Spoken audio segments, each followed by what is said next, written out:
What's up, Bandidos? And we're live. It is Tuesday, August 16th. That's right, it is reset day. Reset day. And the devs has brought us some new things. And we're gonna explore that together. Check out the vendors and play around with some builds. Are you guys ready? Let's go.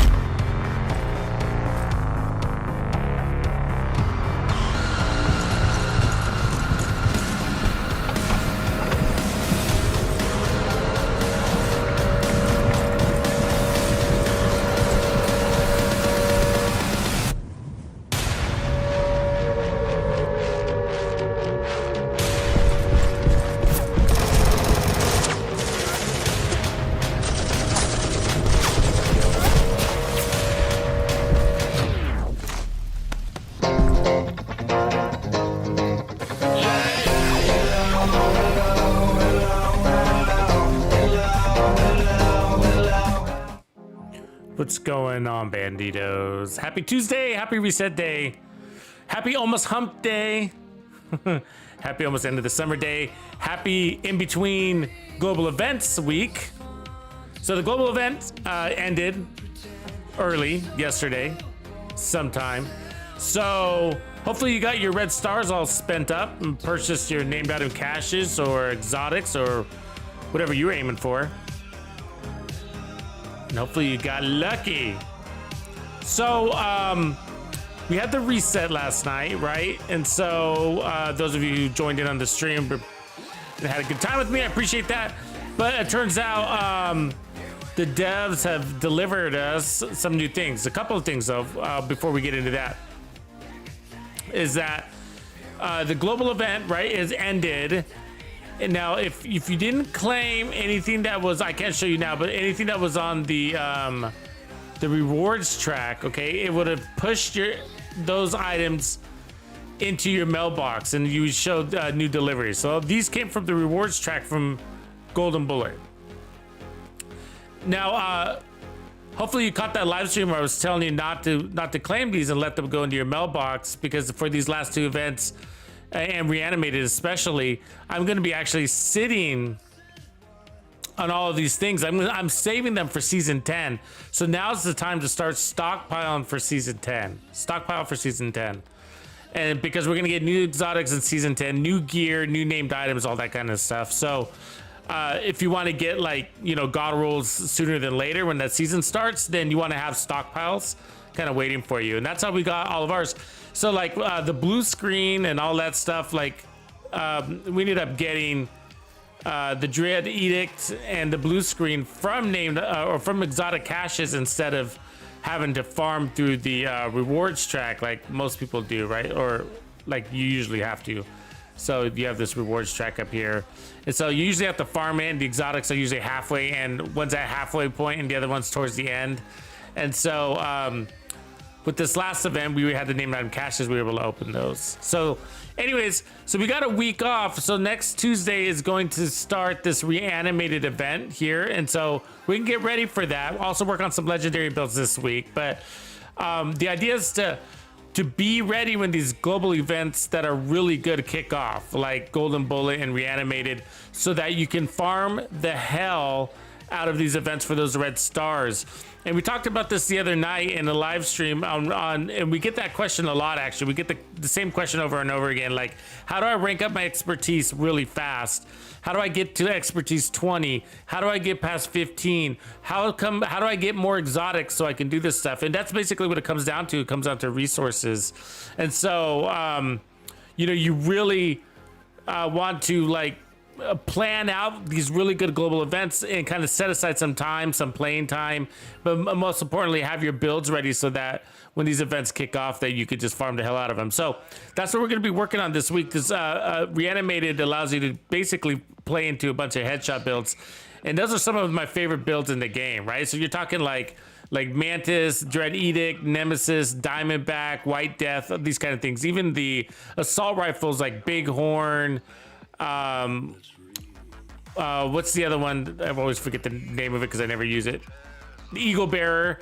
And then of course we got the pistols like the Liberty, the Regulus, the Deseros, and the Magnum, also the D50. So we're gonna be talking about those and then creating some builds, kind of showing you some basic setups, do some that are easy and really flexible, and then some that we can get a little bit more complex that you might want to start farming for early and that are really fun to run. Like I got some Tip of Spear runs. Hunter's Fury is a really good go-to for this coming event, so we're gonna talk about that and get ready with those builds. Tip of Spear. Negotiators and Striker are not gonna be that big of a deal for this coming event, so those won't be as big of a topic. So that's what's up for today. Also, we got the vendor reset, so we're gonna go around and take a look at what the vendors have to offer today and this week, and then I'm gonna give you some build ideas along with that. So we're gonna get into a kind of a build labs slash build discussion. So Solidarity, appreciate you subscribing over there on Twitch, and thanks David Rowe on YouTube for upgrading your membership in the Players Club to True Bandido. Right on, man. Take advantage of those builds. I know you've been in the club for a while, so good to see you upgrade.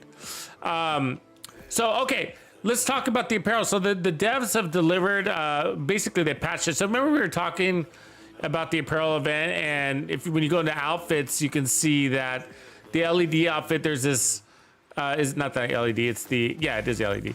You see that there's a sweater, and we never had that sweater. And so it looks like they've delivered that sweater. You see that? So you can now get this sweater. So yay. And then everything else I think was basically there. So I think that was the only fix that they needed to do. So everything else looks like it's the same. So if you've already completed the event, like I did, then you should have a key waiting for you. I have 3 keys waiting for me. I don't know why, but there's 3 keys in here. So, but it says items collected 20 out of 21 of the event. They also, as you can see, they fixed the date. So the event live 1 week, 6 days, 15 hours. So if we go back to the menu, so I know a lot of you haven't actually finished farming this. You have 2 weeks left, basically. So plenty of time. Okay, so let's get that one sweater and let's check her out. So I can open up, I can use all 3 keys. I don't know why, but we'll see if there's any keys after this. I'm sure everybody's gonna be wearing the same fucking outfit all week now because they just delivered this. So we'll go ahead and equip that. I mean, I still like the bomber jacket that I was wearing better, but so, okay. So these other keys are duds, basically. They're duplicates. Yeah, I've already collected all events and have excess keys. Convert 2 street activation apparel keys into 2 apparel keys specialized. Not really, right? Because I mean, what else am I gonna do with them? I guess that's weird. So now I got, just threw them into these stupid things that I'm never gonna do. Okay, so let's take a look at our character now. I mean, I guess it's pretty cool. I wasn't expecting that white arm, were you guys? I wasn't, but yeah, I don't know. I'll wear it for a little while just to sport it. Look, it comes with a hat though, which is interesting. The hat is like, I'm not wearing that hat. He's just sporting it. Mr. Rob, good job on being first, by the way. Right on, man. You took down the king. You're king for a day. So, what up, OG Dancing Bear? Reaper Hawk in the house. What's going on, brothers? Orchestrated Chaos. Hey, Chaos, I was looking for you yesterday, man. I didn't see you online. I don't know if I took too long. Sorry if I did. You're welcome to jump in on me today, though. I'm going to be sniping some shit. Okay, so let's look at some vendors also real quick. Okay, guys. Do a quick vendor check here because there might be some cool things actually. So we got the swap chain, which is actually really good. A secondary weapon if you don't have it, but I'm sure a lot of you do. Nothing special. So we'll make a quick little hot or not list. So this is a vector. It's not a very good one. So it's not hot. So actually, this police and force not bad, guys. The police and force, it's already got steady hands, and that is the way to run your assault rifles. Steady hands is the way, man. I'm telling you, that's how I'm running all my assault rifles down. We just did a DPS check. It's the same whether it's a slow RPM or a fast RPM. Steady hands wins. Well, not steady hands. I'm sorry, fast hands. Scratch that. Scratch that. I get those confused all the time. This is not hot. Not a good one. Okay, tactical. Nope. Golan. No. Walker with Overwatch. I mean, this one's in really poor shape, but it's an interesting combo. Like you got Walker with weapon damage, headshot damage, and Overwatch, which is kind of interesting because if you are going to play sniper, you tend to be playing from cover anyways. And so you could buff your team, so that could make an interesting build if you want to go outside the box. But nothing else. So not too many things worth looking at there. What's going on, Anthony? Destroyer of Words, what up, brother? Eric Vasquez in the house. New player, right on. 100 hours in. Woo! Eric Vasquez is kicking ass, man. I just read your comment. Good job, man. You just bought it and you're already 100 hours in. Right on, right on. Kid Sav in the house. Okay, so here we are. We're at the clan vendor. These Aces knee pads, I totally recommend you pick them up. Buy these. I mean, they're not super rare, but you definitely need a set of Aces knee pads when you're not running, when you're going to run a sniper build and you're not going to run the, or an MMR build and you're not going to run the Sawyer's knee pads. The Aces is obviously going to be the other way to go. I mean, it doesn't have to be. You can run a crit build and foxes and all that stuff, but I'm not a big fan of those. Anyways, you want these for the reanimated event, okay? Because the reanimated event is going to give you so much power. We're going to be putting tons of armor on our build. I'm talking like 1.5, 1.8 million. That's right.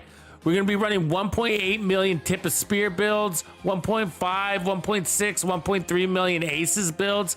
Because you have so much power, you don't need the additional power that the event's going to give you. You don't need it. So so what we're going to do is going to be driving armor onto our build so that we can move through content faster, take less damage, spend more time out of cover, move, shuffle and go kind of thing. So buy these knee pads. They're not super rare, but you're going to roll armor on them. And it also makes them really flexible because you can, roll them back to weapon damage if you need it that way. So tip of spear mask. We will be running tip of spear builds next week. You can pick this one up. Weapon handle isn't bad because, again, we're going to be overpowered next week. So these aren't super rare. I'd rather have it with headshot damage, but weapon hand is not the worst thing. And then another tip of spear chest piece, which I'm not a big fan of. The chest piece of backpack, because we're going to be running Headhunter almost all week. Police M4, which is crappy. M870, which is crappy. 511 sucks. Wyvern. This is actually a pretty good one, believe it or not. It doesn't look good on the surface, but remember the deflector shield build that I created? So if you don't have the claws out, then you can run Wyvern. So claws out is a Wyvern that also gives you pistol damage and melee damage. So, but headshot damage, armor regen, and then a skill tier, like you could re-roll that skill tier into an armor core and run the deflector shield. It's actually really good. Etienne, what up, man? So, it doesn't look good. It's sneaky. Some of these, it's specialized though. So if you got stash space issues, yeah, don't buy it. But if you love the deflector shield build, then give it a try. You could also leave the skill tier and put on skill damage instead of armor regen. But armor regen is not bad to have on a deflector. Petrov, Douglas. Mask. If you're gonna wear a DNH mask, you're gonna wear Punch Drunk, so no. Araldi, it's not really in good shape, so no. All right, let's go take a look at the countdown vendor and see what is good out there. Smith's in the house. Div too.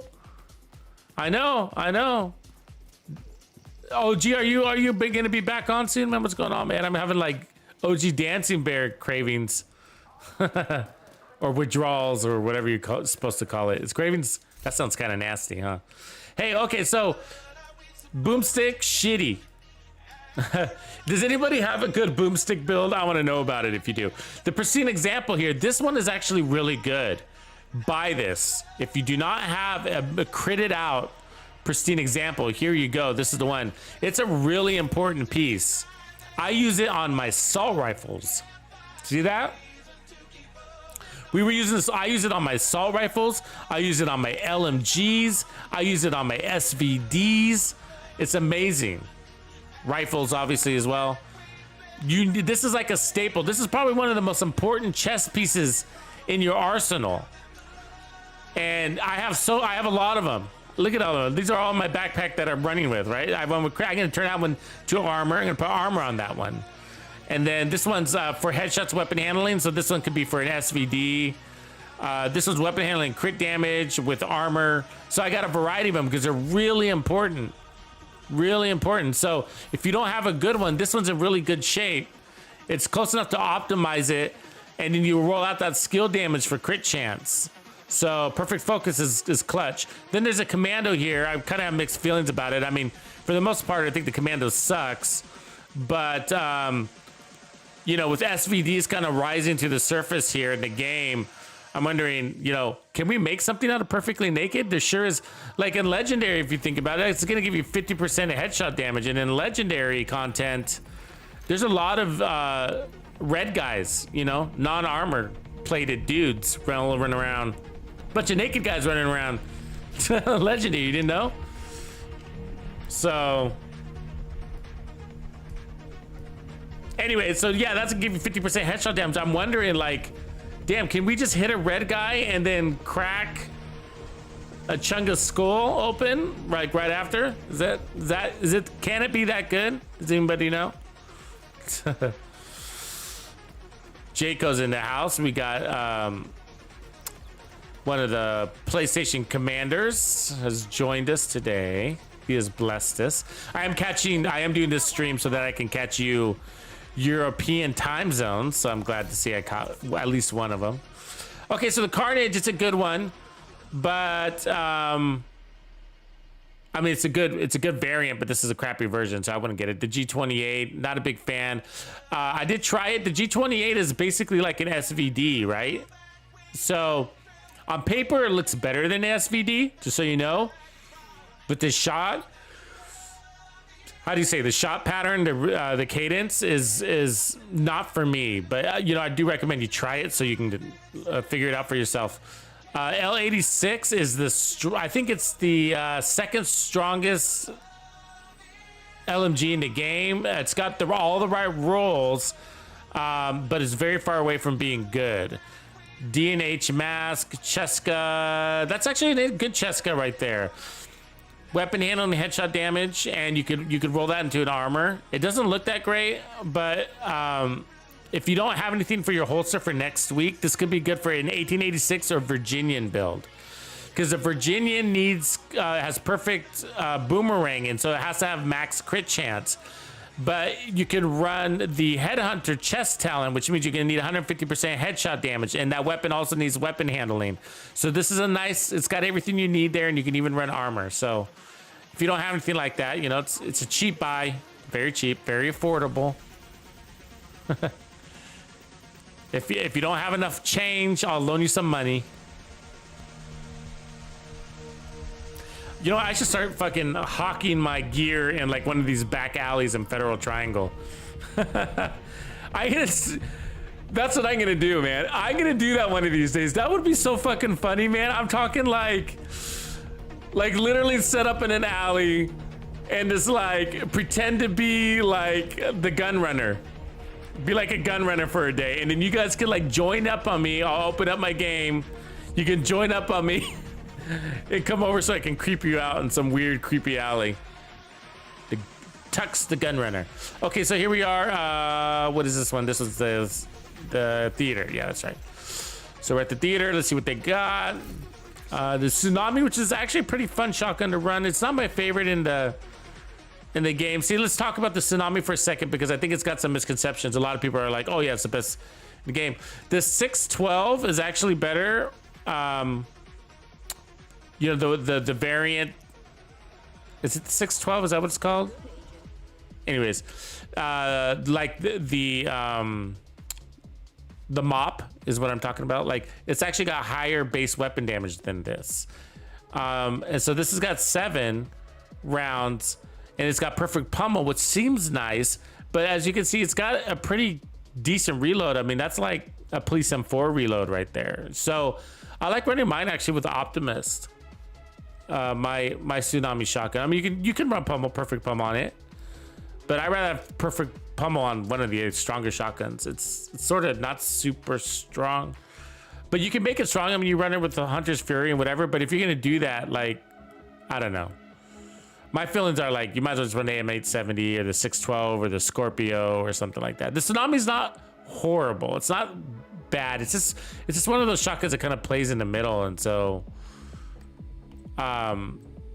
you definitely got to get the jump on the enemies when you're using that.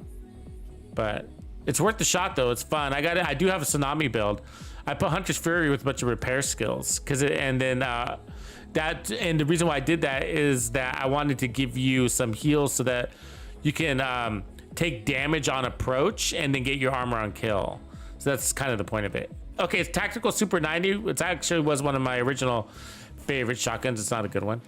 But you can run the 8x scope on this variant and it works out really well because it's got a tight pellet pattern. Lightweight M4, not for me. It's not horrible, but not for me. Alp Summit and another Alp Summit, double Alps, and both of those suck. So, sorry. Sorry. Let's see what the DZ's got for us. Scalp Hunter, Tux Clans. What up, Scalp?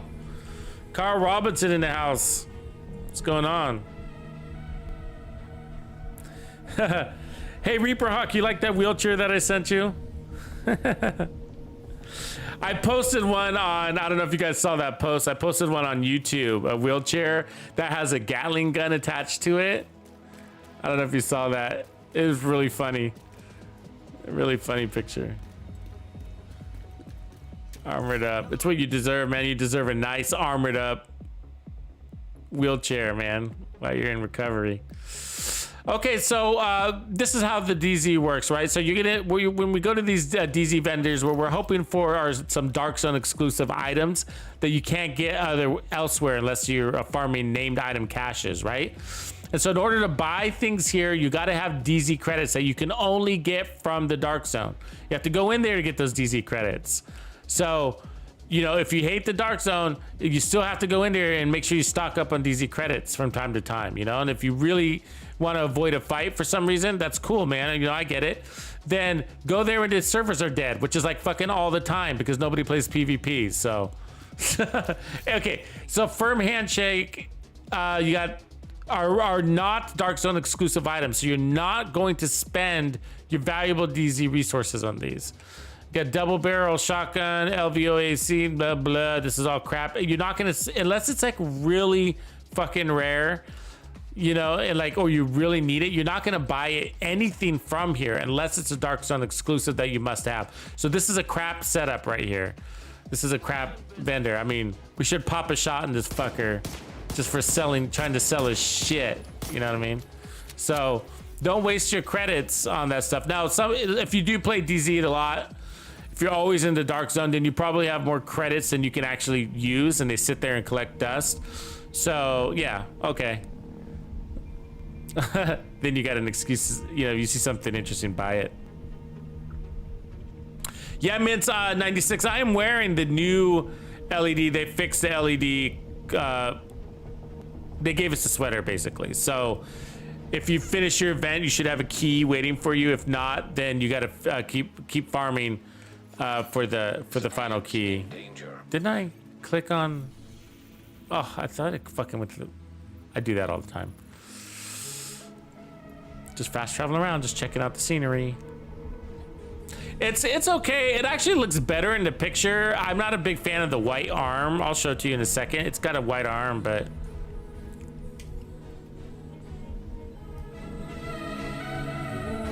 CD Stanley! Stanley!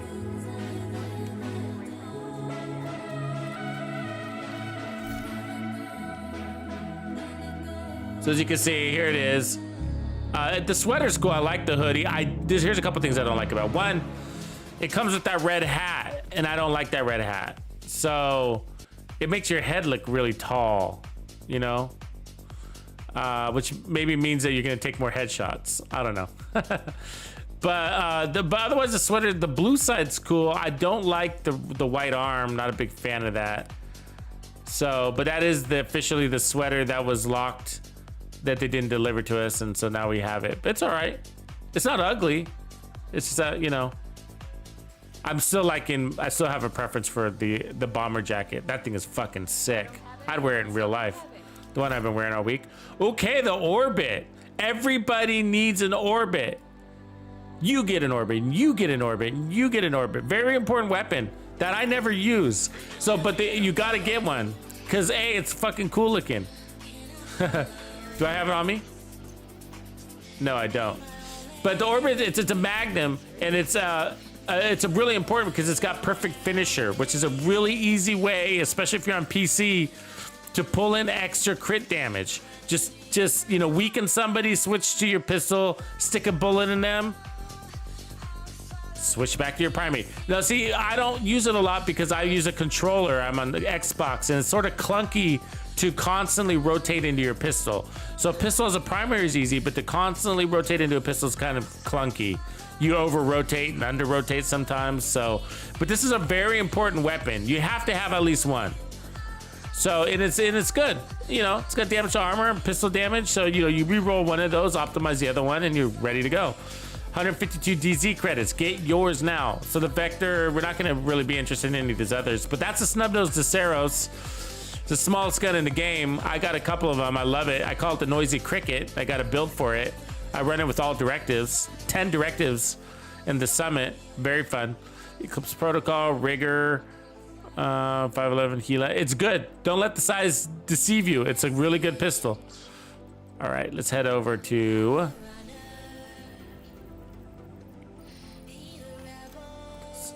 Smoking Aces has joined us on the tube.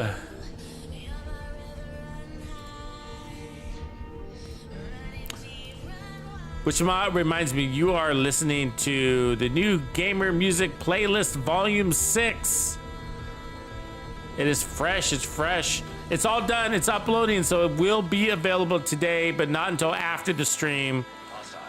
Because I can't finish uploading it until I'm not streaming because it'll take all my bandwidth. It's massive. These things are massive because they're hour long. Each playlist is an hour long, so, and they're like music videos. So there's visuals and everything like that. So like massive files. So anyways, it will be ready probably an hour or two after my stream ends here today. So the pinprick, which I can't figure out how to use.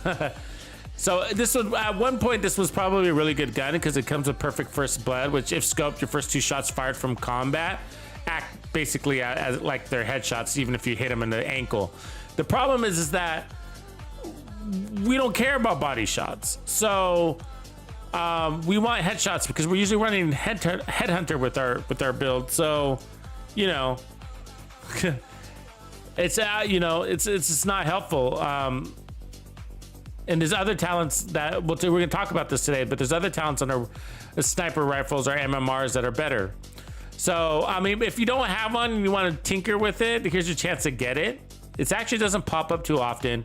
Like in all the years I've been playing this game, I've probably got like 3 or 4 of them. So it doesn't show up very often. So if you want one, there you go. But First Blood is one of those talents. I don't know. Correct me if I'm wrong. Maybe one of you guys got a really good build out there. But First Blood is one of those talents that just sort of stopped being used. It's outdated almost, right? And that's because Headhunter's so good, it makes your a lot of talents useless. Okay, so Paratrooper SVD, you're not gonna buy this one, you're not gonna buy this, you're not gonna buy that, you're not gonna buy that, you're not gonna buy that. It's horrible. It's horrible. Let's go to New York. How do we get there? Need a chopper. Give me a oops. Hey, don't do that.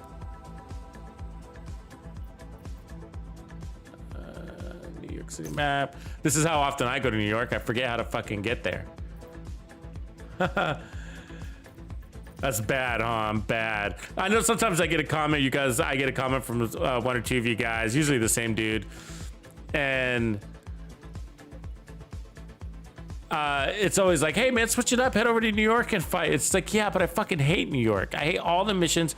I mean, Wall Street's okay, you know, but I hate fighting the Rikers. They're really tanky and they don't really bring anything else but tankiness. You know, I don't know.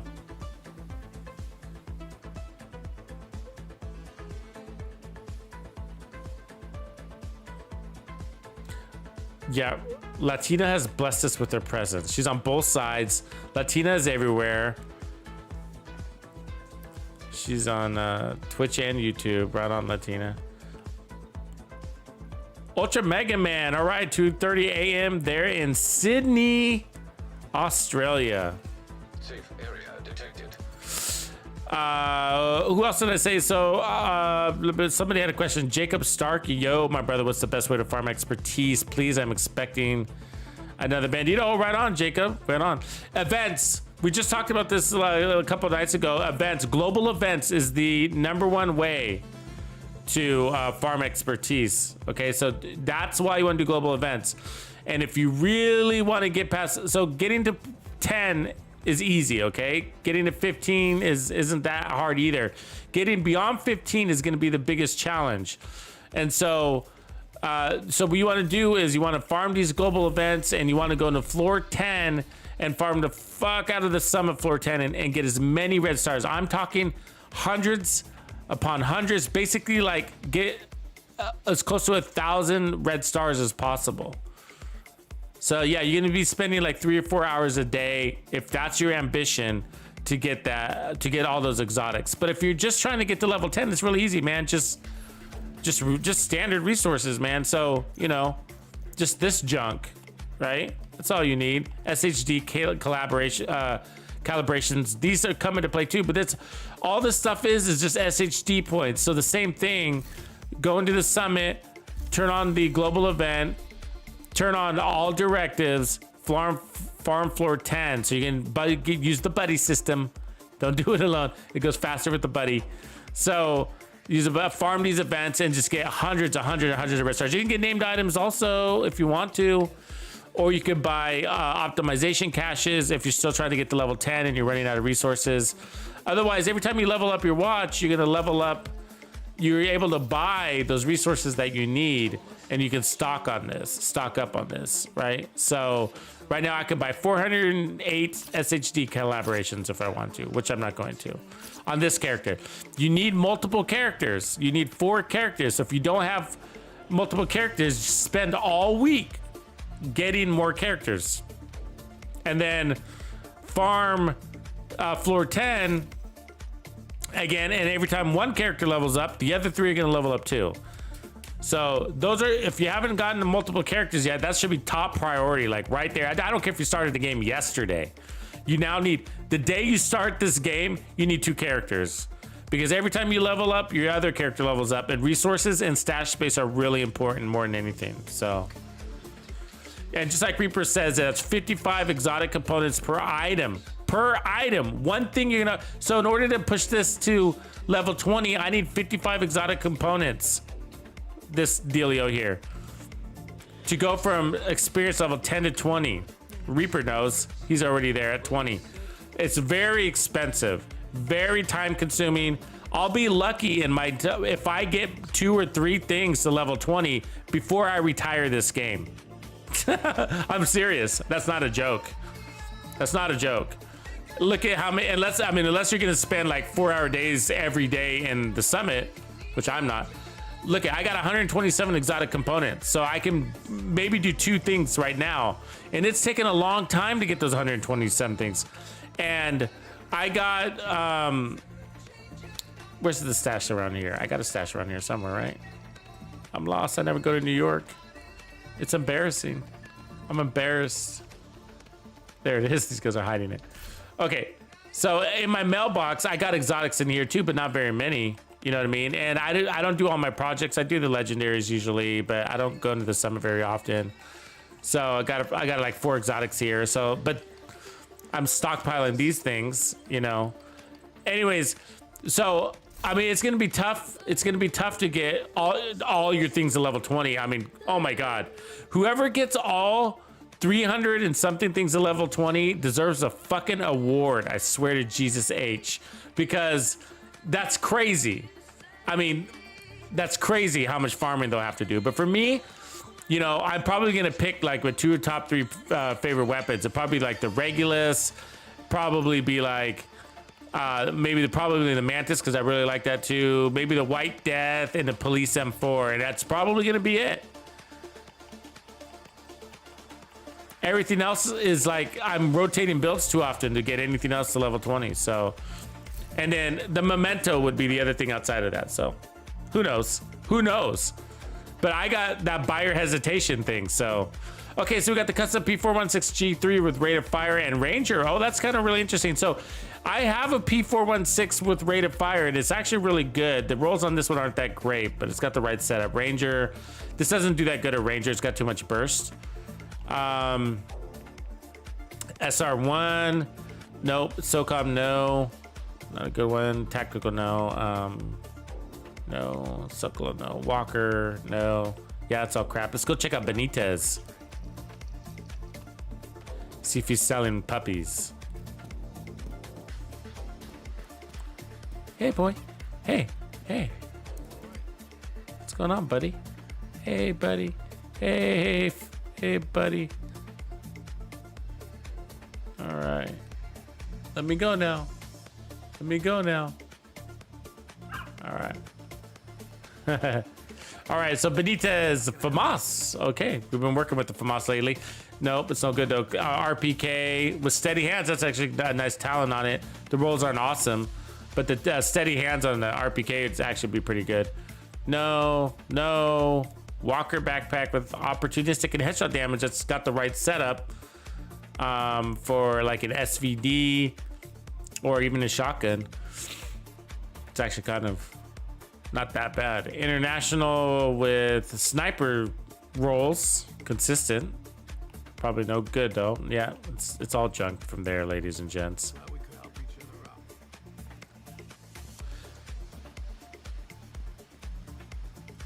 That's right, Deep Fighter. You got it exactly right. Expertise is a single item. So even if I had 4 Mantises, which I pretty much probably do, I have multiple Mantis exotics. If I expertise level 1, if I expertise level this one, the other ones stay at their base. They don't get upgraded with it. So as you can see, this is expertise level 6. So my other Mantises are expertise level 0, basically. Because you have to do them each individually. So like I have multiple weapons, like I have multiple CTARs, you know, so I'd have to level each one of these up individually if I wanted to with expertise. Expertise is unique to the item, almost as if the item had a social security number and you were assigning it, or it had fingerprints or a heartbeat or something. I don't know how you... Okay, let's go back to Washington, DC.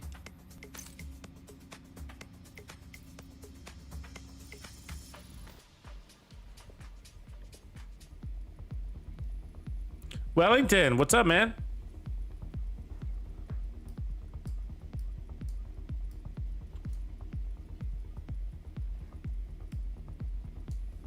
Okay, making our way back to New York. Slowly but surely. I'll see you over there. I'm the Alpha, Omega, beginning, the end. A light in the darkness, salvation, condemned. Follow me, I'll lead you, I'll show the way. Surrender your soul, submit, obey. Follow me, resistance is futile, my friend. We're in this together until the bitter end. On TikTok, on YouTube, on Discord, on Twitch. Get onto my platform. Come on, make the switch. Follow me on everything, or you'll be fucking sorry. Follow me on everything. Follow me. Okay, we just got here. We have arrived. Yay! Okay, so that's it for all the vendors. Nothing really out there, right? So sad. Really sad. Sometimes we get lucky, and sometimes we not. I feel like, you know what's been? I feel like the number one thing that we've gotten for sale through the vendors is the apartment. The apartment has been for sale over and over and over again. It's been crazy. Okay, so the map is pretty good, so we're gonna do a little bit of some gameplay here, but I wanted to show you a quick map. So look at this. We got backpacks and chest pieces, and 2 pretty good farming zones, actually. These aren't the worst. I mean, I prefer the other ones. Let me reset my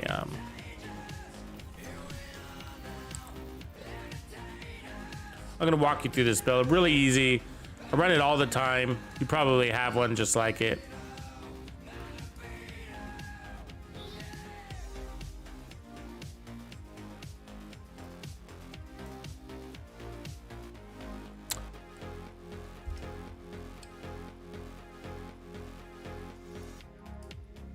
Yeah, I did my turrets too, just like Reaper is talking about that too. Like like my turrets and drones, like I recommend you start there. Notice that this is level 10, and then I did my attack drone also, because those are account wide, as he mentioned also, and that, but more importantly, they're really useful. You know what I mean? Like you're always using them, right? You're always using some of these. So, like I use skill builds a lot, like my hybrids and stuff. So I'm always using these things. So they're worth it for me. Okay, so this is basically my Mantis build, and it's a really important build in the game, right? I mean, just in the game. I mean, in the game, because when you need to farm quickly, this is like for me a really good build. And you guys know I love run and gun builds, right? Like I'm always running and gunning, and so and that's fast too. But what's nice about sniper builds is that you don't have to chase down the enemies. You can let your bullet do the chasing.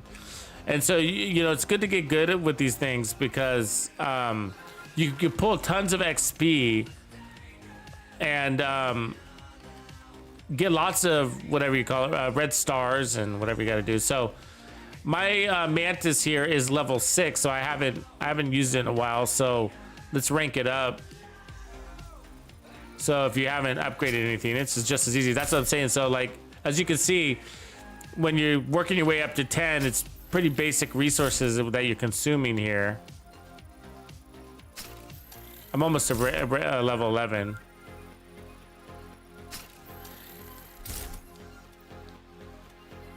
Good afternoon, Dixon. Or morning or whatever. Morning over here. So, okay, so here's the build. There's several ways you can do this, and I like my build rolled all into headshots. Some people do crits on sniper builds, and it doesn't make any sense to me. But and that's because in order to do crits, you need crit chance and crit damage. But with headshots, you only need headshot damage. And especially if you're on a console, you cannot ignore weapon handling. So we need weapon handling slots. So I need to have as many weapon handling slots as the build can afford, and I've afforded 2. You see that? So 1 there and 1 there. If I was going crit damage, I wouldn't have any space for weapon handling. So, I mean, do you have to have weapon handling? No, but it just helps even with the fast reloading. Which allows me to acquire the next target faster. I'm extremely fast with this thing once I get used to it, especially. Now, this weapon, I say, is one of the best exotics in the game because it does something really unique. Okay, but before we get into that, it's got a headshot damage mod, stability. It does have a crit chance thing there, which is sort of a waste. 10% reload speed, and then 40% headshot damage off the mod. It's got headshot damage to targets out of cover. So that's good. A nice base weapon damage, 861. Not too high, not too low.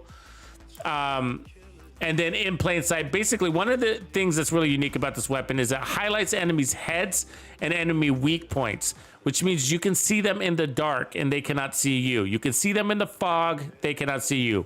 Extremely helpful. The Nemesis doesn't do that. The TAC 50 does not do that. Okay, also you get 50% more amplified damage if the enemy's not looking at you. So, which is, leads us to the third part. Unlimited decoys. Headshot kills reset the cooldown of the decoy. You have unlimited decoys, and not only are they unlimited, but you have one on standby. So you toss it out. If you get a headshot kill, that decoy, you got a decoy on standby. So when your current decoy expires, the other one's ready for you. So you can stack your decoys. That makes this weapon extremely amazing and unique, and there's nothing out there like it. That's what makes it really. The Nemesis is stronger, but this is faster, and besides being faster, on shooting targets because you don't have to charge. That's what I mean by faster. You can spend more time out of cover, which means you can play in closer because of the decoy. The decoy takes all the aggro for you. So where the Nemesis, you're pretty exposed, and so you sort of have to play very, very tight on the flanks, and you gotta really stick to the flanks and play a little bit deeper because it takes you longer to shoot and to charge up and to acquire targets. But also, you don't have this an unlimited decoy like this one. I have unlimited decoys, which allows me to play pretty tight. I could play 10, 15 meters and sometimes point blank if I got a guy rushing up on me for some reason. It can do that. Okay, so 3 pieces of aces is how I run mine. I don't like running 4 pieces of aces because sometimes when you don't have the right card configuration, you're very underpowered and then you duff a shot. I don't like that. I like consistency. So this puts out basically 24, somewhere between 22 and 25 million. I can show you what it is in the second here in the testing range. And so marksman rifle and headshot damage is what 3 pieces are going to give us, which is a lot. And then we got headshot damage everywhere. And so the gloves are the same, and so are the holster. Now you can run the knee pads if you want to. It's nothing wrong with it. You still could get up to about 22, 23 million.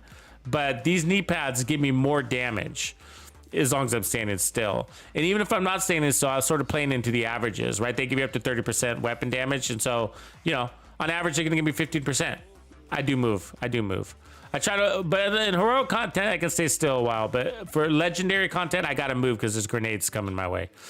Okay, perfect headhunters is what is driving the whole show, right? So we got to have at least 150% headshot damage. We have 296 on this build, right? So plenty to one-shot elites and named bosses when you got your perfect headhunter stacks. So we're gonna have 1,250% raised the damage, and that's based off of consecutive headshot kills. So really cool. So that's that. And then the backpack is Araldi. You could also run Providence, but just so you know, marksman weapon damage is more important for a headhunter. So headhunter is very deceiving because it talks about headshot damage in there, but the reality is the headshot damage is only to give you the max threshold of 1,250%. It's saying you only need 150% headshot damage. What's most important after that is weapon damage, because it says you're gonna get 1,250% weapon damage, and so but you need 150% headshot damage in order for them to give that to you. So it's really weapon damage that you want, which is why you don't want a Providence backpack. That's why you want an Araldi backpack and not Providence. You want marksman rifle damage, which is why we're running 3 pieces of aces, because 2 pieces is giving us 15% marksman rifle. So we got all the things that we could possibly need to get the weapon damage. We got Araldi, we got aces, and we got Walker. There's nothing left. Now you can do things like damage to armor and stuff like that, but then you're losing lots of other things like 30% headshot damage, which is a lot. So, and 5% damage to armor, 30% headshot damage. You'd need 3 pieces to get that damage to armor. So, okay. So, we got handling, which is really important, and vigilance. So, look, vigilance doesn't matter on this build. You only need vigilance active for your first kill. After that, headhunter's so strong that it's going to take over the rest of the damage. So if vigilance is active, great. If it's not, I don't care. I'm one tapping everything. So I don't care about it being disabled. Okay, so you can run the memento with this, and we are going to be running the memento with sniper builds. Not on this one right now, but later. And especially because we're going to be coming up with some run and gun sniper builds, and we're going to be playing into those bonus that bonus armor from the memento, and so it's going to come in handy. But let's go in the testing range and go show you what it can do. Beast Slade. Oh, you're Timber. Right on, Beast Slade.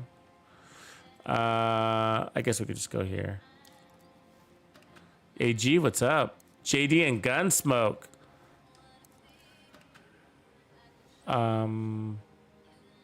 Yeah, let's leave it unnamed. Okay, and then we'll just put it at 25. It's fine. So what I'm gonna do is I'm gonna get my consecutive kills, okay, and then we're gonna take out this damn target. So I didn't put it on vulnerable because I want us to see the damage. Okay, so these guys are kind of weak, but sometimes the damage number flashes really fast. So I'll need your help with the eyes. Let's see what we get here. 23 to 24 million or something like that, right? 26.4 million. 26.4. 25.4. 25 something right there.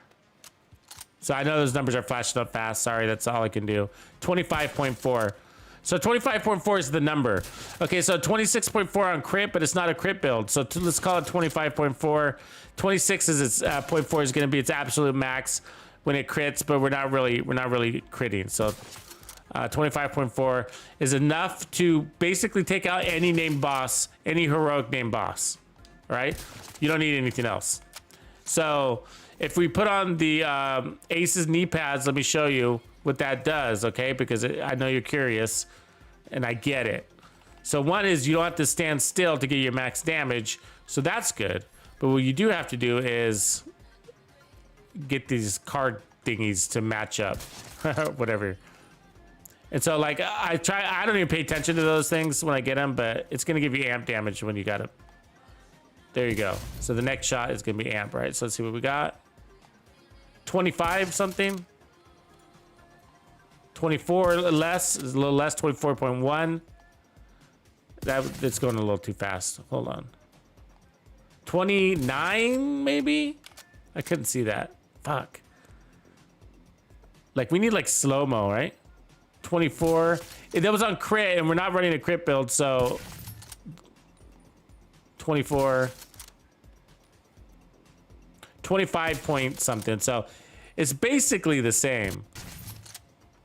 It's 25 on crit, 24. Otherwise, it's slightly under, which is what I would expect.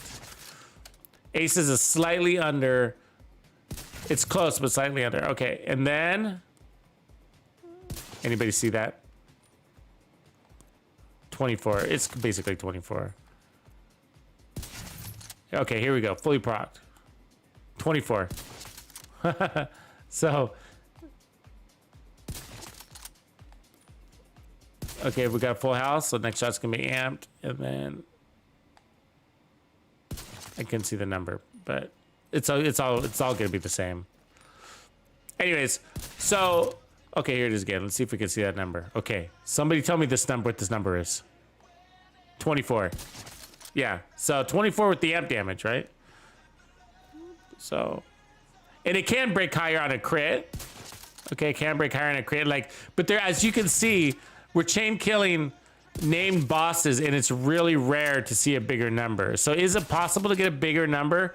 It is, but it's really rare. Like all the stars have to align, right? And so there are times when you don't have aces procced the gamble thing, and so there you go, 24 million again. So it doesn't matter what I do, I'm always at 24 million. So I'm gonna duff a shot. Let me shoot him in the body. Okay. So basically, there are times like you can't get full power until you get those aces things all the way up, right? Which is just hits, so it's not complicated, but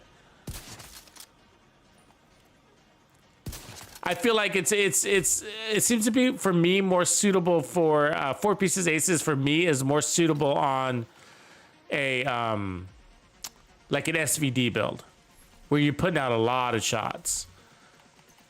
Okay, I'm seeing if I have an Airoldi. Yeah, I do here. So, okay, so your other option is to run the second piece of Airoldi, right? And that's going to give you 15% headshot damage. Sorry, 15%. So let's go ahead and what does that got right here? Is that a handling? Yeah. Let's go ahead and put some headshot damage there. That's going to bump us up quite a bit, but we're going to lose weapon damage for headshot damage. So this should be less because remember we talked about Headhunter relying on weapon damage, not headshot damage. You only need headshot damage. I mean, headshot damage is part of it. Of course, it's contributing, but what I mean, it's really weapon damage that's driving it. And so to swap out 30% weapon damage for 15% headshot damage would be a loss. Oops. I'm vulnerable. I didn't mean that. Senor Mercado.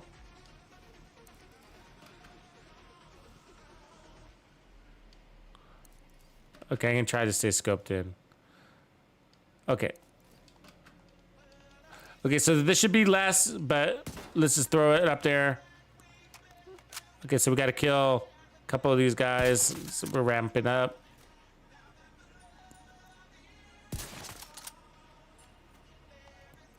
It's 22 million right there. Okay, so let's kill the boss and see what we get. 22 million.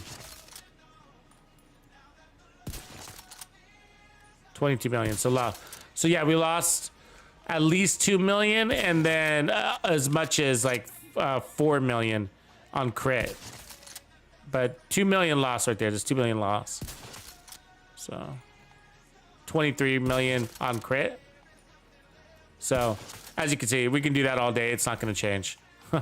So Sawyer's puts out the most damage. 4 pieces of aces is just under it. They're really close, okay?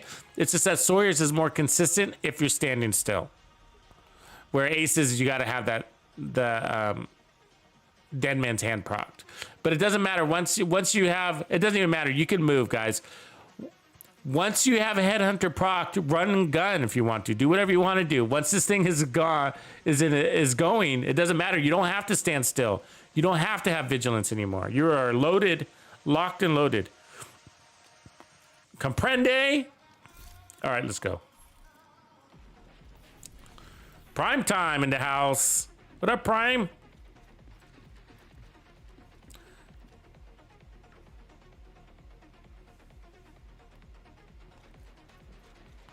Be slayed, right on, man. Good luck. Did I need to reset? Did I already do that? Yeah, I already did that. All right. So I'm gonna go. Let's go fight these annoying.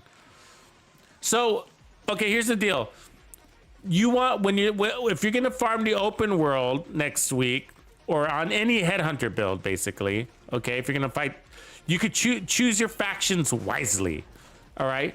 So don't, for example, my point is like some enemies aren't as good with snipers as others. Like the Black Tusk have a lot of tech, and the problem with tech is that they steal your Headhunter proc, right? So tech isn't. So you want to avoid tech if you want to be like fast. There's nothing wrong with it. It's not that snipers aren't good against tech.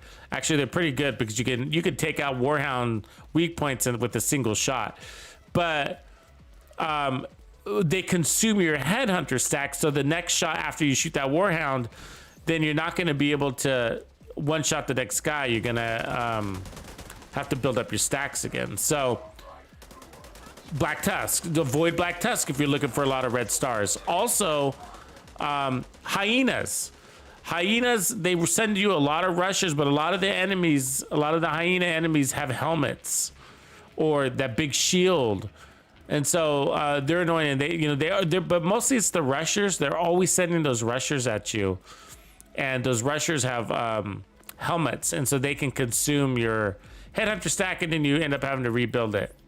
So when I run my sniper builds, I like to fight. Outcasts are okay, but my number one is going to be True Sons, because True Sons there's only one guy that wears a helmet. And it's that one heavy gunner, usually. And every now and again, you'll get the Grenader boss dude, the basically Chunga. So it's gonna take me a second to. Oh, don't do that! Don't do that! Don't do that!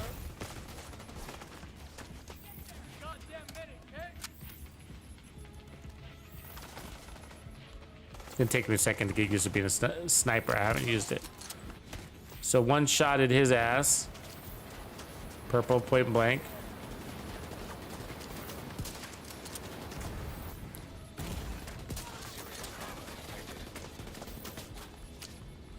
So I usually run directives with my sniper build. We'll have to, but I haven't run a sniper in like, it's felt like ages.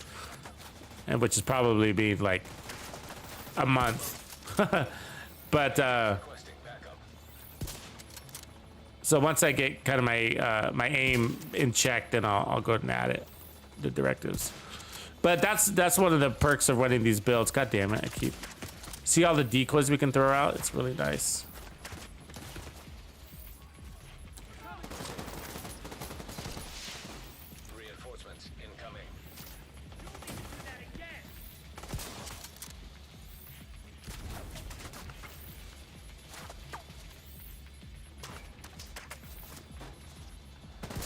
I'm used to like running aces. I mean, not aces, the pristine examples, which I'm not. And so when it goes, sometimes I feel like I need to charge up my scope. You know what I mean? So it's like muscle memory junk. I gotta deprogram. So 21.4 million. So we're basically fully proc. 24.5 million. See the highlights on the head and the weak points, right? So that's one of the unique things that this weapon brings to the table. Besides nice bullet velocity. So that was a duff. So some tricks, if they're waving their hand, don't shoot. That's a trick. So sometimes they wave their hands to like, they're like flagging their allies to go here, go there. But the reality is it's there to take your shot. You shoot them in the hand and then you lose headhunter. Little things I've picked up from all my days of sniping. Nander's in the house. What up, Nander? 2 months, right on, bro. I like the color of your skull. It's looking good, looking good. 2 months in the Players Club.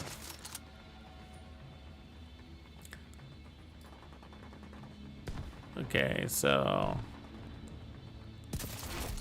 as you can see, one of the values of a sniper build is, you know, being able to clear it from a single spot.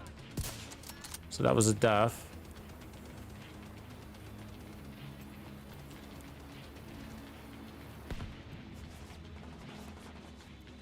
So you can always, and the TAC 50 is extremely valuable. I don't have any ammo yet. I gotta go pick some up. Extremely valuable, okay? Really good. The TAC 50 is stronger than the Nemesis. So that's why I like, another reason why I like running the Mantis. So when you're running the Nemesis, all right, you're not getting any real value out of the TAC 50, which is, I think, in my opinion, the best specialized weapon in the game. The flamethrower is pretty cool too, actually, but I like the TAC 50 and then the flamethrower. They're effective. Both of them actually fucking work. And the crossbow does too, actually. The crossbow is good for chungas. Actually, it can break chungas, but so I like that one too for that reason, but it's a little slow. 23 million. And here's a boss. Or pretend I'm shooting the boss. Might need to pull in. I'm a little. There it is. One shot the boss, 25 million. So the Mantis can one-shot bosses, right, folks? That's what we're talking about. The Nemesis can too, but this one's easier. Heroic bosses. We're playing solo.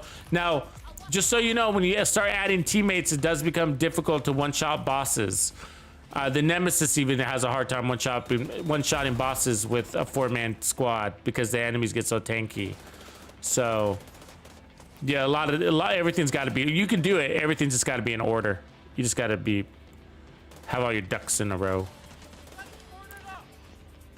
It's taking these guys so long.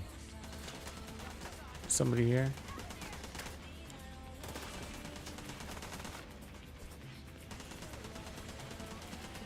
So you got basically 30 seconds before it expires. I mean, if you have to put 2 shots at the guy like I just did right there, I mean, like, who cares? It's still effective. Every now and again, you get to do that. But we're talking about the TAC 50. Okay, so the TAC 50 is basically, it is stronger, just so you know, and you should upgrade it too. Mine's level 10.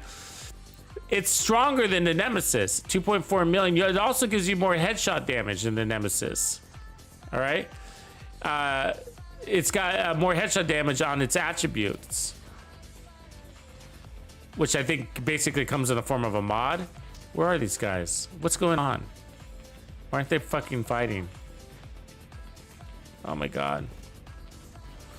So you want so when you run the Mantis, if you choose the Mantis, see, it doesn't really make sense to use the TAC 50 and the Nemesis. They're basically the same weapon, except the TAC 50 is stronger, right? But not much stronger to where you would choose it over the Nemesis. If you had both, you would just stick to your Nemesis instead of switching. Now, unless you're shooting a dog, right? Or like weak points, you want to pierce 2 enemies at once. That's also something that the TAC 50 could do. Come on, dude.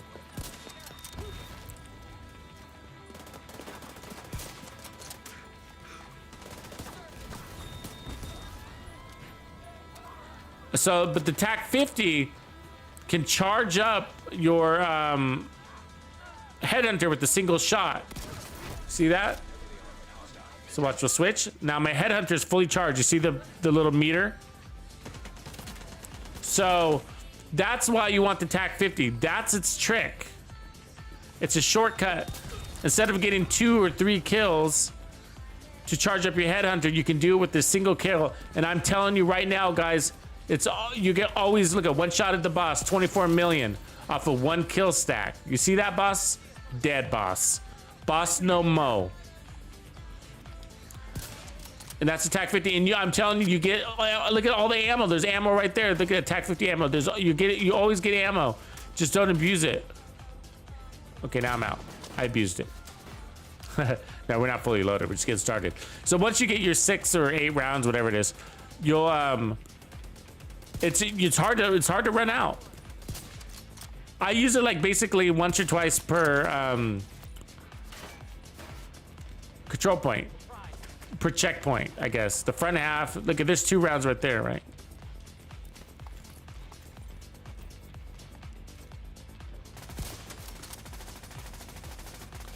There we go. It's over.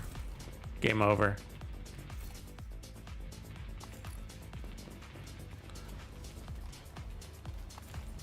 Okay, I made something express. I'll call off. So, if for those of you that are joining in, the LED sweater is now available.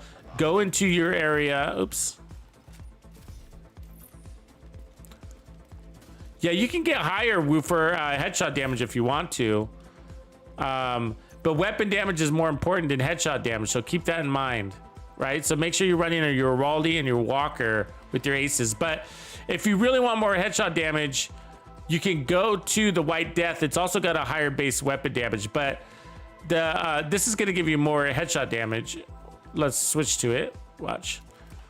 Now I'm at 327% headshot damage, and I can go more if I want to. That's 327. I can jump it up to 352% headshot damage. 352% headshot damage. But that's weaker. Well, I don't know if 352 is weaker, but I'm saying it's weaker than the Sawyers. Raldi is weaker than the Sawyers. You want the 30% weapon damage. But we can play with this one too for a second. I don't want to switch too much until I get my bearings, but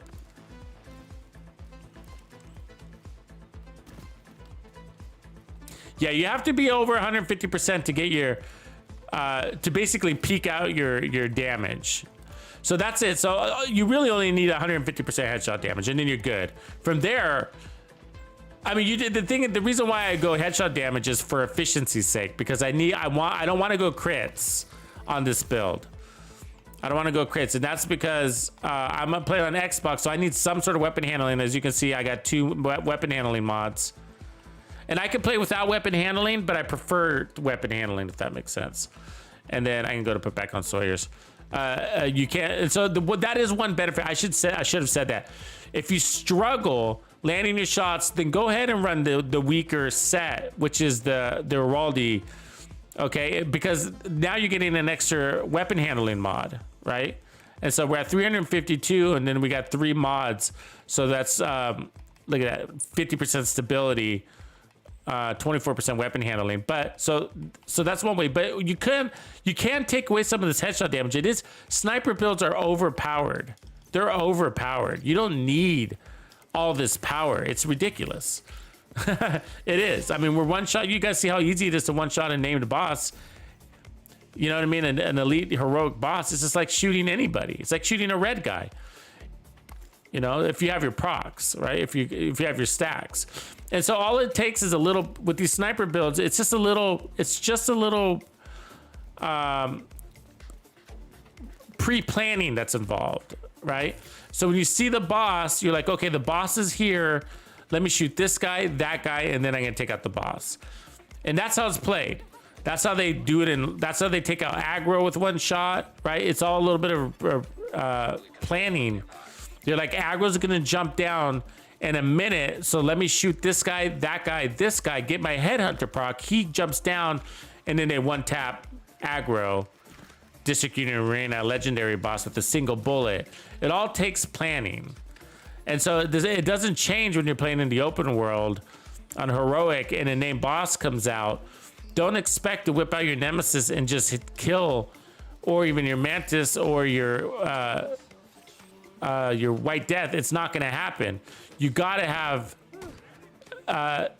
anticipated him coming and then got your stacks and then shot him.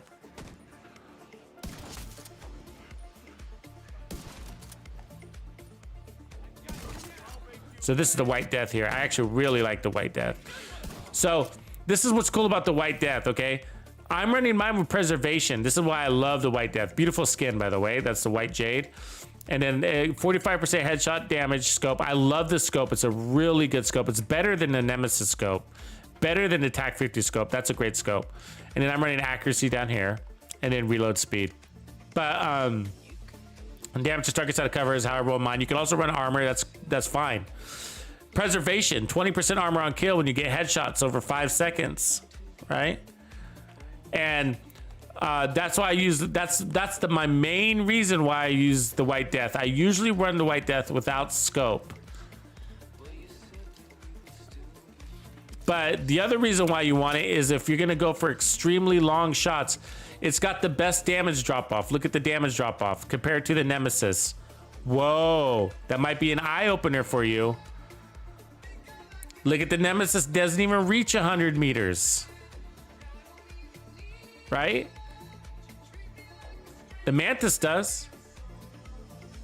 But the White Death has got a better damage drop off and a higher base weapon damage. So the White Death is a really good sniper. Plus it gives you that extra headshot damage, right? 137% total headshot damage. That's amazing. So with this, I don't have my damage meter. Like I usually run, when I'm going for long shots, I usually run Ranger, so I don't know his distance, but I could take this guy out at 100 meters. Which is a lot of fun. And then you can zoom in, a really good scope, right?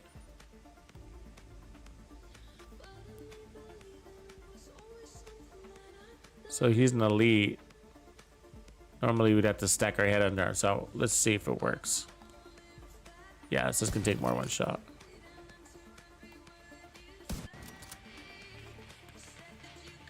Got him. So 2 shots. Now we're procced, right? I could have used attack 52. It would have been smarter, just so you know. To kick off the battle, you want to start with attack 50.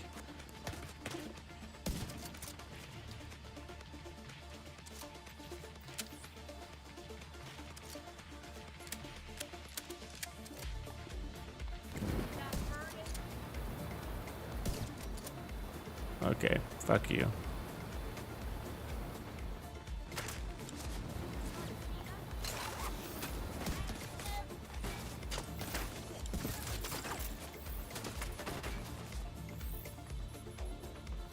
Oh, really? You're right there?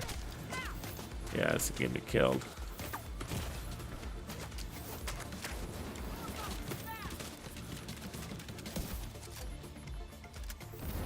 It's like wearing a new pair of ice skates. Fuck.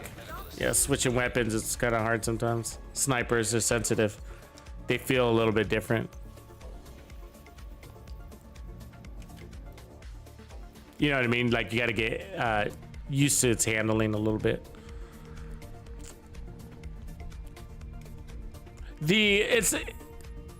The White Death isn't bad. It's great. It's got great handling actually. It's just a little slower. Like you can't put out as many consecutive shots faster. The reloading is slower too. The reload is actually pretty painful.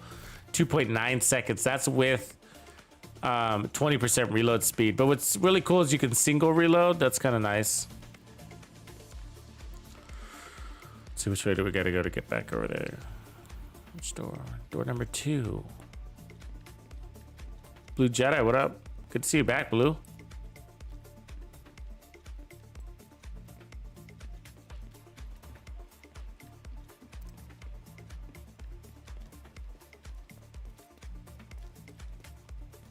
%100% stability. That's a beast, Nander. Okay, I'm not gonna run this one though, because I don't need the armor on kill, and to show you what I want to show you, I need to put Ranger on it. That's the good thing about White Death, is that you can take 100-meter shots, and it's pretty cool. And Ranger gives you more amp damage the farther you're out. Okay, so we got a good little fight coming here, though. Let's check these guys.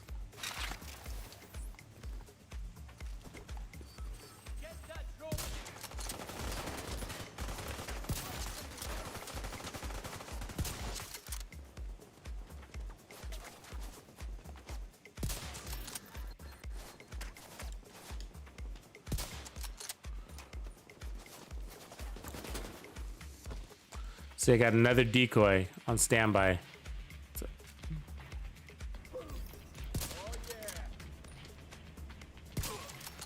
Incoming hostiles detected.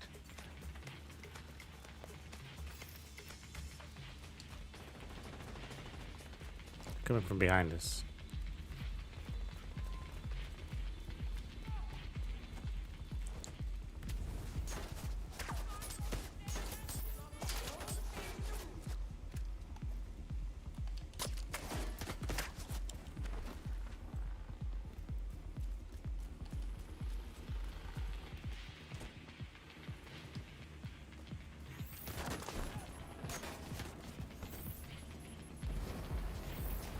So, I was gonna mention that. So remember I was saying you want to pick your factions.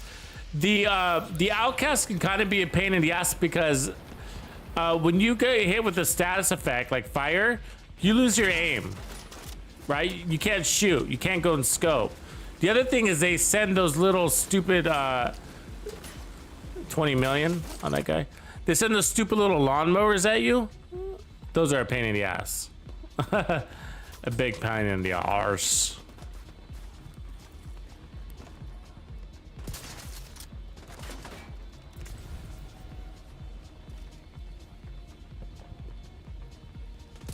Good precision, good handling on this thing.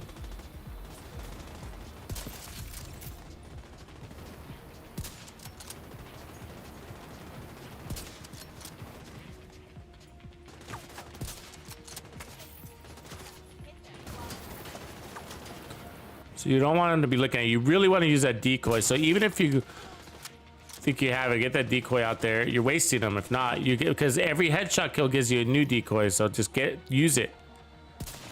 Abuse it. See how fast you can kill with this thing? I mean, see that? I took damage. Vigilance is disabled. Still got 24 million out of him.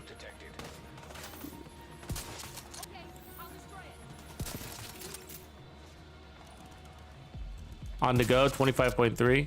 There's a boss. See, I can see him in the dark.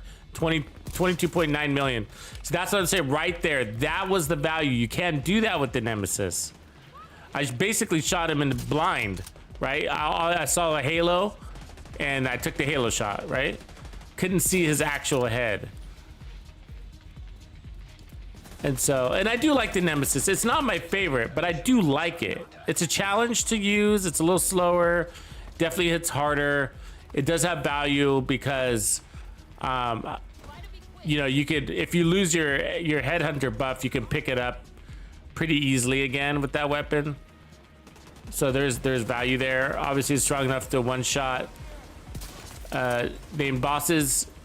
The TAC 50 isn't good for named bosses, right? They've nerfed all special weapons against named enemies.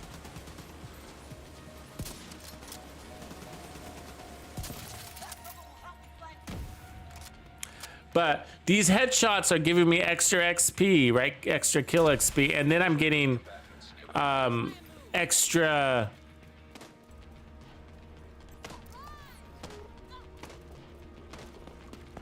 Even more XP for, what do you call it? A chain killing. So you get headshot XP and then chain kill XP.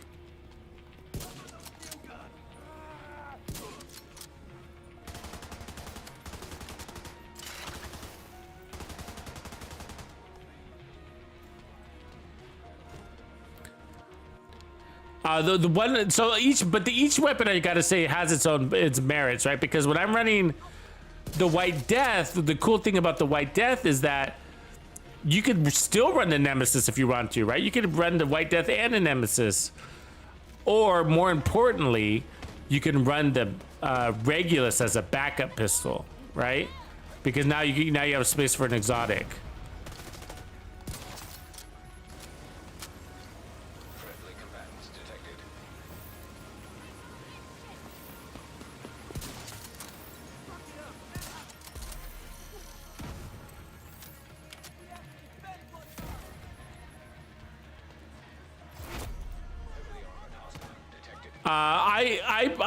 I've turned off aim assist, so I don't use aim assist anymore. But aim assist, yeah, it pulls to, but it helps you close in the gap basically to get to their head faster. That's what it does. So it almost feels like there's a little magnet to the head. Now it doesn't get you all the way there. It helps pull you there. Almost like there's less resistance. What the fuck was that? What the fuck was that? What was that? I was behind cover and I just caught on fire from a bullet. Where did that come from? But I turned off aim assist because it also pulls you down to their chest, and so you end up missing. Aim assist makes you miss, and that sucks.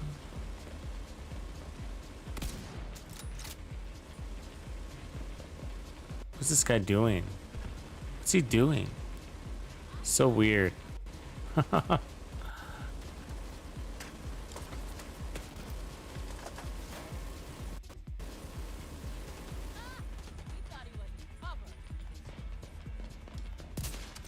Okay, we're gonna have to chase him down apparently.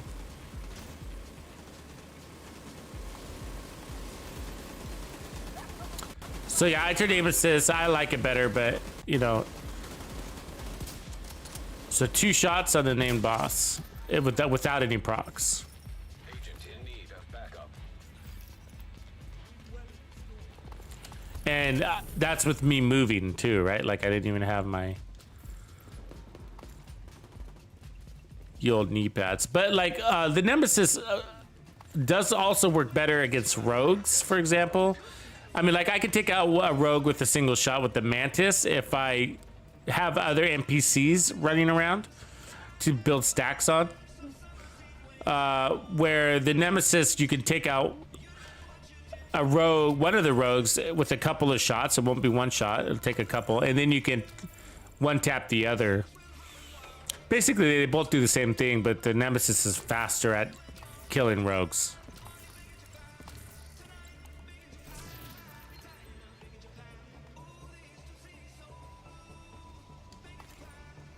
Yeah, this is the sweater that they gave us in the apparel. So finally wearing it. I was actually excited about it, and now that I got it, I'm not. Maybe we need to put on the mask, and maybe it looks cooler with the LED mask. Maybe that's what I'm missing. There we go. Looks a little generic. Let's run that way. 5-star killer. M44 is amazing. The M44 is actually, and I have one somewhere, not on me, but it's basically a tie with the White Death. Now the White Death is going to give you more headshot damage, but not that important when it comes to achieving that max value off of Headhunter. Again, it's base weapon damage, so that 1 million figure is more important, and the M44 does that. Gives you big base weapon damage, and the M44 I think might have one more mod on it too. I can't remember about that part, but it handles really well, and it's also got really good damage drop off. So it's got really good optimal range, like the White Death. And it's a little easier to use, basically. But the White Death is good. I think the White Death is ultimately better, but not by much. It really isn't by much. So on this next one, I'm going to switch out of the Mantis. I think you guys get the point on the Mantis. So let's go ahead and use the Nemesis now. This next control point is actually pretty good with the Nemesis, but there's lots of values here, right? So this is a drop in value. So I got the TAC 50 and the Nemesis. So now my TAC 50 is almost useless now. This is really valuable, right? Because now I can pull out the TAC 50, fully charge my Headhunter, and then switch over to the Mantis, and I can do that as many times as I want.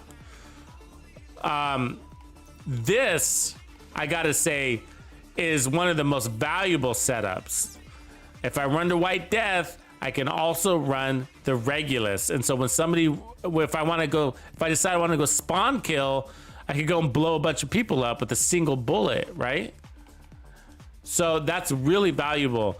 And same thing with the M44 or any non-exotic sniper that you use. The win is that you get to equip the Regulus as your backup, or the D50, or whatever your gun of choice is. Actually, I like the Diceros because it puts out a couple of shots really fast, 180 RPM. So, you know, if somebody's pressing you, that speed really helps. Detected from the control point in proximity. Yeah, M44 is really good, actually. It's, I use it sometimes just for the fuck of it because it's such a good sniper, you know? It really is. It's steady, it's heavy, it feels good in your hands, like the weight of it, the recoil. Yeah, El Coyote, what up, bro?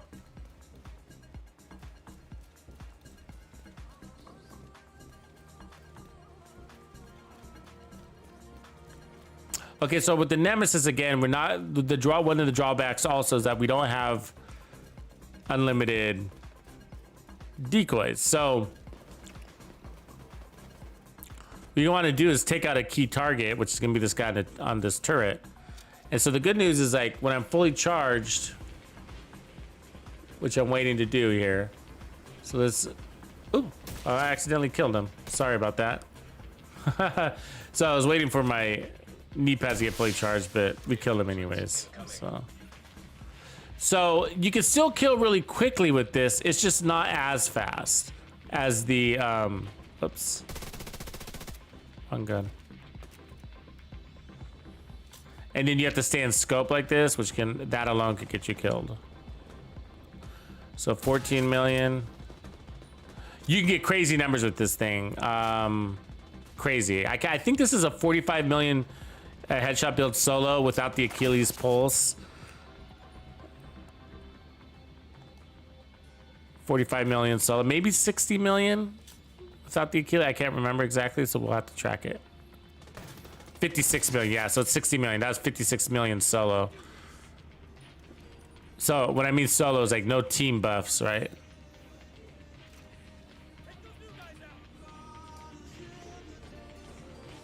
Yeah, the custom M44 actually, that's funny that you bring it up. So the custom, there's a hunting and then there's a custom. The custom one is the better one for optimal range. 51 million. So the thing is that it's overkill. You don't, nobody's got 51 million, 49 million on her back right there. Like, these guys aren't 50 million in damage, you know, so you do an overkill on them basically.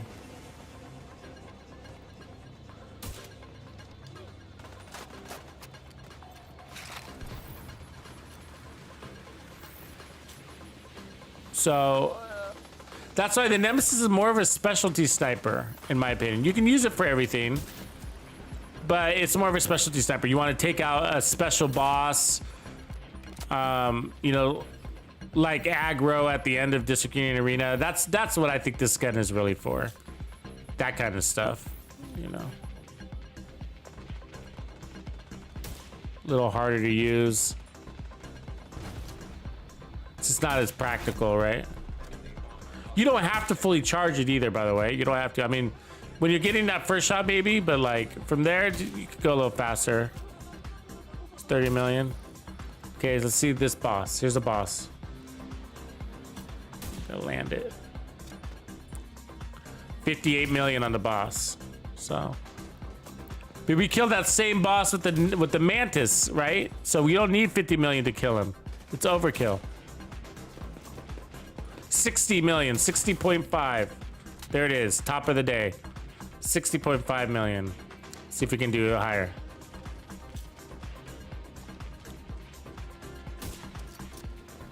41. Nope.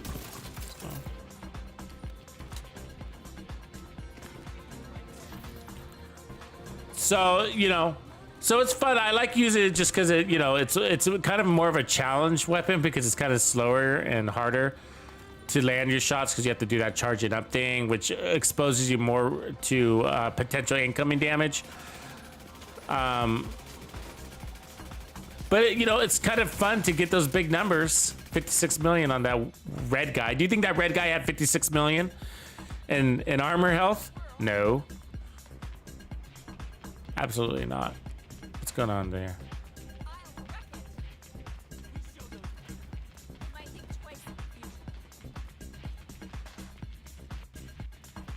It's on the other side of this building. Oh, that's really annoying. Might be a glitched out control point.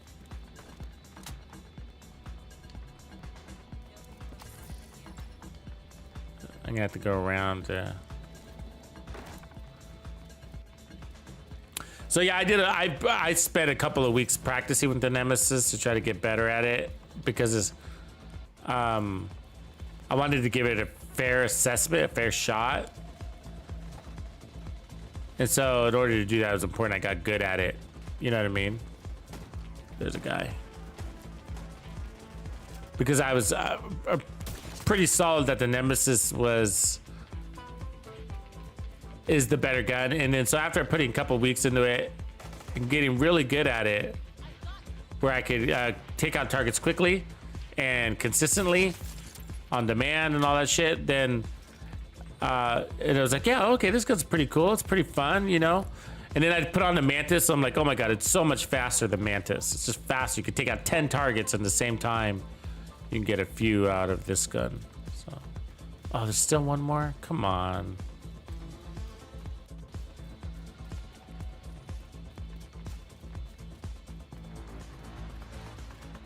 Yeah, you can actually, Snorlax. You can. We talk about that a lot. Like on legendary and stuff, like even on my Mantis build, it's like I got armor on it now. And so, but the thing is, here's the thing, you can't put armor, but then why? I mean, like this is the problem with the sniper builds. I gotta tell you, is that you can't really, you're playing from cover. So I guess my point is you don't even need the armor. You know what I mean? So you have all this armor and then you're not even using it. So then you kind of go back to like, oh shit, well, I might as well go put back on. I mean, because you're always playing from cover and you're one shot, one killing. And that's because like the Nemesis forces you to play from cover. You can't run and gun with this. I mean, maybe if you're on a PC, you can because you're crazy, but you can't really run and gun with these. And so you really are staying in cover. But yeah, you could put on more armor. I mean, I wouldn't go crazy with it. Like 1.1 is probably okay. 1.3 max. Anything over that's a little, it's just not being used. Not much is being used. What's going on? Come on, give me a fight. But one of the things I did, so with that being said, I do have run and gun sniper builds, and they're all with the White Death, and I go no scope, and then I load it up with armor. So it's usually something like that. And I could show it to you for a second here, but I usually run it with the Memento. I run it with this scope, 15% stability, minus accuracy, 10% accuracy. This is how I run my run and gun. And then I run it with the Memento, and then I usually at least one other armor core. And it's so much fun. It's so much fun. This is a very fun build. I could equip it pretty quickly actually here. Clean this shit out real fast. That's interesting.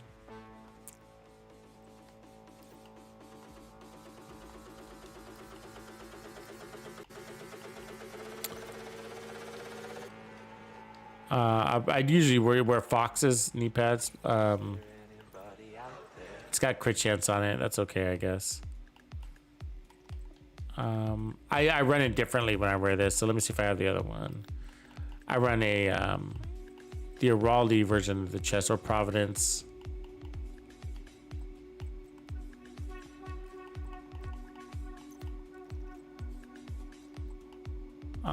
I'll run Araldi, that's fine. You see, the raw, I need that weapon damage, right? That's what I'm after. So I'm not sure if this is actually more than the Fox's prayers. I usually wear an Araldi chest or Providence chest and then Fox's. Actually, when I'm running and gunning, I don't even wear 3-piece aces. I don't. Okay, let's go run and gun. You're like, running and gunning? What is he talking about? Yeah, so I figured out how to run it point blank snipe with the Mantis. It's not hard. You can do it too. It's just lining up these crosshairs. Even if they don't close, you just put the enemy's head in that little box. See the box? The 4 white things create a box. You put the enemy's head in there and it'll land that shot. And you're close enough to where the bullet doesn't have a choice. It's really fun. It's a really fun build. You will see me running this build next week. I'll probably dedicate several days to it. And there's variations. So I'll run the other weapon as a Regulus. So I'll switch between the pistol and this. And so what's crazy is this. I'm getting 20% armor on kill constantly with one bullet. And so that's what makes the build so good. It's like, well, how are you surviving? Well, I got the bonus armor regen, and then 20% armor on kill. It's a lot of survivability. Now, I would normally run more armor. I just don't think I have any armor chest pieces here with me. I don't want to go back to the White House right now. Yeah, I don't. So normally I do run more armor though, so you know. A lot of fun. I encourage this build.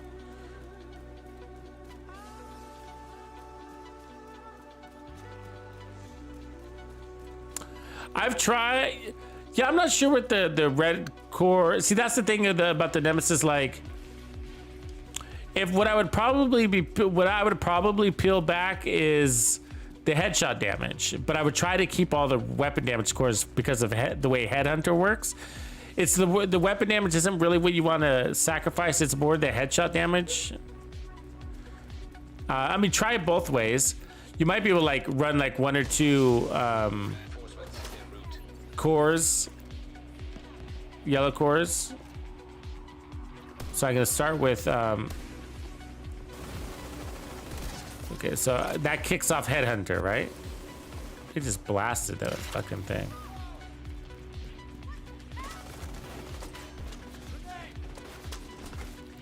So it'll take me a second to get these guys rolling here.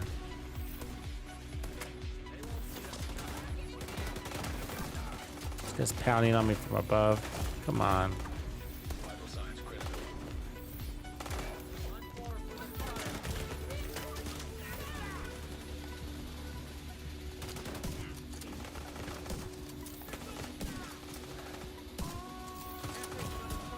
Need some trophies under our belt. Yeah, damn it.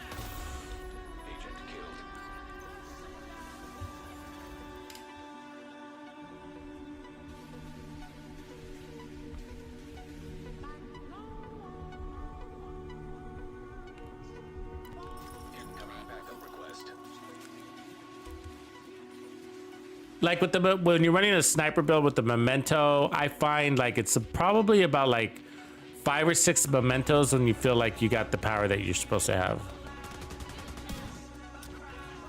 So when you're first starting, kind of play a little bit more timid.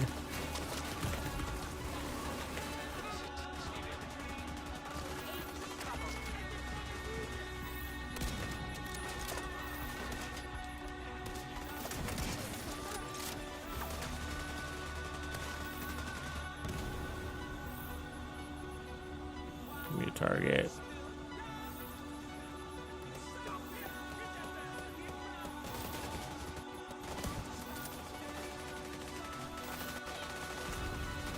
There you go. So 20% armor on kill, remember, over 5 seconds. I feel like there's somebody behind me.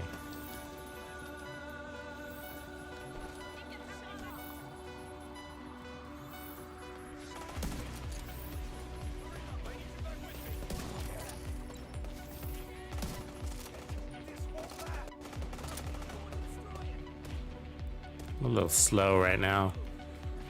It gets faster.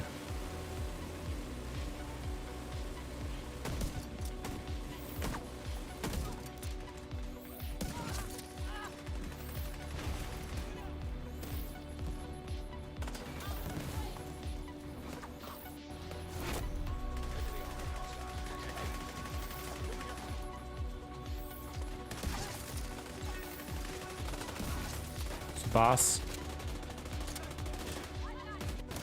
Boss down. We'll be able to get him in one shot. Took 2 shots for him right there, just because we don't have all our trophies yet. But look at our healing. Look at our healing. That's without our mementos, right? So it's only gonna get better.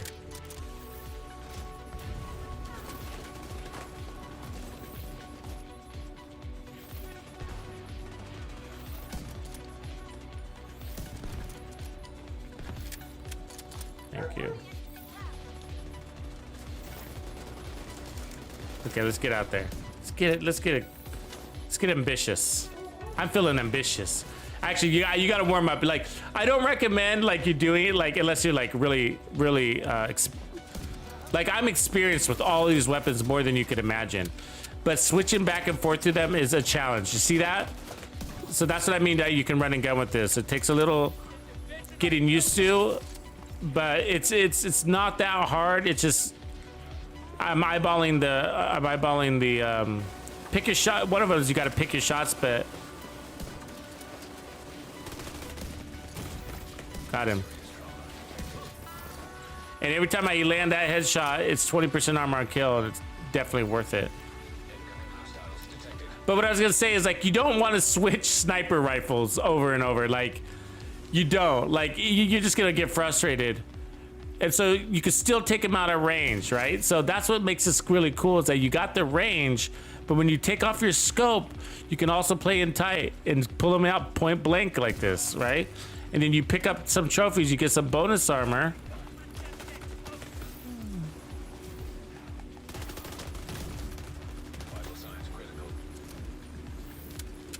Get out of cover a little bit. There you go, 19 million on his head. So this isn't the exact build, okay? So stay tuned for the real build. This isn't the exact build. You would want it. I actually don't think I run 3-piece aces. I gotta look back on how I run this. I don't think I run 3-piece aces with this. You can, it works. But there's a stronger version. I think I run Fox's Prayers and the Contractor's Gloves with this, I think. Definitely the Memento. Headhunter for sure.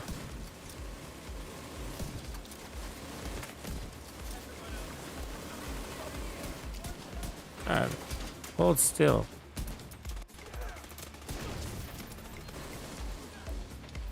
And then you can whip out your weapon, take him out of range or close to personal, whatever you feel like. And then even your TAC 50, right? Your TAC 50 is now useful all of a sudden. But with the Nemesis, it's not. Unless you're, again, wanting to shoot multiple weak points at the same time. That's handy.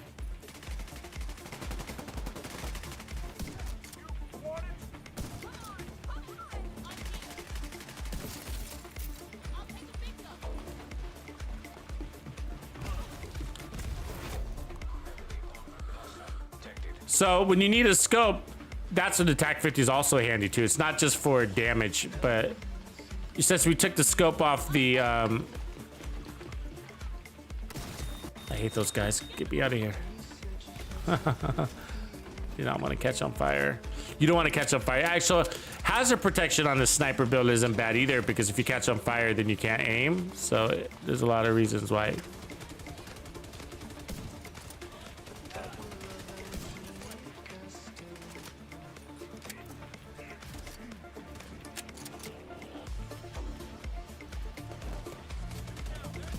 So that's the name boss.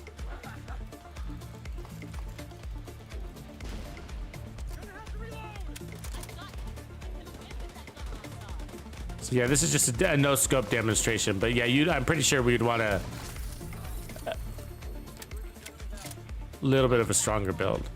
But that being said, you can run the Memento with any sniper build. Oh, I had a crit chance there. We didn't want that. Yeah, so we got this all fucked up. Yeah, we want the headshot damage back here. This is all fucked up. And then we don't really want these, but I don't have anything else right now. So we could run the 4th piece aces, I guess. That's fine. And then let's put back on the Deseros, and then let's go ahead and use the Mantis in this scenario just to show you. Like, this backpack is great for sniping. It's great. Nothing wrong with it. You get regen with it. Like what? Like what? So, I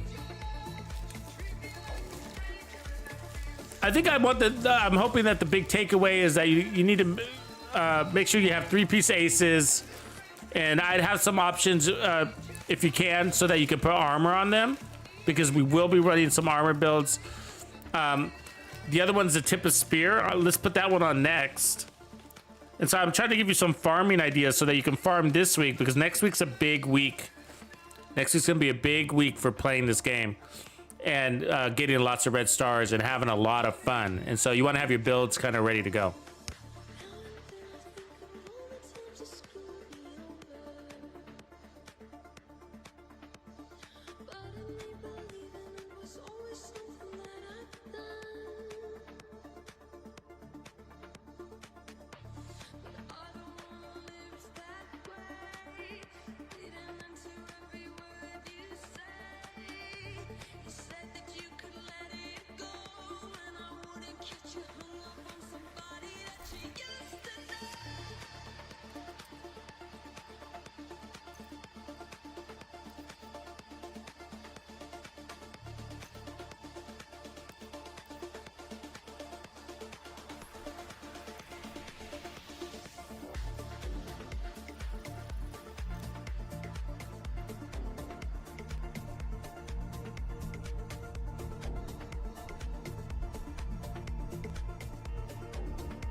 Yeah, I use the Dodge City holster 5-star, just not too often. It's sort of like the Nemesis 2, where it's a very specialized weapon. I mean, I have some builds where I made it like kind of practical too, like where I made this like I can't remember, it's like 500,000 armor on kill build or something like that, and so it was like you didn't, and that's what made the holster handy, is like if you needed armor, just whip out your pistol and shoot the guy in the chest. It didn't even have to be a headshot, but he would die and you'd get all that armor kill from a single bullet, you know. Otherwise there's just a lot of pressure on that shot, right? Like you gotta land that shot. This is one of my favorite builds in the game right now. Okay, you're gonna love it. This is the Mexican. You guys see this build video yet? It's out there. I put it out a couple weeks ago. I think I ran 3 protection from elite mods, I think. But look, oops, I took the wrong one. It's got 1.8 million armor on this headshot build. So this is the one we were talking, somebody was asking about putting armor. So this one I do. So we integrate the TAC 50, okay? So that's why we're running tip of spear. Well, this is 1.7. Normally, actually, my chest piece normally has armor. Let me see if I have it. Yeah, that one. There it is. Okay, we're gonna be at 1.8. So let me clear that. Okay, we're full on our mods. Fuck.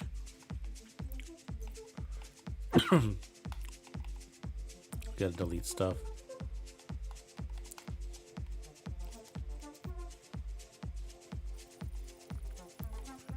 Okay, what were we doing? Oh, the chest. So we clear that mod. And then we're gonna run 1.8 million armor. And so every time I pick up a trophy, guys, this is crazy, okay? What, a single trophy, 1.1 million armor and bonus armor. One trophy, and we're headshot chain killing. Now I use a Liberty Regulus, but I'll show you the other weapons too, right? But let's change the D50 talent because we don't need that.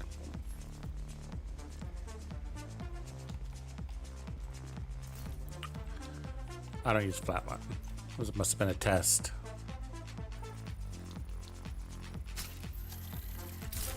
So there you go. That's 1.8 million, a single trophy. We got 3 protection from elite mods. Everything's armor and headshot damage.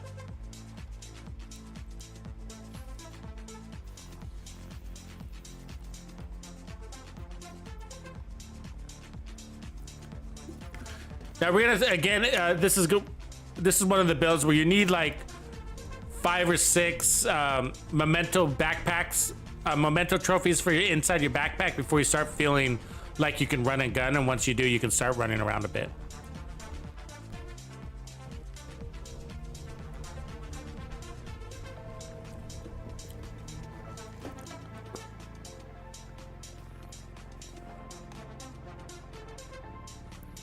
It's one of my favorite builds in the game. And the funny thing about it though is like I hate tip of spear. Like I've always like, oh, tip of spear is such a waste, it's such a waste, and I still feel that way, but it works on a very select few builds. I find, you know.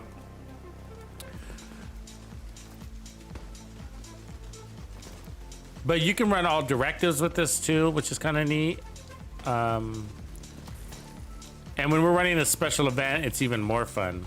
So I will definitely be running this build next week. Maybe even most of the time. Just because it's so handy. So we got ammo, right?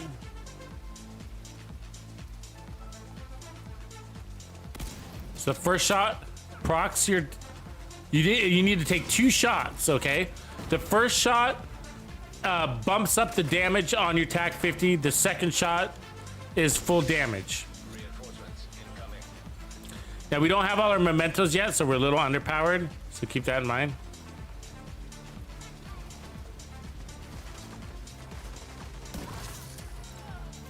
So I'm gonna kill. All I'm doing is collecting trophies right now.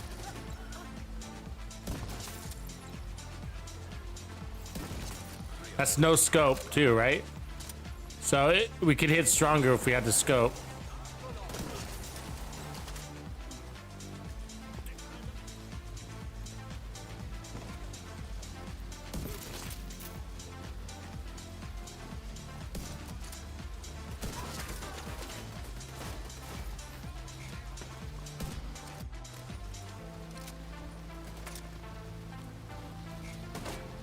See, I pulled out the TAC 50 to recharge my tip of spear buff, right? See the little meter in the bottom? Look at that armor.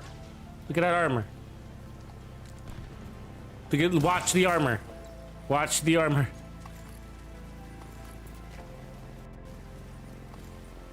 Look at the armor. How long did it take me to get those trophies? No time, right? That's the D50. That was the D50, okay? That's 20% armor on kill for that D50.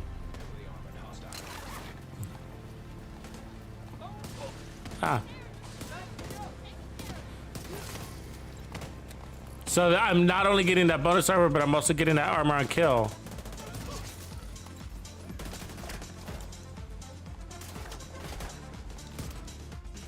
The Regulus is stronger, and so is the Liberty, but the D50 gets you 20% armor on kill. Once we have full trophies, though, once we get our trophies, you can see, like, damage is not an issue anymore. So just a little patience till we get there.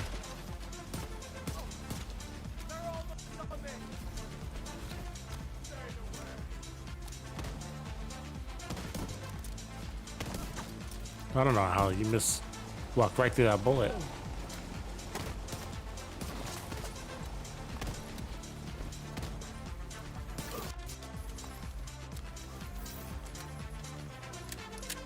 Take out his weak point.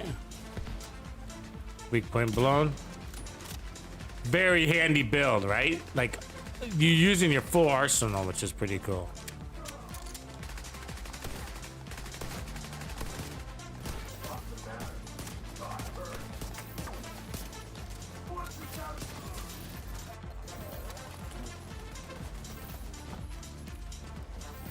Okay, I really want to use the Regulus though. Like, if you have the Regulus, like, oh, this build is even more fun. I mean, you just blow the heads up, right? Best gun in the game. Hands down. Right on, Jeffrey. I see that. I love shotguns. I was running that one for many days last week. I was using the KSG shotgun. Have you ever used that? Have you ever used the KSG? It's actually pretty good. It takes a little getting used to, but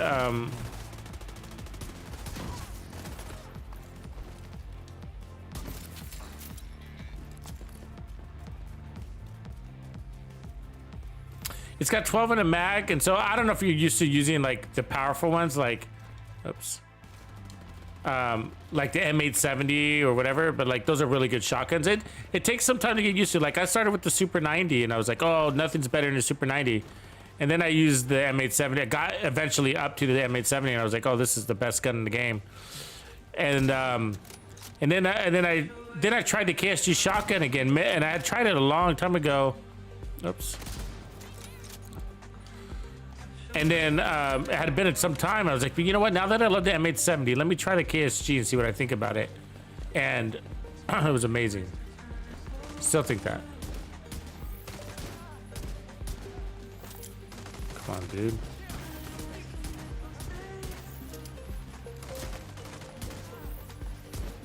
That was lame. Missed too many shots. Moody Matty. Yeah, I'll show you the build in just a second. So this is it's a tip of spear, which I hate, but it makes an amazing build. It's like the only way I'd probably run it. And this is a 1.8 million armor.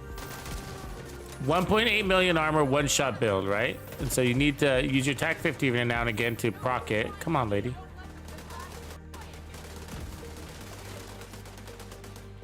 Show me your fucking head. God, chicken. So look at the trophy. One trophy gives us all that bonus armor. There we go. Okay, so now we're procced. See the little green arrow? And one trophy gives us, it's all about the bonus armor. Running and getting to cut it, buy you time to the next kill.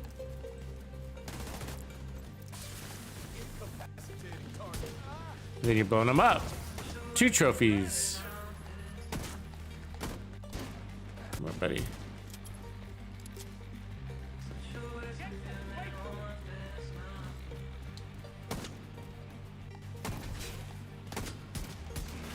That wasn't a headshot, apparently.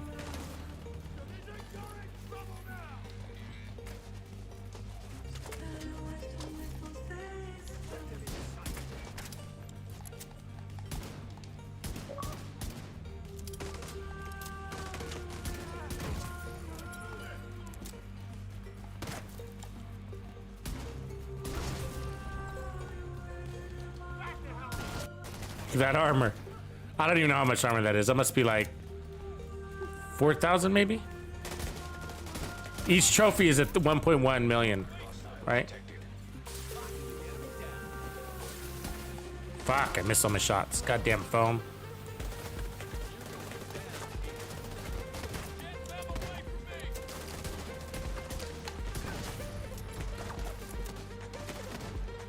No shield though, right?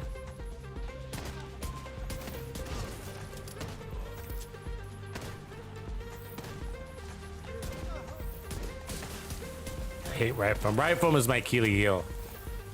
That's what gets me killed. We got good resistance though. So I got protection from elites also. This build is extremely tanky. I'm basically a tank. I can just land my shots and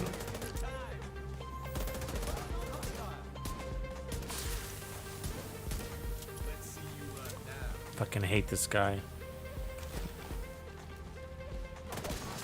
Okay. And I'll show you the build in just a sec. We're basically done here in a second.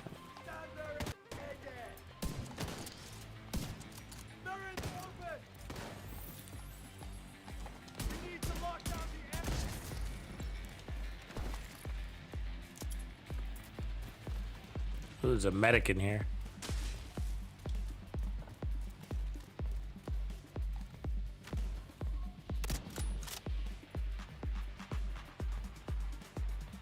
He knows I'm scoping in on him. He's got a sixth sense about those things, huh? Okay, so here's the build. TAC 50. Oh, I'm running the wrong chest piece. That's one thing too. But that's okay. It still works. Is that good? That's junk. Okay, so 1.89 million armor, apparently. And it's really a pistol build. I like it with the Regulus. But we showed you that the D50 also works. Or even the Liberty if you wanted to. And then you need to TAC 50 to proc, right? So the first weapon, the first shot will activate aggressive recon, and then the second shot has its full damage out of the TAC 50. So the TAC 50 will fill your perfect headhunter meter, so it'll get you to your 1,250 cap. And then once you got that, from there you go around with your pistol and start one-shotting everybody. And every now and again you'll lose your headhunter duff. I mean, by duffing your shot, so you pull out your TAC 50 again, reproc it, and so on and so forth. And that's why you're running Tip of Spear, so you don't run out of ammo, basically. Otherwise, everything's got headshot damage and protection from elites.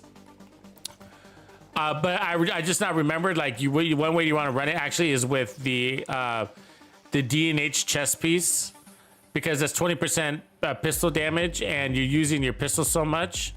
You could also use your Walker chest too. That's fine, but this will give you a little leg up. Help you Chenko. So, and you don't need all that protection from elites. But the reason why I'm running protection from elites is because I use this mostly on heroic content, and there's so many elites in heroic. You know, what it's doing is the protection from elites is protecting your bonus armor. So you pick up that trophy, you get all that bonus armor, and then it's gonna help us last longer, basically.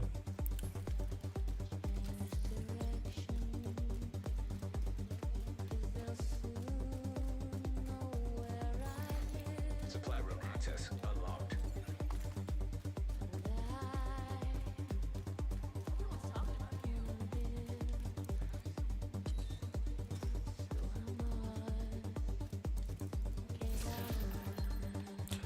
And it's sort of, this build is like, it even, I gotta say, it shines even more during the event. Like when the event is active, obviously, right? Because the event makes you, if you're not familiar with the Headhunter event, basically, you are powered up on those headshots. So you're gonna have more power on headshots already. And so that alone is gonna get you to run more armor. And then, if you want to. And then that when you do get that headshot kill, it spits out that green cloud. That green cloud heals you. So it's like an armor regen. So you can have even more armor regen. And so which is going to encourage you to run and gun a little bit.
So basically, you want to play into those trophies. So you want to go fast with this build.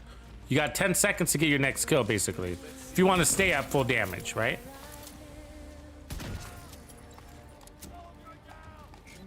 Ah, see, and then every now and again you fuck up like that.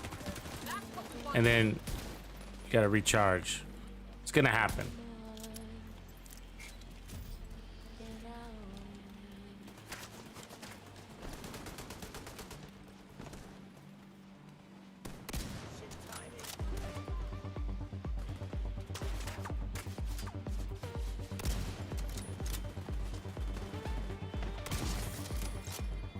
See how I'm charged? I'm fully charged on the meter. All right, let's go kill something. Reinforcement complete. Boom. Kill some bonus armor. Go kill his master. Hostile detected.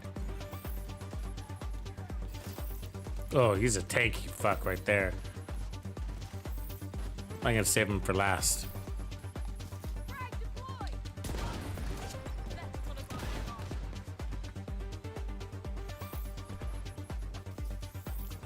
Fuck is shooting at me? Oh, really?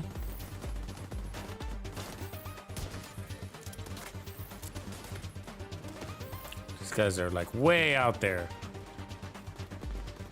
Man, I wish I could lay down.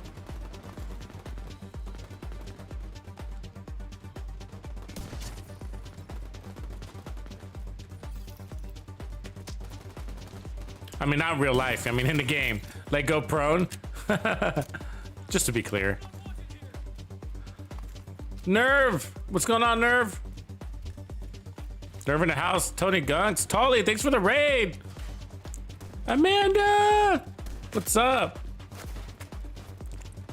Who's raiding? Is that Tolly?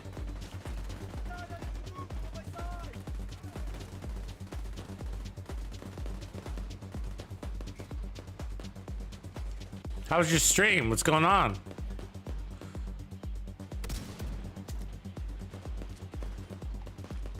Okay. This guy's gonna be a pain. He will. So we'll just take out his weak point. Go kill a couple of his homies. That. Pull out our White Death. Bust his helmet and then go to town on him. See, that's what I meant. Remember earlier we were talking about that pre-planning? That's what I meant. Yeah, you are, buddy.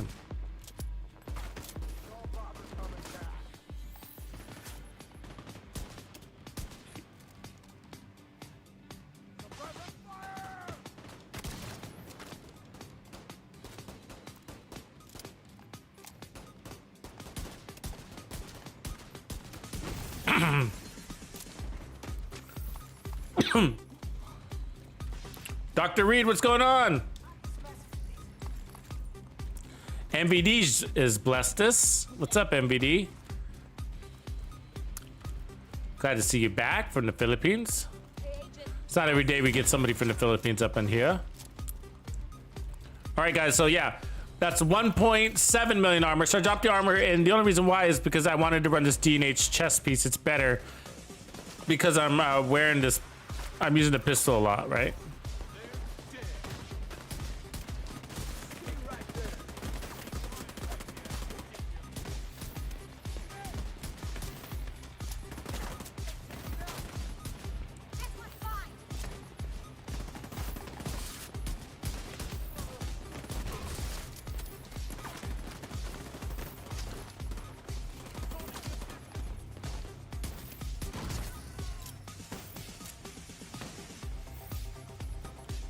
When they run all the way into the next town. What township are we in right here? So my tip of spear buff is timed out. So now I got a tip of you got to use your tip of spear.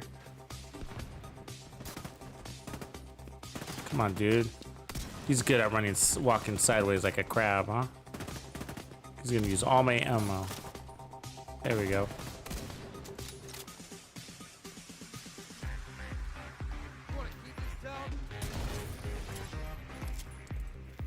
Ella History, what's up?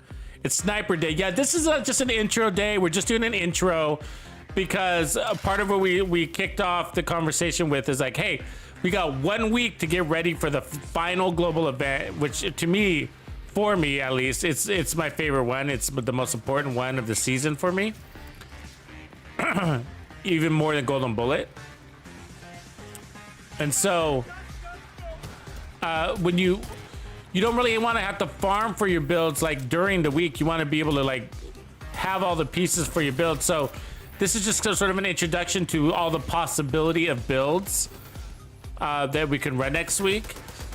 And then kind of give you guys some ideas so you can start farming. And then all week I'll be featuring these builds along with some legendary builds that I'm working on. And so that you can be fully ready to go for the new global event, which is only a week away. So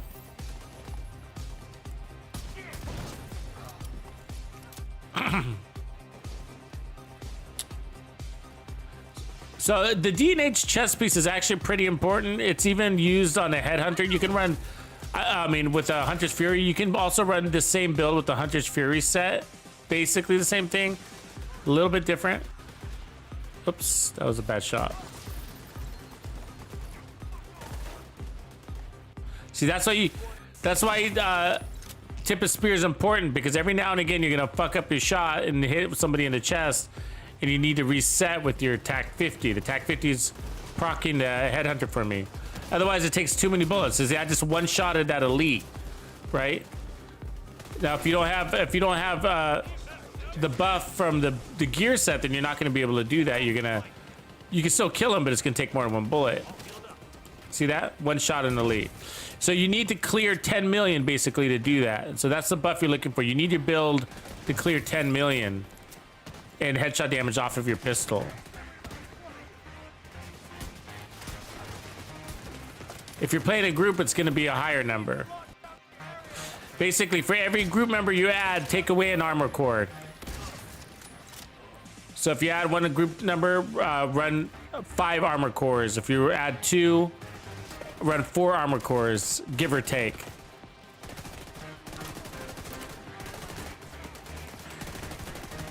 And there's many people that don't believe in running 4-man squads because it's the biggest jump in enemy scaling is between 3 and 4 enemies. Oops, that's a bad shot. So if you're like, the most efficient way to run is actually with three allies, not 4.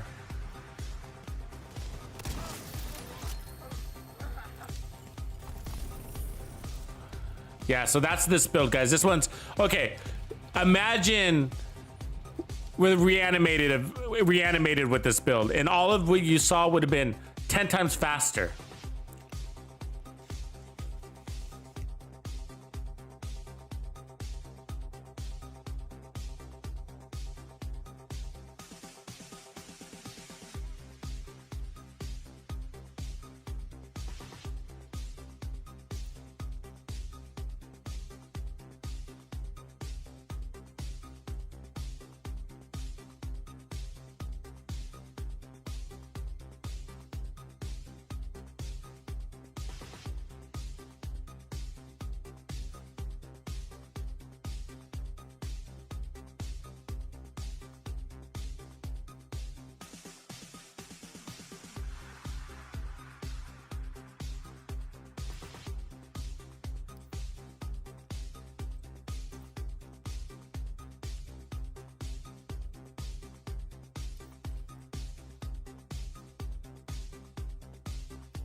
I'm actually gonna run it.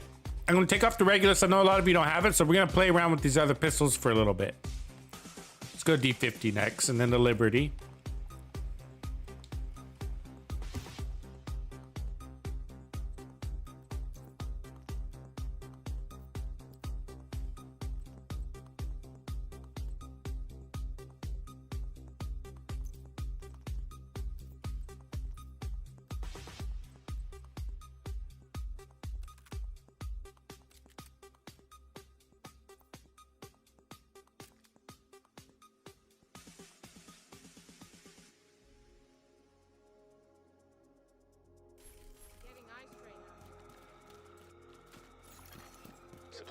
Access unlocked.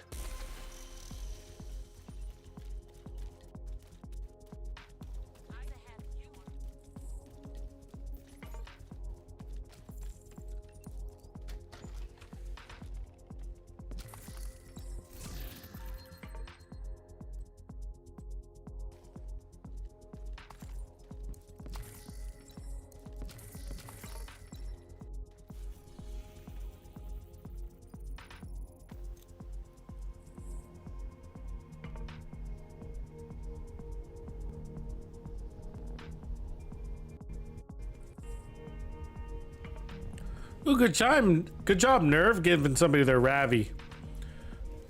Helping the community get their exotics from the raid. So nice of you. Azrael, what's going on? Never too late, man. We're always going. We're always going. It's actually a big day. I got some pretty cool stuff coming your guys' way. For those of you that are in the Players Club and that are hardcore Bandito member levels or higher, your gamer music playlist volume 6 is out today. It's gonna be out after the stream though, because it's such a large file that I can't upload it while I'm streaming. But it is done. So it'll probably take 2 hours to upload, and then you'll have it today. I'll make sure I send out a notification. So do.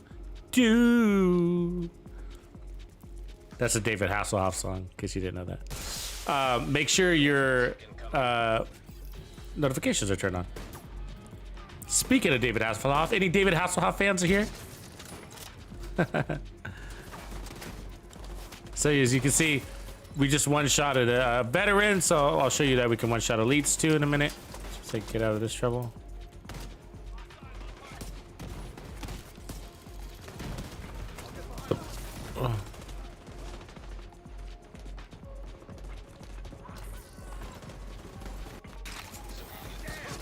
So that's the D50 right there, ladies and gents.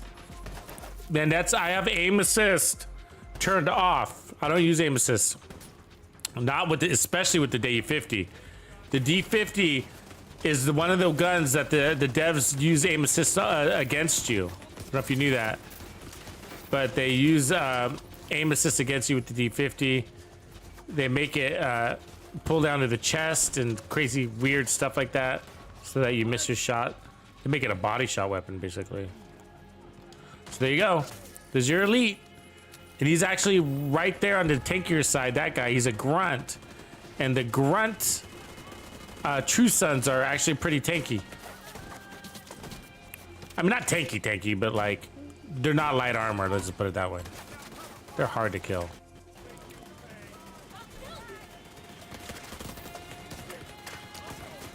So we didn't have our buff, and it took a little over one shot to kill her. That was without the buff, so.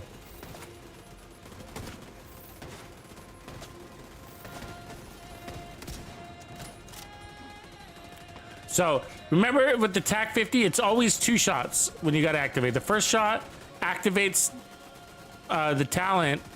The second shot is your kill shot, basically. And I'm missing everything right now because she's freaking out. All right. So keep that in mind.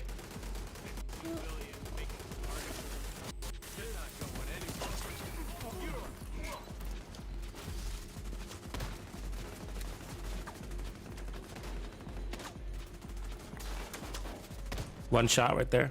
9 per 8. We're a little under. We want that number to be over 10 usually. 9.5 isn't bad. We're pulling it off. You can. I have a defensive talent, so if you need poor power, put an offensive talent.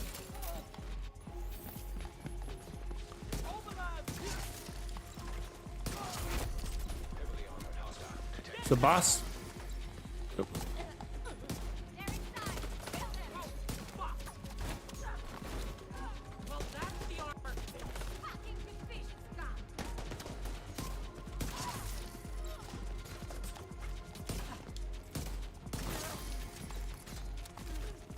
Not bad. Pretty easy, right? I mean, I know I make it look easier than maybe it is, but the armor helps, right? The bonus armor helps. I mean, it buys you time. Come on, dude. 11.2. So I'm running preservation. That's 20% armor on kill when I get a headshot. So I don't need it though because of all that damn bonus armor, right? So you could, I like it though. I still keep it. I still run it this way. But you could put Optimus or any other damage talent basically that you want to. Detected. Detecting additional hostile contacts.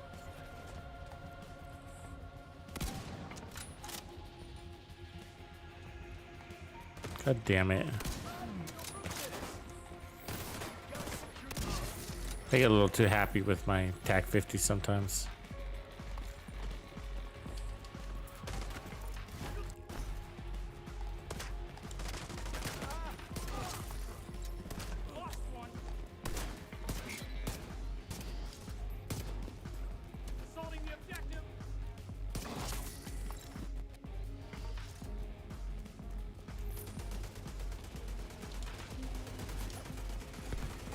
Civilians in distress.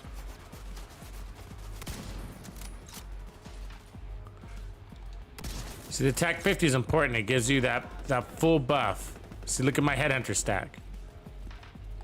And that's what allows you to do that.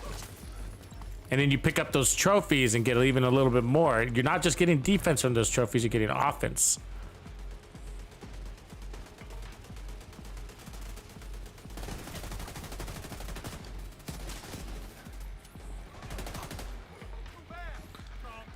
But you guys, okay, so speaking of David Hasselhoff, I see you guys talking about him good. So, does anybody know that do you guys know that he's a singer and like really popular in Germany? And have you heard his song, Do? It's absolutely amazing. The Hoff. So you gotta keep an eye on that buff. It times out. I can't remember the timer. I feel like it's like a minute. Okay, he's fucking busy.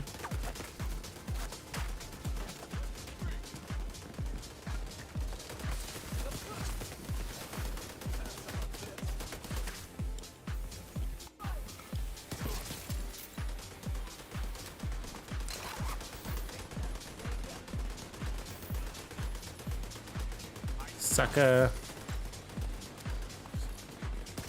Oh, they didn't count that as a headshot. That's bullshit. I mean, come on. You guys saw that red guy, right? That was what? Was it his ear? And they didn't count ears? What is it? God damn it.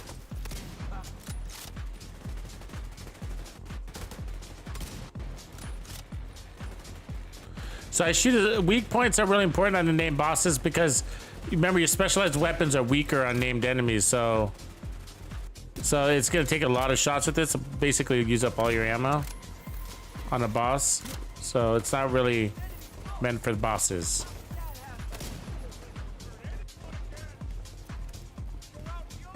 That's why people use a Nemesis to kill bosses, right? That's a nice black market.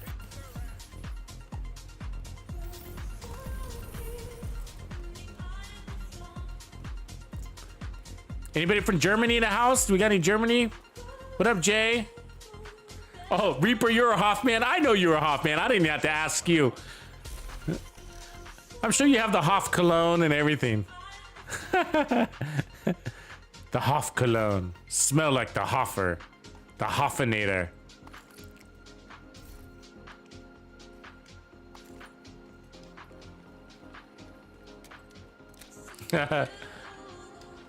He united Germany.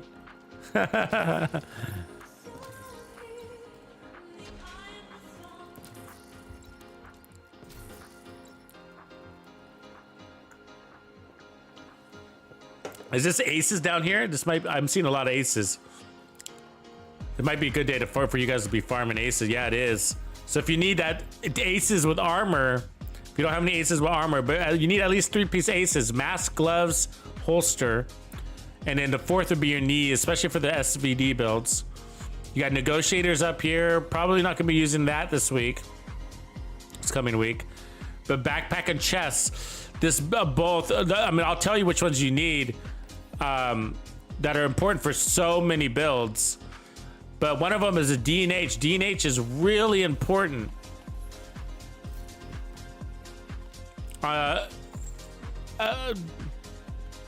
Probably in the chest for sure, and then you want one in the backpack. But this needs to look just like this. You can also do crits with a pistol, so pistol crits is okay too. But again, if you're a console player, you want the weapon handling. If you're on PC, then you can go crits. Damage is basically the same. Crits can go a little bit higher. So otherwise, you need the same backpack. I don't think I have it. Be the D&H backpack that looks just like. God damn you, lady. The D&H backpack that looks just like this, but you also need the Araldi too, right? But there's a D&H backpack that has vigilance, weapon handling, and headshot damage. You could also run crits. Right, so those are key. And then this build, of course, is tip of spear. And so what I did is I farmed it for headshot damage, optimized it. It was worth it. Rolled armor everywhere. See that? So you need those. That's what you need. And then Douglas and Harding, and obviously the chain killer chest piece is the other one. And then a Providence one. Sometimes I run on certain builds. A Providence chest piece. If your build has a hard time getting to 150% headshot damage to meet the minimum threshold, and you want to run the Providence chest piece, which I'm not sure I have on me right now. So those are the three chest pieces that are important though. So the chain killer, which I'm sure you have, and then that chain killer, and also you can run with crits, but I don't do mine with crits.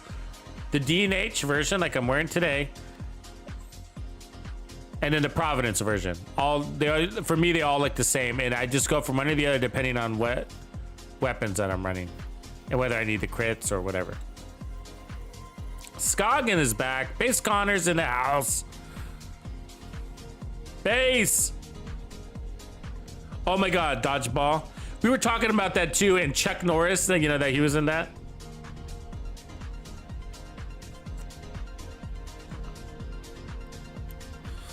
To be honest with you, Base, like I actually didn't know he was a singer until I saw that in Dodgeball. I had no idea he was a singer until Dodgeball. Dodgeball taught me.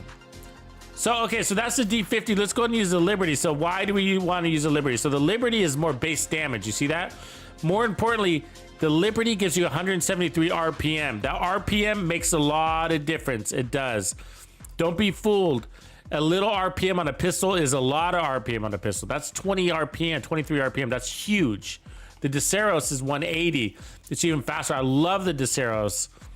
So let's use the Liberty since we just went from the D50. So we'll go to the Liberty. So we're not worried about the headshot, body shot, all that junk, okay? We're just gonna be going for headshots and getting big numbers. But we didn't need that preservation, as you can tell. It was helping us, but we didn't need it so much. And so the power and RPMs for the Liberty are gonna be nice.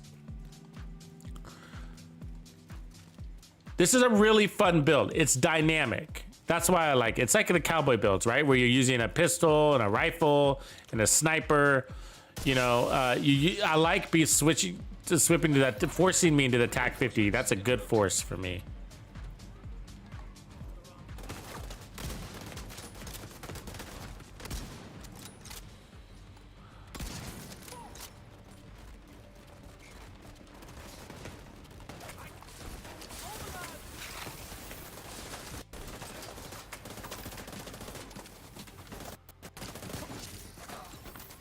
This is the Liberty. Look at that bonus armor. That nice? Okay, let's look at the stats. So the Liberty is gonna give me 185 headshot damage. So we dropped a little bit in headshot damage. It's okay.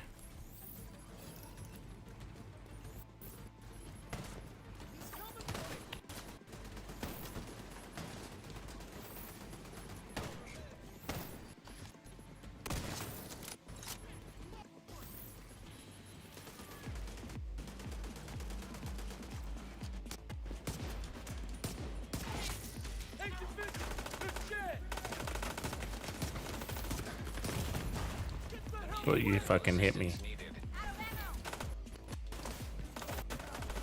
Don't you hit me. Oh, that was close. That's the RPN right there. And then look at the bonus armor. That's saving me, right?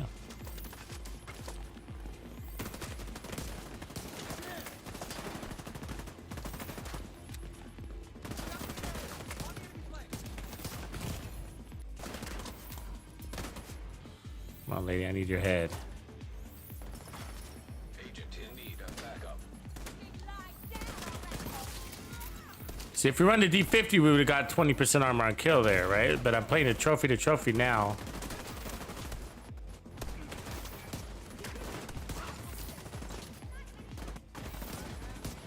So I ran out of my buff, so I got to recharge the buff, right? Use attack 50. One shot starts it. The second shot's your kill shot. That's how. That's a tip of spear thing.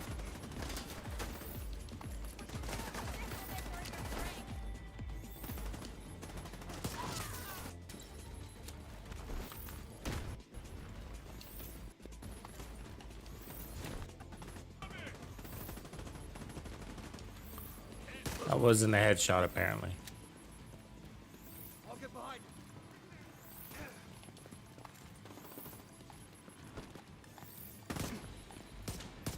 Where'd you? D50 takes a little getting used to. The Liberty. They all shoot just a little bit different. Again, especially with headshot builds. Especially with headshot builds. Don't switch weapons a lot. I mean, TAC 50 to the other weapon, you have to, but I mean, like, don't go to the D50 to the Liberty to the Regulus. So pick your weapon. You're going to frustrate yourself because you got to remember how they all handle. It always takes a few minutes to get used to it. I run these builds a lot, so I'm all right with it. But it always takes a minute. Get into a rhythm.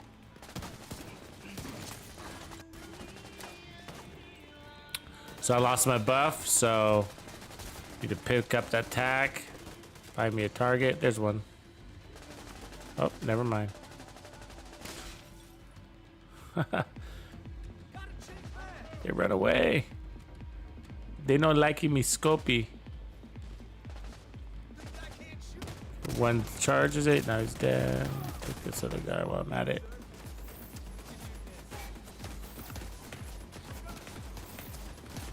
God, the fucking really inside there, that thing.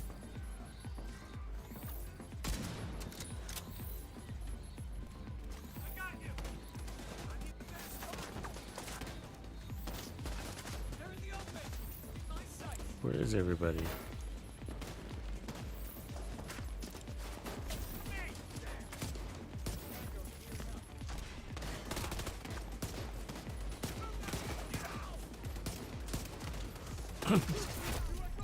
Hostile detected.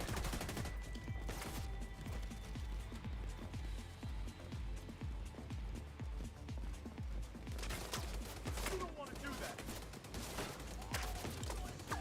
God damn, they're moving weird. I don't want to,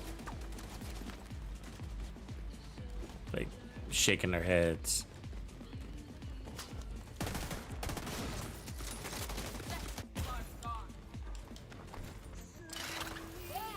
It's a little harder with the Liberty because of the preservation is pretty helpful. Well, it's just, I guess it's more like you just don't have anything there. There's nothing there. It's like you don't have weapon damage, you don't have repairs. The D50 is giving you nothing but RPMs and a little bit more base weapon damage, you know? So I rather run, I guess what I'm saying is, like, I rather run the regular D50 in the end. Here we go. 10.3. So that wasn't bad. You have a lot of options. Like, you can even run the Deseros replica. It's a little weaker but faster. That's fun. And the Police Magnum is also fun. You could try that. It's been a while since I've done that. I used to only run the Magnums, actually. And then around the time I turned off my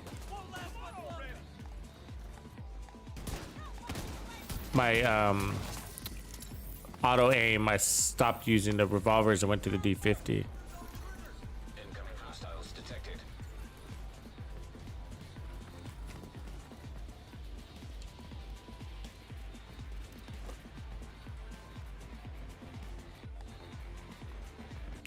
clipped him.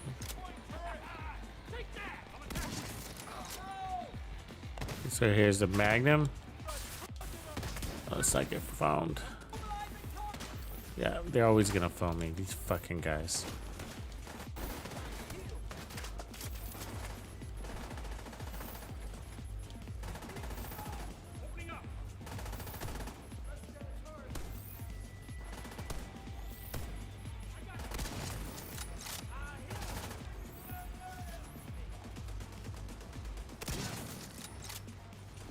Just get rid of that foam guy while I can.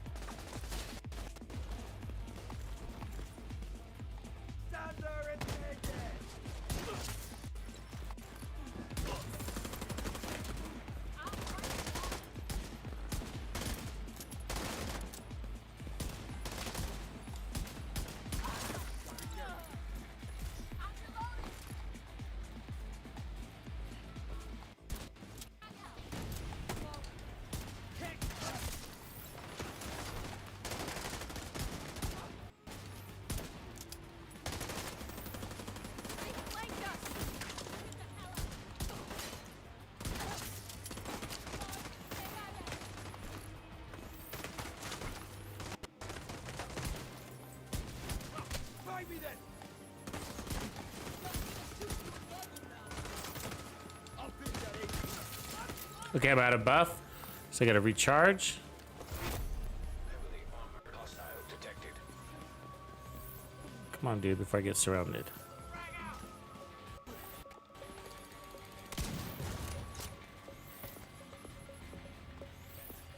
I don't even know what she's doing. Where's she going?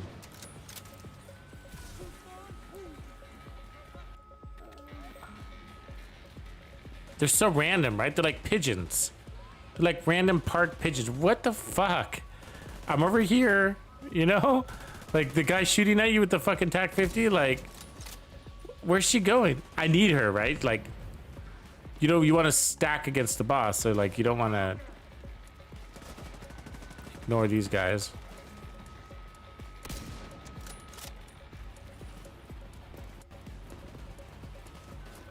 Wow.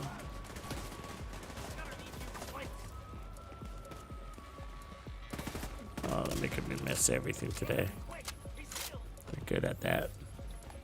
There it is.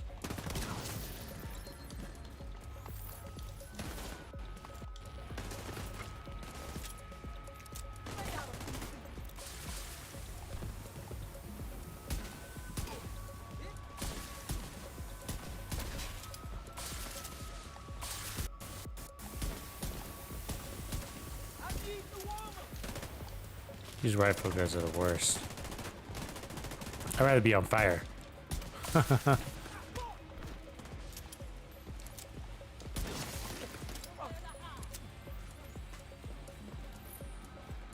the TAC 50 does have a crunchy sound, doesn't it? What up, Damon Cecil? What's going on? Good to see you back. Okay, so what pistol am I running now? The revolver. All right, that's right. Okay, so we're out of TAC 50 buff. So you whip out that TAC 50. So you can run out of ammo with the TAC 50. See that we're out, and now we're officially out. It's all right though. We got lots of ammo, and this guy. We're still running out. We still don't have the buff, but that's okay. You can survive without it.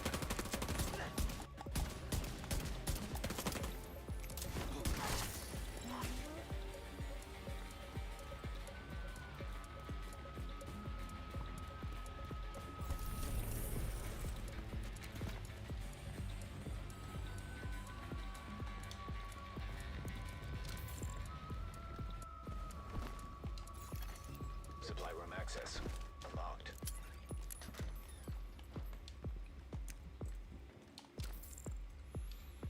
See, I get used to like moving a lot with these builds. You know, like the jumping and the twirling and the handstands and all that shit I'm doing. And so I think that's why I get impatient with other builds. Like I'll run but sometimes I'm running like a non-run and gun build, and I'll start pushing and moving fast and forward with it, because I get so accustomed to pushing with these builds, you know. And that's because I'm playing into the memento trophies a lot. Like I'm running before to the next memento trophy, and then I, you know, try to kill as many people before it runs out, right? Marquez, saludos, Swervin, what's up?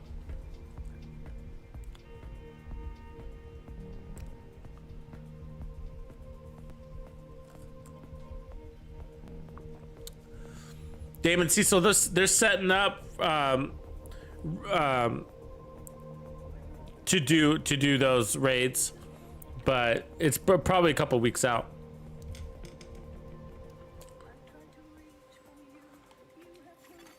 Civilians in danger. Doing a little reorganizing.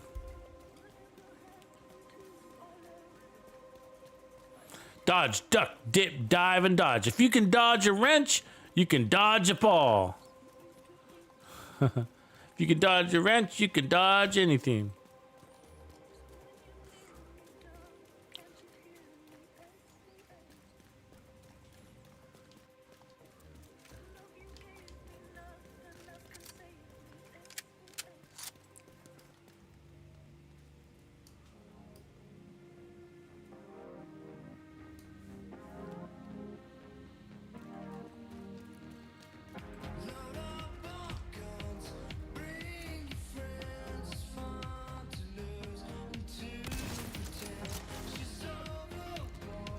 Okay, so right now we're using the Magnum.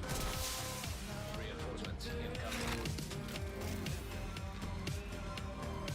incoming. Used to be my favorite gun. One shot. Boom. That was a veteran though, so let's find an elite to kill. Easy. The handling on this is better though. That's the real advantage.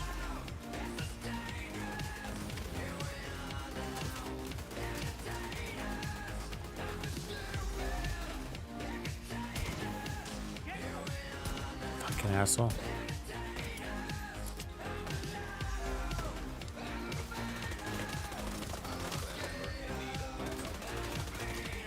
See, that is a lot easier for me to acquire that. It might be hard to tell from where you're sitting, but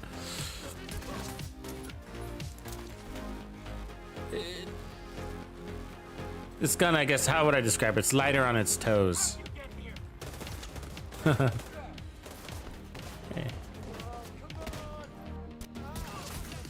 See how I was able to throw two shots in the succession real easy?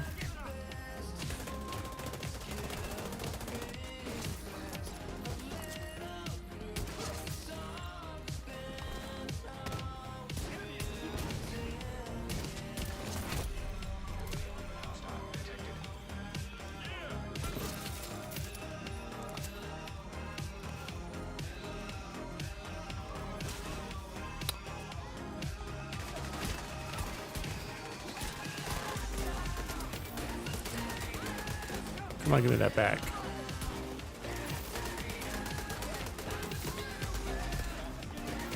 Ah, he's wailing on me. Fuck. That didn't go very well.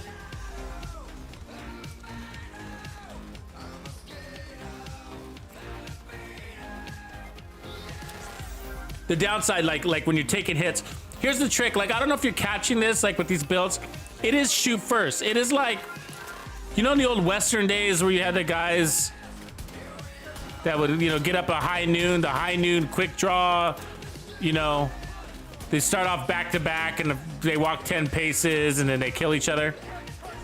Okay, it's just that these pistol builds in this game work the same way. And what I mean by that is that it is a shoot first thing. Like, if you don't shoot first, it all falls apart. And so, again, speed and agility, which is why you don't see a lot, you know, you don't see me running with the shield. And shoot first doesn't necessarily mean like I gotta get the have the first bullet out of the thing, but see, I mean like land a shot on her before she lands a shot on me. That's what I really mean. So notice I put out 5 shots before she didn't even get out 1 shot, right? And so That's the success of a pistol. And so what I'm doing is I'm playing into a game mechanic, right? And the game mechanic is that there's a slight micro pause in the enemy, one from the stagger. The stagger causes a pause. That's the biggest reason why I can run around without a shield, is because of the stagger. Which is why it's important to get your shot out first. Now, if they start moving sideways on you like that, that's a death march. They're marching you to your death. So if they start walking sideways, they're trying to get you to miss your shot, right? So you want to get into a forward-backward scenario with him. You want to line up on him, and that's why you see me running in circles. Like, why is he running in circles like that? Why doesn't he just go straight at the end? Well, one, when you go, there's two reasons. One is when you're playing with no shield, you need to, those are my flanking patterns. Success, but I know a lot of people that try to use the shotgun builds that I create, and they're like, oh, Tux, I use a shotgun build, and I died in like the first 2 minutes. It's like, yeah, it's usually your flanking pattern. There's nothing wrong with the build. You got to take the long way around. You know what I mean? Take the long way around. So what I'm doing here is lining up on him. I'm trying to get a straight shot on him. See that? See how he's... So if this, pretend this is him, he's moving sideways. Sideways shots are hard to land, right? But front to back shots are easier to land for me. So what I'm doing is trying to find an angle on him. I'm moving to a forward backward angle. So he can walk backwards, that's fine. He can walk forwards, that's fine. But if he starts shooting at me while walking sideways, that's the game trying to fuck me right there. They're like, oh, we're gonna make you miss all your shots, right? So I wanna go into a forward backward situation.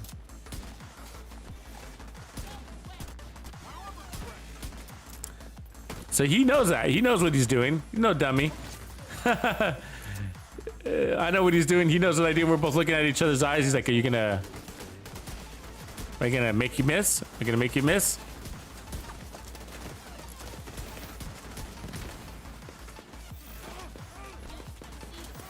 So yeah, so that's what I'm doing. So I'm running, getting an angle on him, and then boom. Boom. And they don't have to be like perfect straight lines, but you know, better than like, you don't want him to be like going 100% laterally. Like I can handle that. He was like back and to the left. He was backing up to the left, right? Anyways, I forgot we need to make sure we use our TAC 50.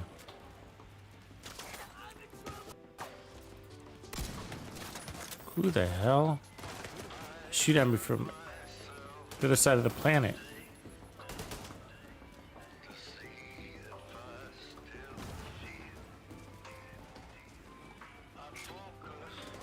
He's gonna keep repairing that thing.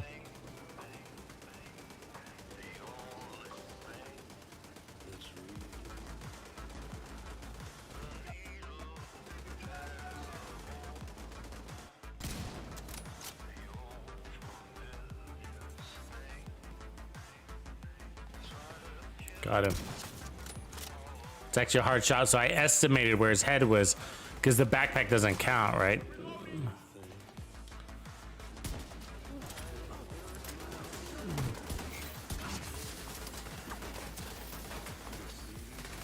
So again, taking an angle.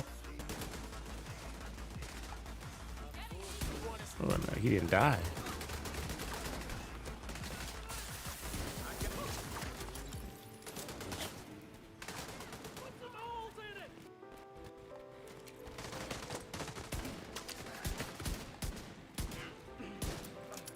Don't go upstairs. Come on, dude. Don't do that. Can we run up here for my trophy?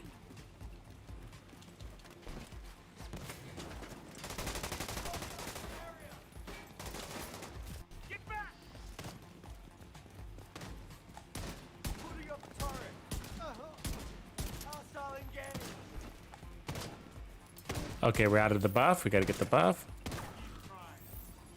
Better not get hit again. Come on. I'm attacking now. Come on.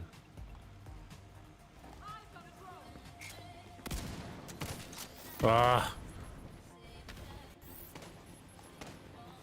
God, enemy movement on my side.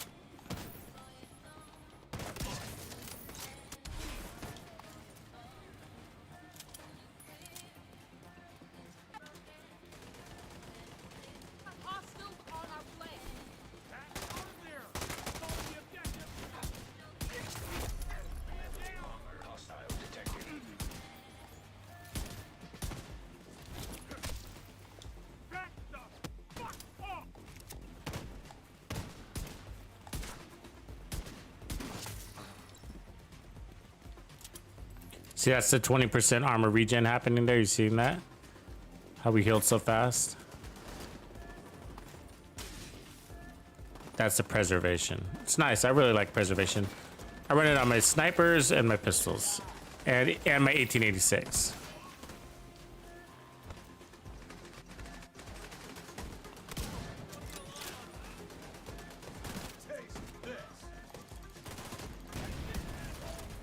Oh, I went right through that fucking fire.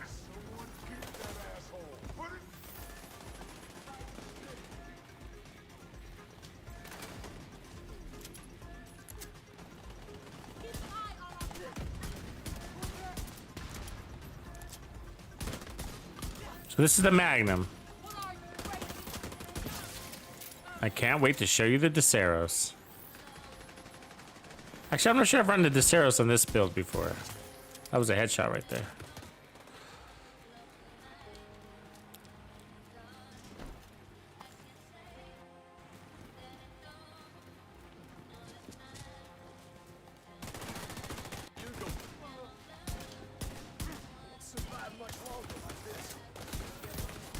Another guy shooting at me in the back.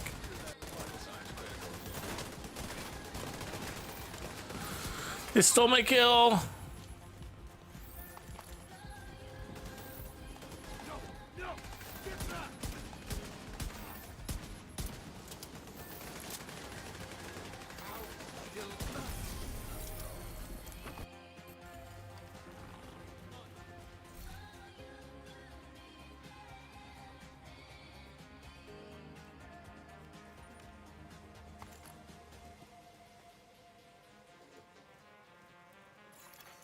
Supply room access unlocked. Yeah, you got it, Eclipse. I'm the same way. I think that too. I think the shields are. The only time I usually run a shield is usually it's the shotgun builds. I'll run a shield with them. Otherwise, you might see me running a shield with like an assault rifle on legendary, but as you probably know by now, it's not really a shield build. I'm just opening up my right hand view with it, but it's a paperweight. I mean, if it takes one bullet and it's broken, so it's not really a shield build. But so the only time I really do is like on these shotgun builds, the headshot shotgun builds that I was running this last week, and I'll run them next week too. They're really strong, but I'm running that striker shield for that extra weapon damage, and then I'm just trying to pop in this shield in and out as fast as possible. Okay, so that's the Magnum. Again, it's a little bit weaker than the D50, right? So if we just do a quick comparison, but it's got a little bit faster. It doesn't have a big mag like the 8, but it's got 6. It still works. The handling is a little bit better, a little faster reload. So that's that. So let's try the Desceros. The Desceros is surprisingly one of my favorites. So I was actually running this Magnum forever saying it was my favorite, and then I discovered the Desceros, and it's faster. It's got 180 RPM, and the RPMs do matter, right? It's they allow you to throw out multiple shots in quick succession, so it makes it more forgiving. So when you miss a shot, you can quickly correct and get that second shot out really fast. And so that's what it of course there's a little less damage in this one, but it's still worth it. So I got a headshot mod and then a reload speed mod. You only got one option basically here. So I don't even know why they make it a mod if they're only gonna give you one option. What's up with that, right? Anybody got an explanation? Why do they even give you the mod if they don't give you an option? Dumbness? Dum da dum dum.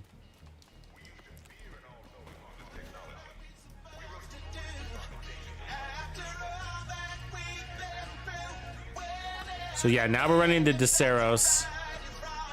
This will be a little fun. I've actually never run it with this build. It may not do the trick because we got too much armor. Might have to lower the armor. Or one thing we could do is take off some of this protection from elites. Let's try putting 10% headshot damage on it. Just one.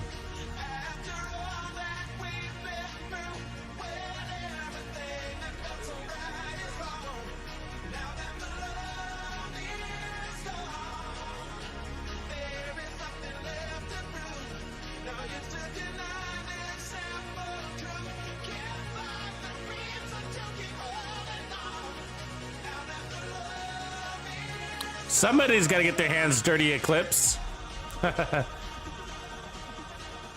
Keep it up.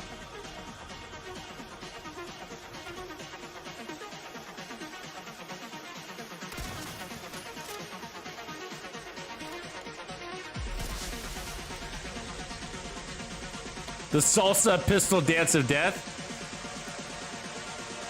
It's like Zumba.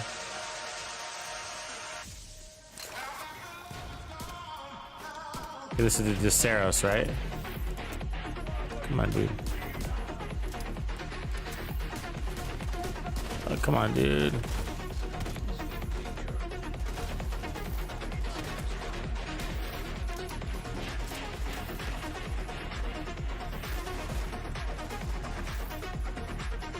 That, nice handling on this pistol. There's a far pistol shot right there.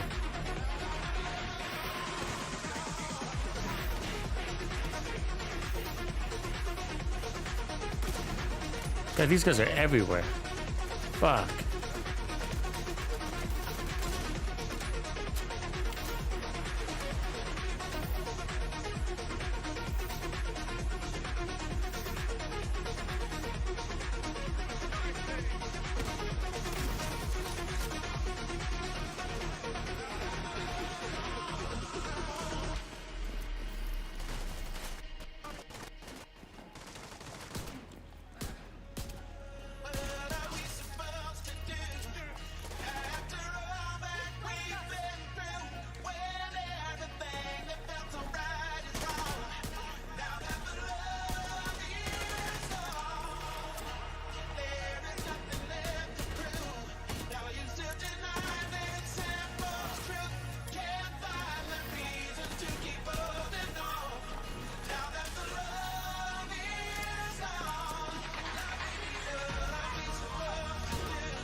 Oh, this medic. I was like, didn't I kill that guy already? Yes.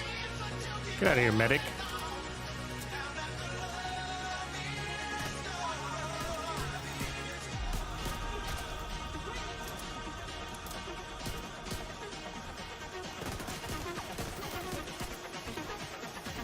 Too many, too many.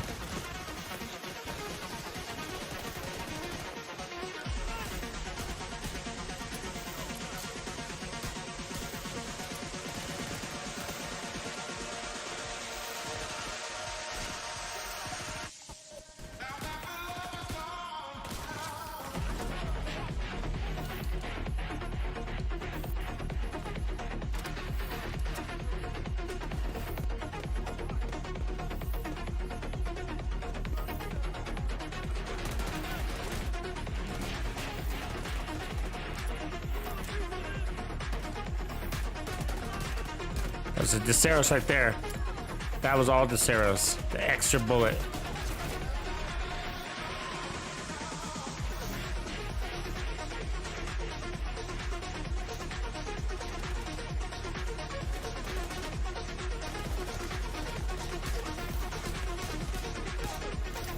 Oh, she landed that.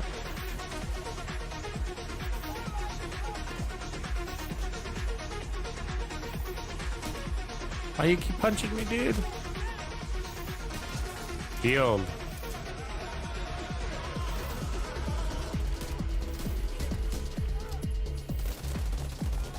Look at those RPMs. Look at those RPMs. Don't punch me. I think he busted out because I was shooting him in the head. I don't think he liked it. He didn't like my face punching with the bullets.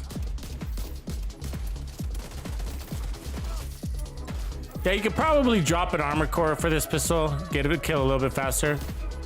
That's all right, it works great. Fun, it's mostly about having fun. That's what these are. These are about having fun. This is like if you like John Wick and you want to play like him, it's like you run these builds. You know what I mean?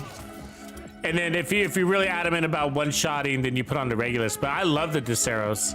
It's fast. It's just like those quick shots in succession that just feel really good. It's like whack, whack, whack. The Diceros does it the best. Better than the police, better than the D50. Throw out 3 shots real fast.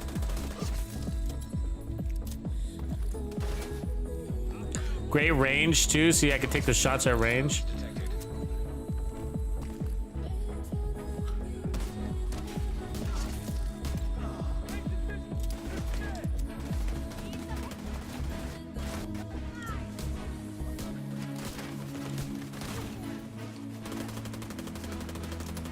Watch a range shot. I can land it. See that? Nice range on it.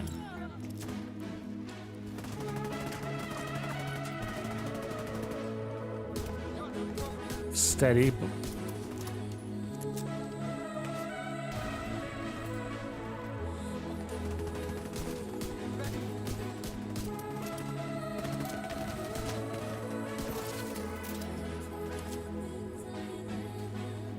It's one of the few times I run armor like this, so you know. Like, I never run this much armor. I'm not a big fan of armor, actually. Like, in the special events, I was running like no more than 1.5. But with this pistol build, pistols are so strong, snipers are so strong, you can run a lot of armor. Like we were saying earlier, they're overpowered. Pistols have never been nerfed in this game, not since I've played. They buffed headshot damage and made it multiplicative. It didn't used to be.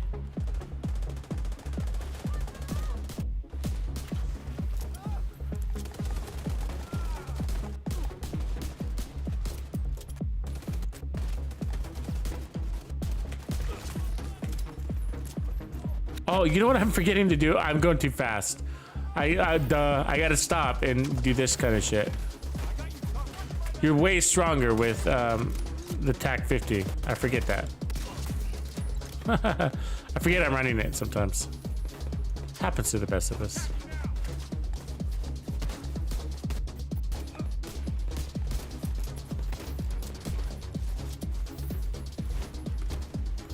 I get so excited about running and gunning that I forget to stop and use the sniper.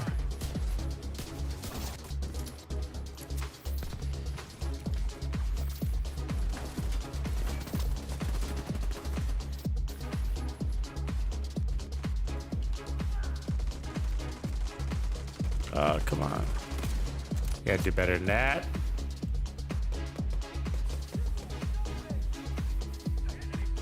And that. There.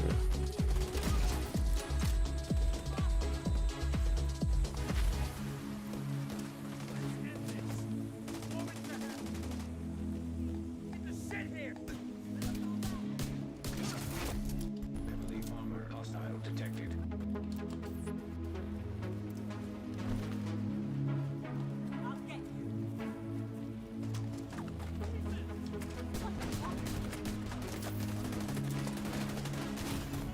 Ah, I didn't make it. It's too far. Agent out of action.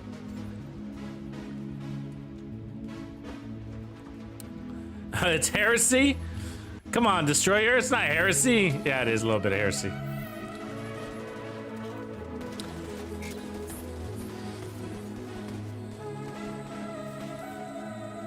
Oh, that was a big headshot right there. Went through him into the fucking gas tank. Come here, buddy.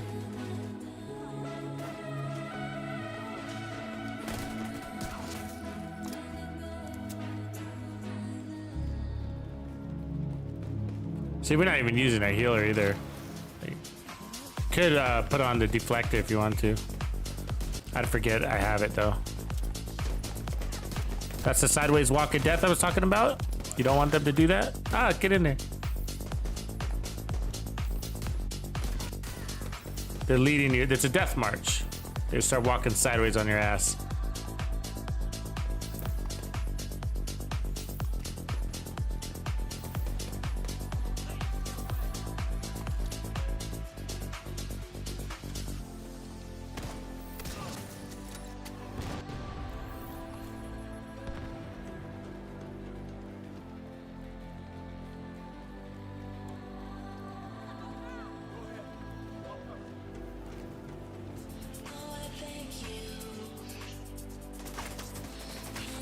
What do you guys think of this new sweater? Anybody, I don't know, into it?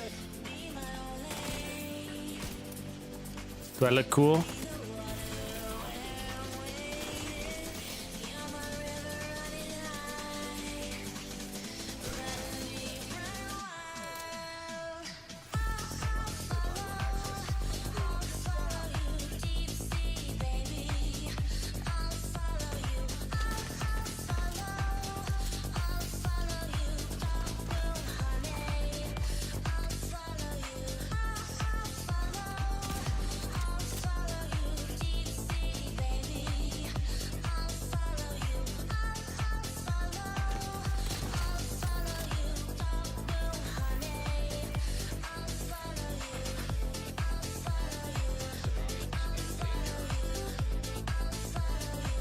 The salsa.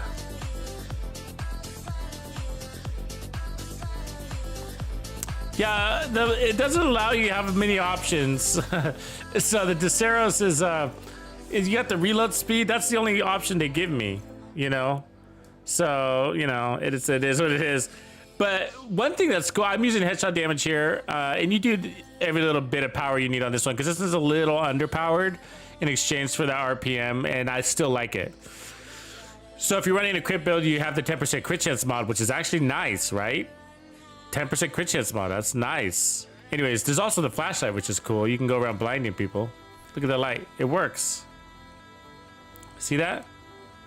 Should we try the pistol mod and the flashlight and see if we can blind enemies with it? Let's try it. You think it'd work? Does anybody use a flashlight mod? It's nice. It's actually pretty cool if you think about it. You know, there's some rooms and tunnels and shit that are pretty dark, and you know, maybe you have a hard time seeing with your character and it's an issue for you. Whip out your flashlight.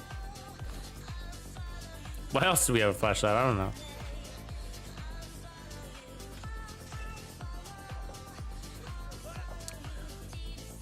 I don't think I've ever used it really. But it works. I mean, it's on. Look at that. I like those strobe lights they put on guns that blind people. Those are pretty lethal, huh? So this is the build. I'm just rotating different weapons. This is all just demonstration, guys. I'm just showing you the possibilities, and then we'll hone in on stuff. But I'm trying to give you guys some ideas to farm, you know, so that you can get ahead of it. So I'll do some more tomorrow too. Like I'll show the 1886 build and a couple of others that are also fun. So I won't only feature like the crazy run and gun builds because I know some of you guys don't like to do that. So I'll put out a variety, some more relaxed builds, headshots. But yes, you need to practice your headshots. Yes, absolutely. I know a lot of you are like, yeah, I don't want to do headshot builds because I suck at headshots. It's just because you're not practicing them.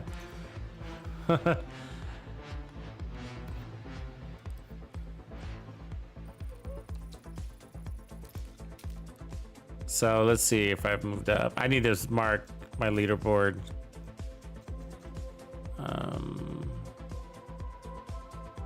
I was there.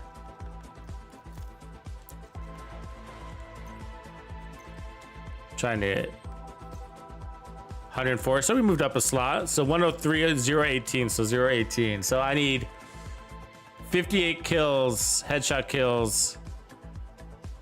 Less, actually, I need 40 headshot kills. That's easy. That's one control point. Should we take out Senor Stalwart? Should we bump his slot? Let's take him out. Okay, 40 headshot kills. You guys got my back? So if we want to do that, this is the zone over here.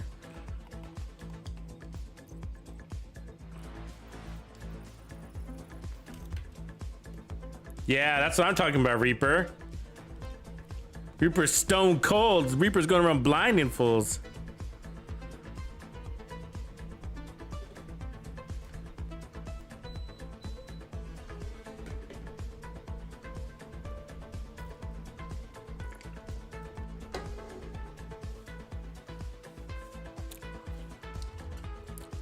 Okay, so that was a Deseros, lots of fun. Actually, I'm not gonna use it anymore though. because I want to get those 40 kills. And I'm gonna also blow people up. So the shitty part about, did I reset? Yeah. So the shitty part about fast traveling to a safe house, I shouldn't have done it, but I think I had to reset, right? But is that you lose all your mementos, so now I gotta go build up all those mementos again. But if you start off from a single place, you know, use your TAC 50, take out 2 guys with your TAC 50, and then pull out the sniper, take out the rest. Take out a bunch of them, and then just go out and collect your trophies. You're like halfway full. It's like the easiest way to get trophies in the game, probably.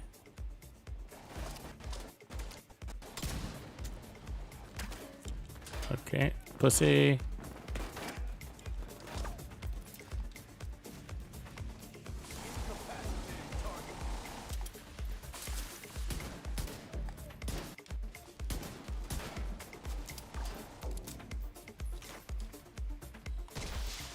Reinforcements incoming. A dog behind me.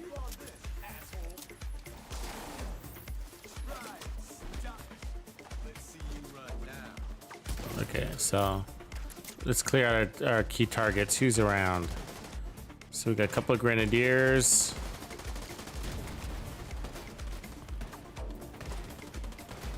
One. There's 2.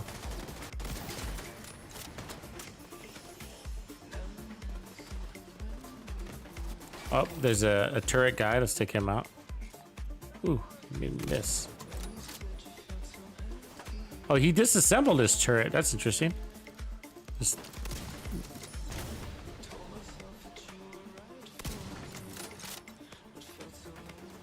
So I'm creating trophies. That's all I'm doing here.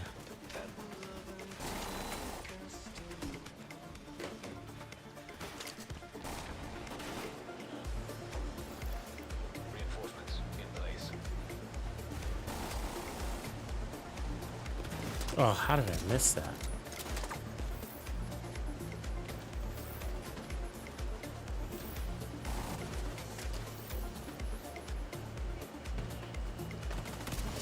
All right. Let's go get our goodies.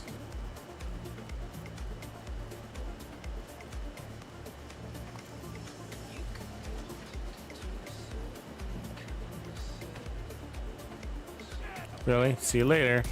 Fucking guy. Jesus. Oh, great. Now I'm on fire. Great. Great. Now I'm on fire. I'm a peacock. You gotta let me fly.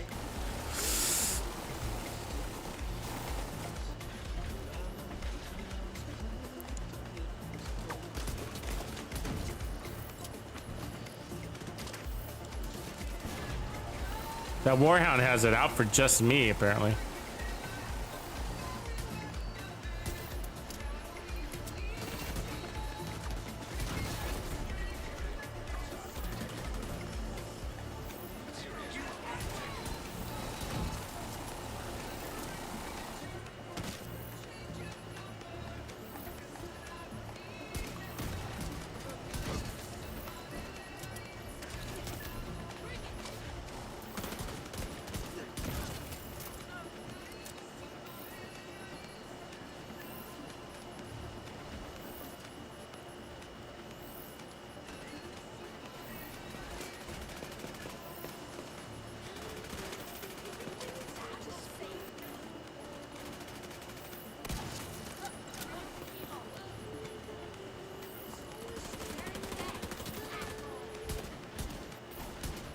Where's the boss?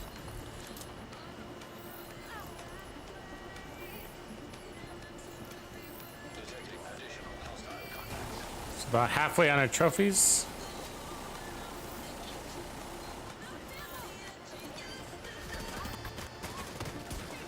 I missed every shot there. Fuck.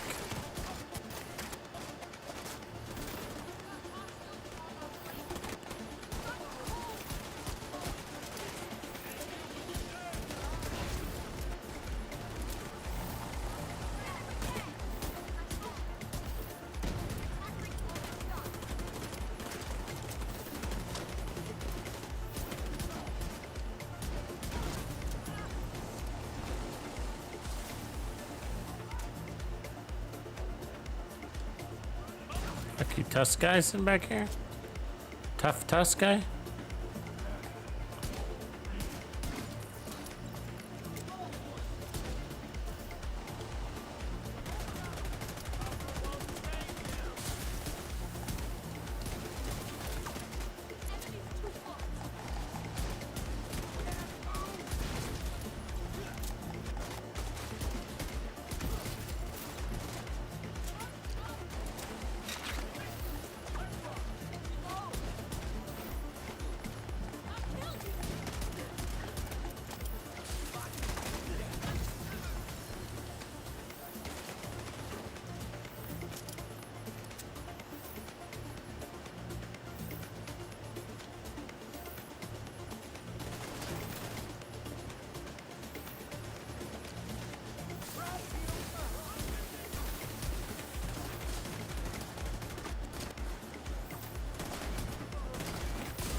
We're full on trophies now, so we got it all back.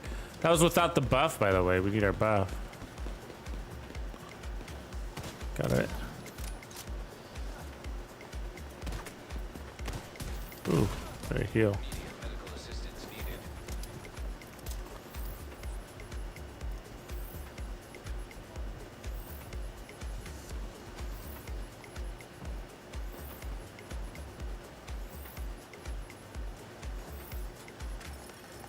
Agent in need of backup. I'm gonna need a new vest. Vital signs critical.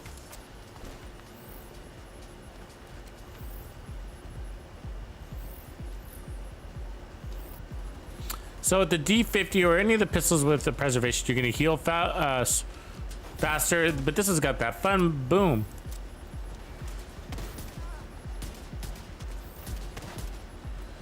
And the reality, I think probably the D50 is, the D50 with preservation is probably the most useful, to be realistic.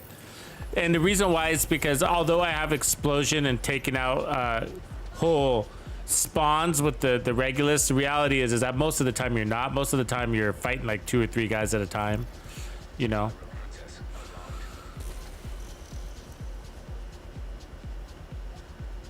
Help me, Tom Cruise, I'm on fire.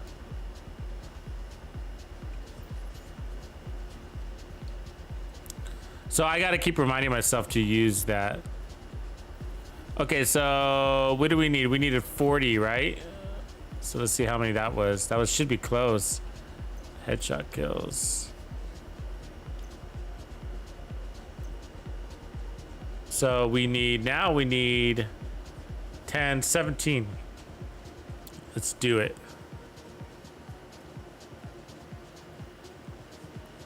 I want to break into the top 50 on headshot kills. The problem is global events, believe it or not.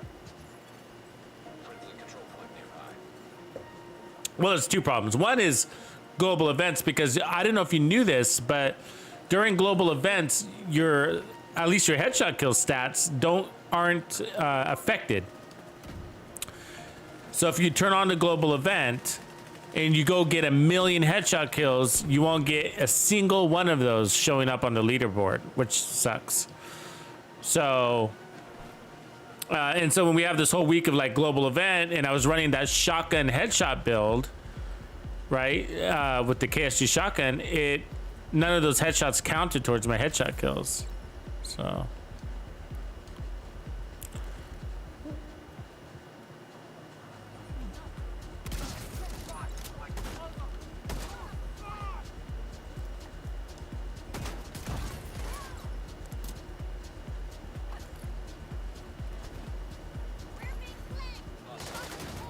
Ah, I fucking lost it. It's gonna happen from time to time. That's why you got the TAC 50.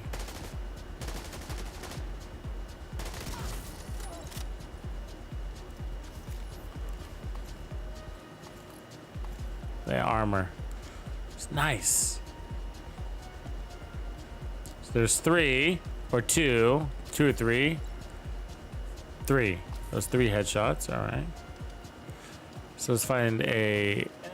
So I like to take out the. Okay, there's a medic, the turret guys, but then the medic is gonna try to get him up. So we gotta get that medic next.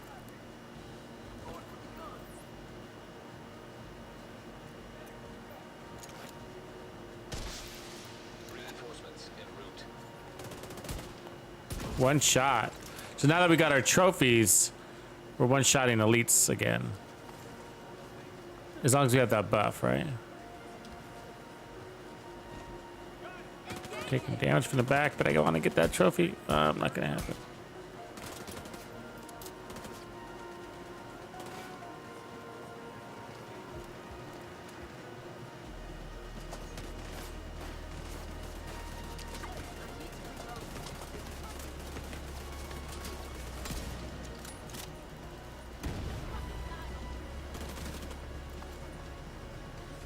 You again.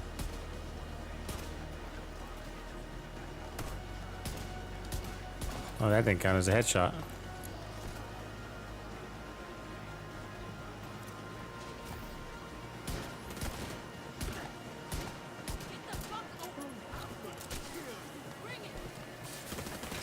Fucking foam.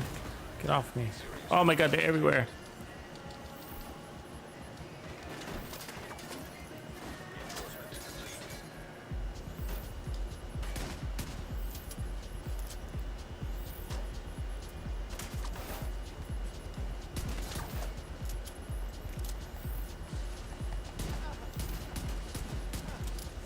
That riot foam is dangerous, man. No shield getting stuck in the open between 2 guys shooting at you with the riot foam is not a recipe for disaster, right?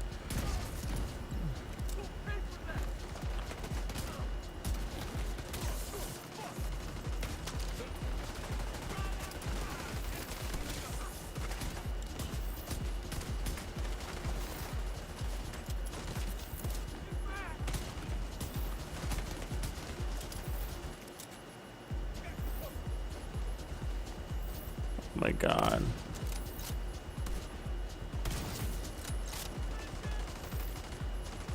Ah. I gotta get this guy. He's irritating the fuck out of me. Look at him. Look at him. I'm not even gonna get him. No. Somebody else got him. Fuckers. What a... That's bullshit!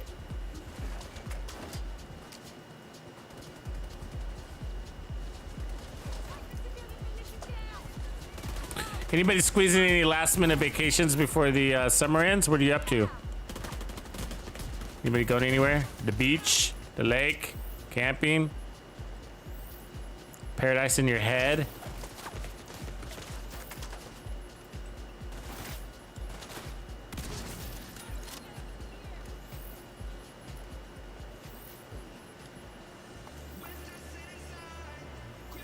Luca! What up, Luca?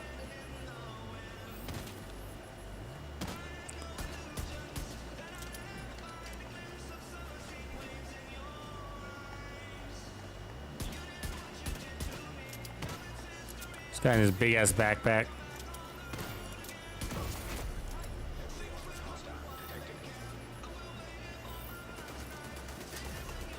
God damn, they ran fast. Damn, he's out of here.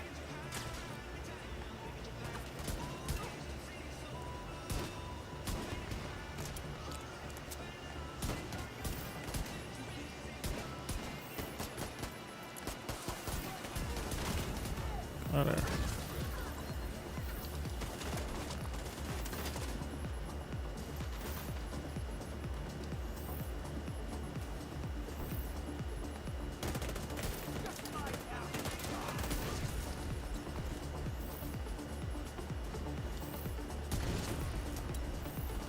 See how I'm blowing people up, but the reality is that I'm not getting in like big spawn kills.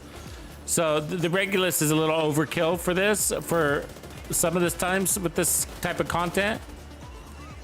I mean, sometimes I do, right? Like sometimes I get on a roll and I'm right in front of that door, but a lot of times they get out and they're all running around and they're all independently, like over here and over there. And so in that case, if you feel like that's happening to you, then you might as well just run the D50 or a revolver and put on preservation. You get 20% armor on kill and you'll be much happier. Even though I like blowing shit up.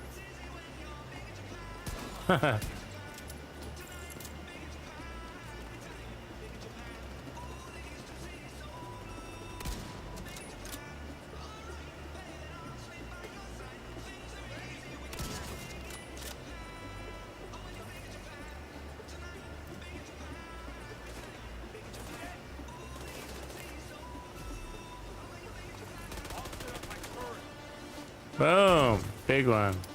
Boom. Now we're talking. Now we're on a roll. Boom. 3. 4. 5. 5. At least 5. Might have been 6 headshot kills in a row. All one-shot elites, so remember, those are all elites, so we have the right proc. It all starts with that TAC 50. You got to remember that. That's why that's where that success came from. So my TAC 50s and headshot damage are duffed now. So now I gotta reproc it, right? So don't forget to do that, or you won't be able to one-shot elites. And if you want to one-shot elites, and you know.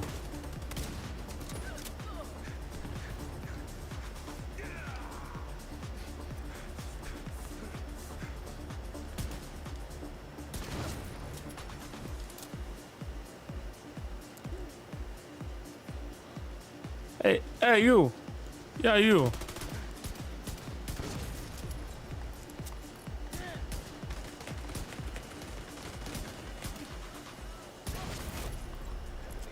Hostile detected.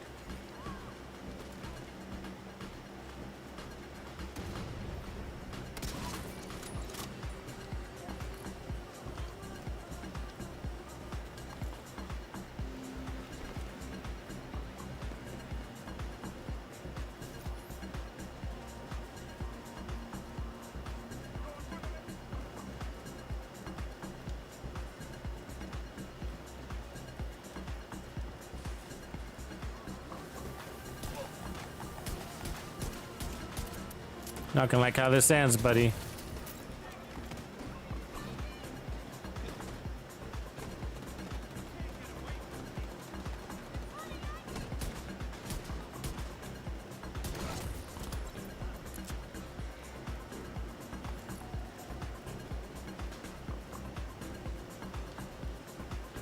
This really is a lot more fun solo, this build, so you know. I mean, part of it's sort of like a selfish thing. You want all the kills. You know what I mean? You want each trophy because you're playing the trophies, and you know, so it can be kind of suck like when you're fighting somebody and one of your allies is being helpful, of course, and kills the guy you're shooting at, and you're like, damn it, that was my trophy. I wanted that trophy, you know, and of course he's being helpful. But it weakens your build. So sometimes when you have a guy shoot your guy for you, not just for the trophy, not the trophy I'm talking about. Actually, it's not the trophy I'm talking about. It's the headhunter proc, right? You got headhunter, and either you have it procced and you want to keep chain killing with it before it expires, or you're using the enemy to set it up. And so, like, if you know the boss is coming and you see two, like, a veteran and elite running around, then you're like, okay, I'm gonna kill those two guys and then go one-shot the boss. An ally might kill one of those guys while you're shooting at him for the sake of being helpful, and then you're no longer able to one-shot the boss. So, you know, that happens, and that's why sometimes these builds are more. Certain builds are more fun playing solo. Also because yeah, as you can see, I'm trying to go pretty fast, and it's part of it too. Ooh, look at that. That's interesting. Heal with status, repairs, and energize. It could be interesting.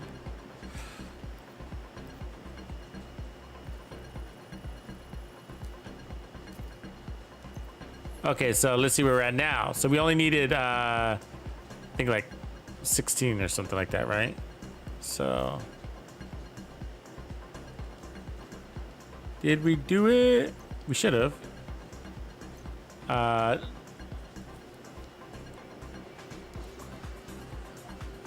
That's weird. Was it 300 and something? Was I not noticing that 3 the whole fucking time?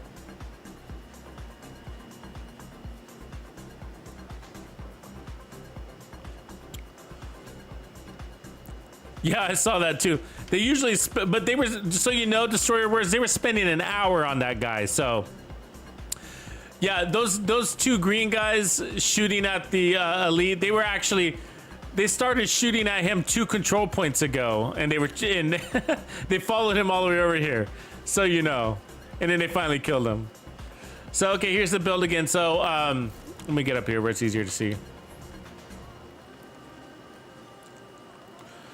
So it's a 4-piece tip of spear, 4-piece tip of spear. I'm running 1.7 million armor, and I do run it with 1.8 million armor too. I'm pretty sure I have a D&H chest with armor on it. I gotta go dig it up.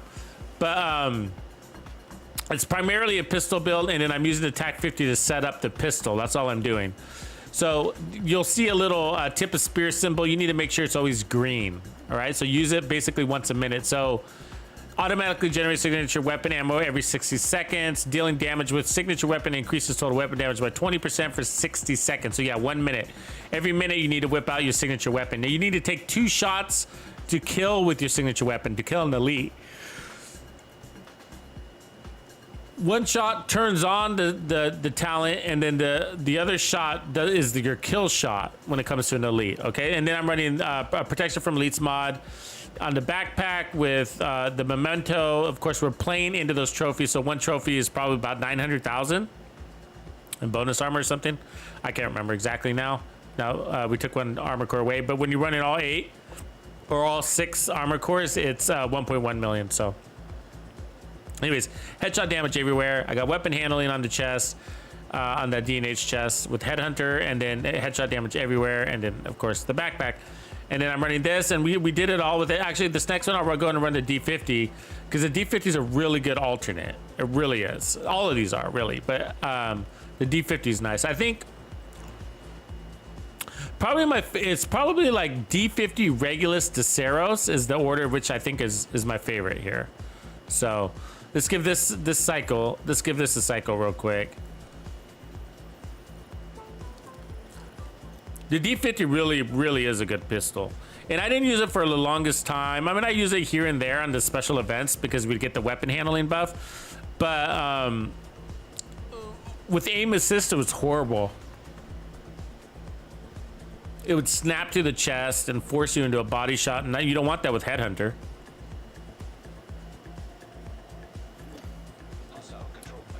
So now I have Headhunter. And I mean, I turned off aim assist, so now I can use Headhunter with the D50 combo and land most of my shots, and it feels great. It feels great. A lot of what you're seeing here is just practice, you know what I mean? I'm just kind of, I figure a lot of it's like, it's the detail. I'm gonna have to call it out for you because I know it's not super obvious for you guys that don't do pistol builds. But there's a mechanic in the game. They won't shoot. They literally don't shoot at me. Have you noticed how many enemies don't even shoot at me? Like literally not one bullet. Why do you think that is, right? Why do you think that is? There's a little mechanic in the game, and like you play into it, right? And one is the stagger. So if you land a headshot, he'll stagger. Let me show you.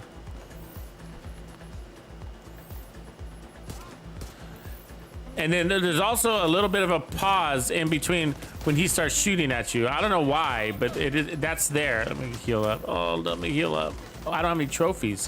What happened to all my fucking trophies? I thought something felt weird. I was like, where's my trophies? What happened to my trophies? I mean, all we did was fast travel, right? But we just completed a whole fucking control point in really fast time. I don't get it.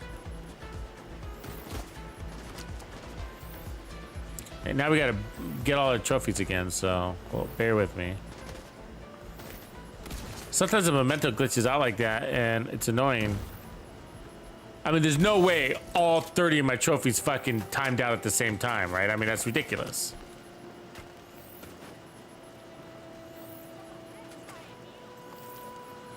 And like I said, you need at least 5 or 6 trophies under your belt in order to feel like you're one-shotting elites. So let's create some trophies.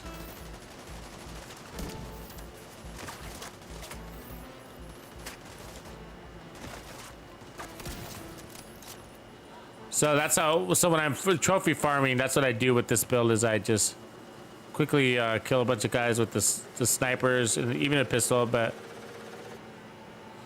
just create a bunch of trophies, just go and then go and grab them, and then you're partially there.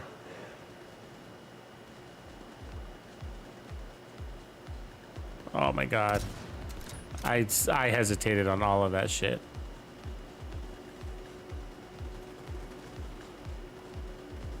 Give me that head. He knows I'm scoped in on him. That's why he's not coming out. There he is. There's his head. There it is. Hesitated again. I hesitated. Not supposed to do that. It's the difference between life and death, ladies and gents. See that head? You take it. There it is. It was barely there. Did you see his head? Could you see it? It was barely there.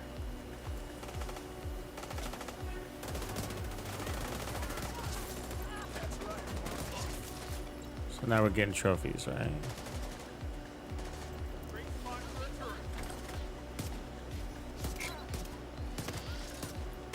Fucking punches.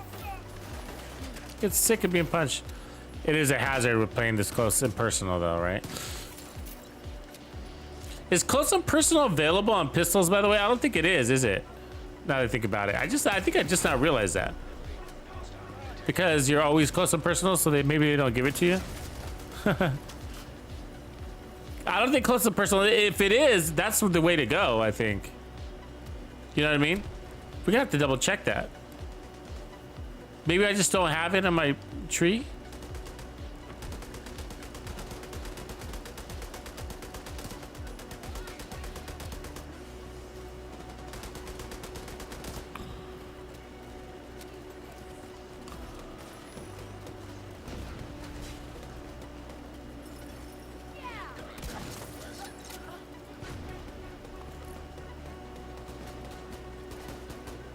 We just broke his helmet.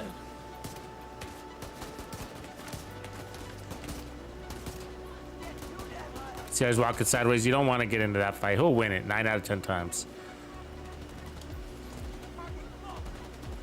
We want him to be either standing still or front to back.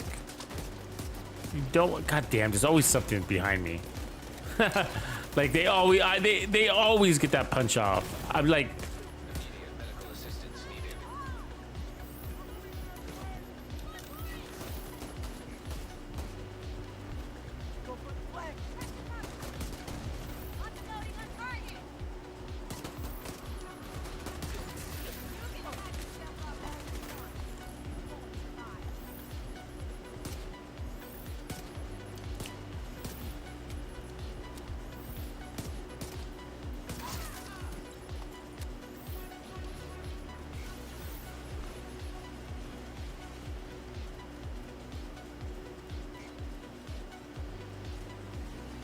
Dude, don't go in there. Fuck.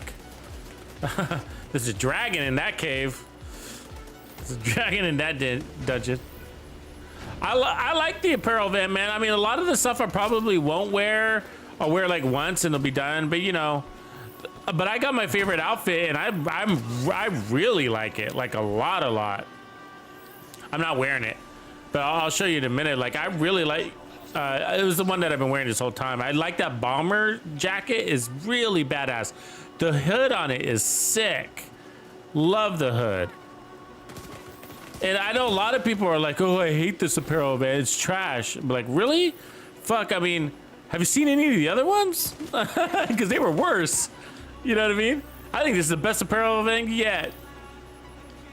I don't know, maybe that's a bold statement, but the other apparel events were pretty bad if you think about it. I mean, remember the one where we had like night, whatever his name was? There was like Hawk, and then there was like the, you know what I mean? There was like, it was like military, it was some sort of paramilitary gear or whatever, but there was like the explosive guy, and there's like, and the Hawk pants, there was Hawk or whatever.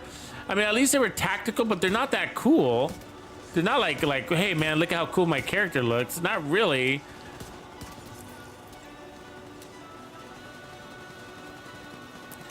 This one's at least it's like, your guy looks, you know, relevant. It's a little out of character. I guess, I think my favorite one overall was the crossover event. I'm gonna die.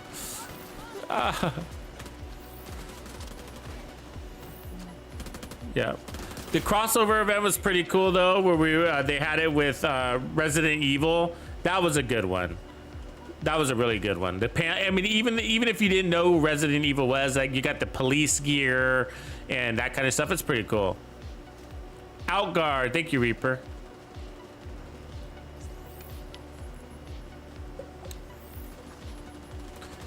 Yeah, Silent Night was maybe okay. I don't remember Silent Night except for the Hunter's Mask. I'm just thinking, but some of them were like really bad, right? Like some of them were like really, really bad. I can't remember what they were. That's how bad they were.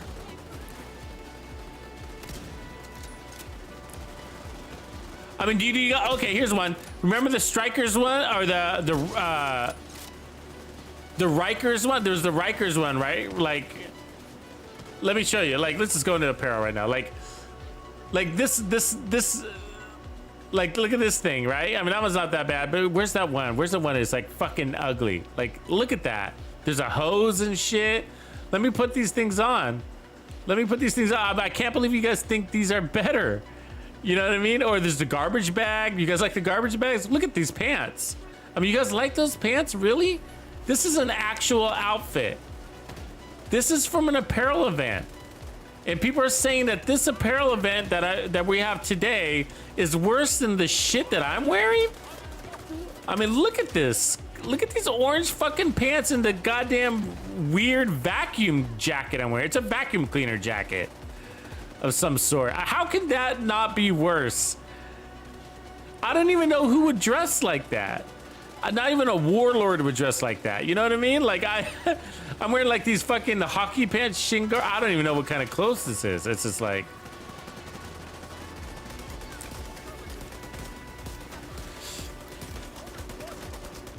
The street action, this is the one thing I gotta say though about it, is that for street activation, it's a little out of character for Division 2. It's a little too, I think it's a big leap. And it's a leap in the right direction, but there's no mid-step. You know what I mean? I think that the Division 2 needs some modernization, like big time. I really do. Like our characters, the clothes they're wearing is from 1992, and I'm pretty sure the plague didn't happen in 1992. You know what I mean? So like the clothes is like, it's all like old school Eddie Bauer, like giveaway shit. I don't even know what to call it, but it's like the clothes are horrible. I'm talking about the before clothes, you know. There's like, I mean, look at this. Remember this apparel event? The Eclipse Protocol shit? Fuck. That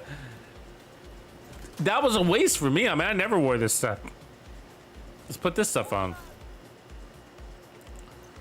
I mean, I look at this gear, right? I mean, it's like, look at the rubber outfit. You want to wear you want to be a running condom? I'm not saying, okay, I get it if you don't think this is the best one, but it's definitely not the fucking worst one. It can't be the worst one, right? It can't. By law of nature. It just can't be the worst one, you know? But I do think it's one of the best ones. I do think that, you know? And that's just my opinion, you know. I kind of like a little more hip clothes. And But I like military stuff too. Like I like my guy to look tactical, so I kind of like the crossover stuff. You know what I mean? Like let me show you one. Like this jacket's kind of crossover where it's like it's very New York feeling. So it's kind of he's got like a shoulder strap mag belt, and you know he's wearing a puffy vest. That's pretty cool, right? And then what's another crossover one? This one. This is cool. It's like this one's kind of guerrilla, looks very guerrilla warrior kind of thing, you know? Like I came out of like Guatemala or some shit. The jungle, you know? I like that kind of stuff. But the reality is that let's talk realities of the scenario, right? The story, the lore, which is we're in Washington D.C. So yeah, I mean, we're supposed to be like a pizza boy that was secretly recruited to the agents many years ago, and I was in some sort of like sleeper mode, right? And I was activated when my watch went off. So, you know, what would I have been wearing that day? You know, and I'm pretty sure it's not a vacuum T-shirt, or whatever you call that shit. You know. But I like some of the stuff. Like I like the military uniform. I love the Raccoon City Resident Evil stuff. But this is my favorite. Like I'll show you why. Like this is my favorite all time. This jacket. This is an all-time favorite jacket. I mean, I feel like it's sort of New Yorker also. You know what I mean? New Yorker, San Fran kind of. But like the reason why I like it is the hoodie. The way I'm wearing this weird mask.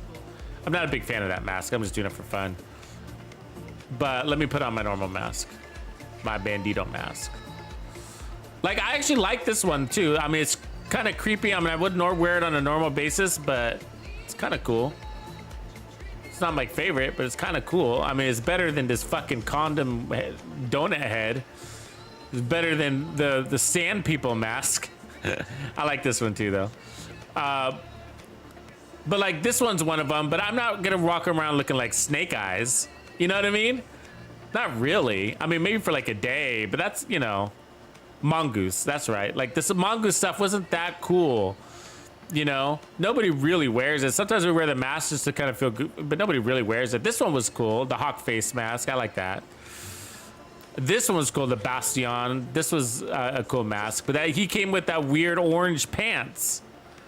You know, and then here's Mr. Wiener foreskin face.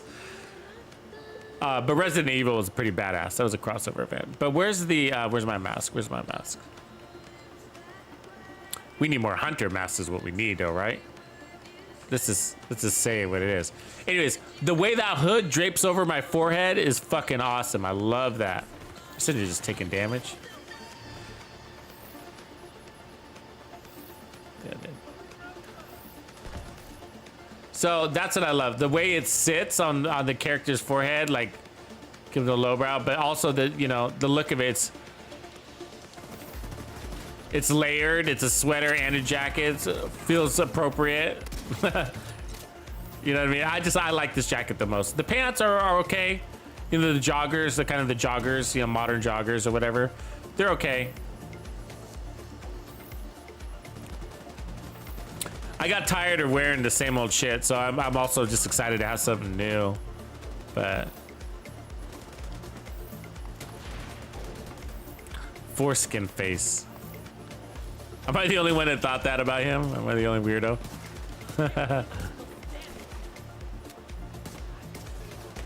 Just admit it, he looks like a foreskin.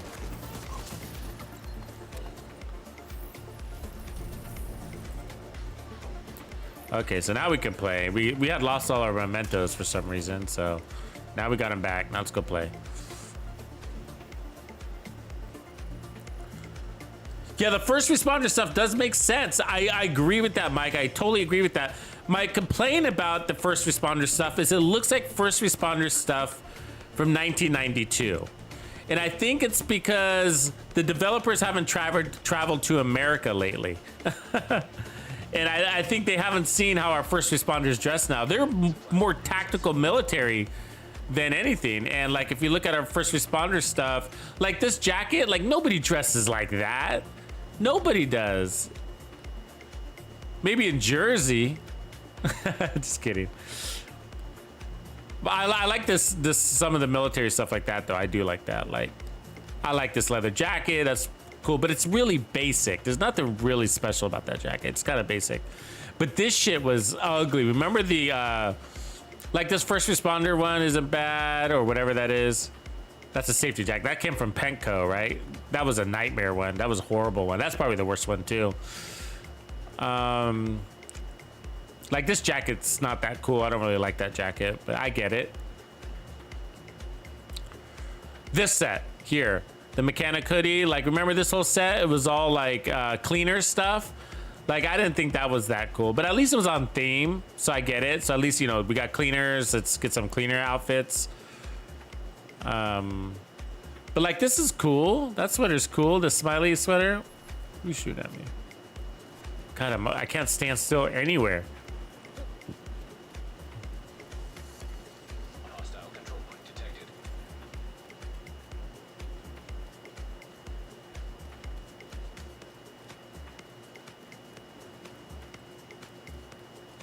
Yeah, the shorts are too short. They're like 9-inch shorts, and that's right. Ed Hardy with sparkles. Okay, so again, we're running the D50 with. Now we're at full proc. So, but remember, we always got to whip out our fucking TAC 50 and take these fulls out. So let's do that. The first shot sets you up. The second shot's your kill shot. That foam. Well, let's get out of here. Fuck. I don't really stay up there, but that looked crazy. They're out for me now. They're out for me.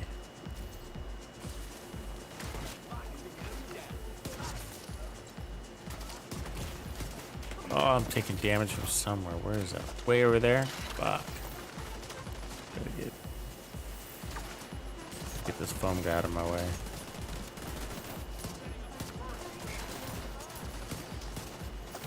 There we go. There's a 20% armor on kill, ladies and gents. And the bonus armor. Whammy! Whammy! God, look, I'm taking shots around the fucking corner. Come on! Oh, there's a mile around that corner. Like a mile.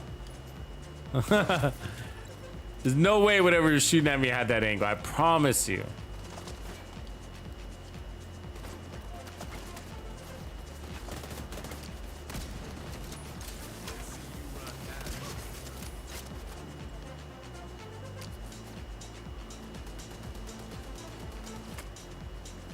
Okay, maybe he did. I think it must have been that guy in the back. Maybe he did. That's a horrible place for him to be hanging out. Busted his helmet. Now we gotta take him.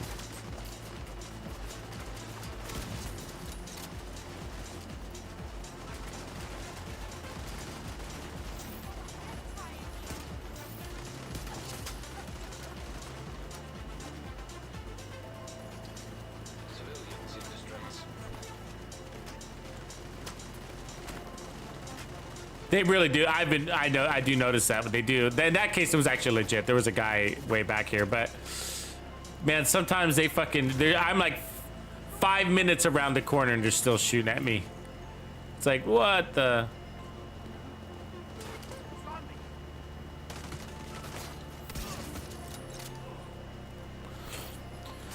Anybody like tip of spear builds? Anybody using tip of spear? It's pretty good.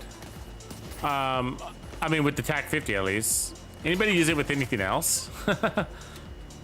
I mean, outside of the raid, obviously. The raid's got. Well, I don't know if anybody uses it for the raid, but you. I guess you could. You don't really need to, though, do you?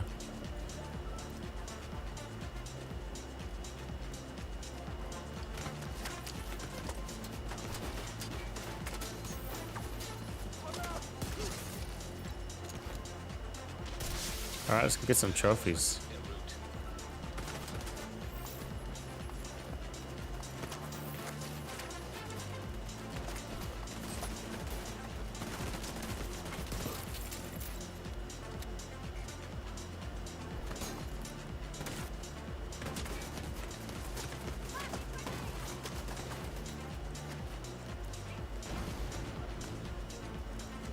She just blow herself up.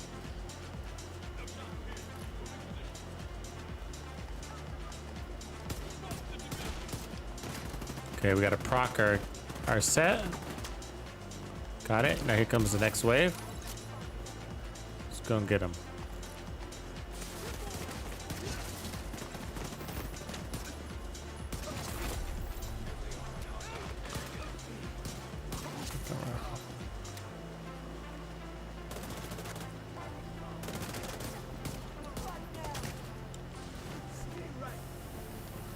I like how they're immune to their right phone, but I'm not. You know what I mean? How did that work out? Oh, he's gonna be too tanky for me. He's very tanky. Let's crack that helmet though. Another one for luck.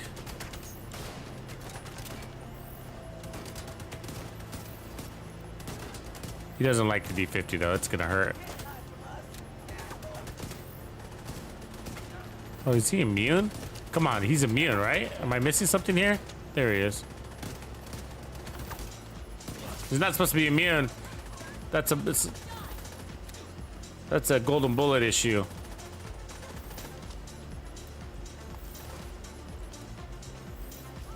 That was so annoying in golden bullet when they become immune. You're like, I got the golden bullet and I'm wasting all of it on this guy who won't take damage.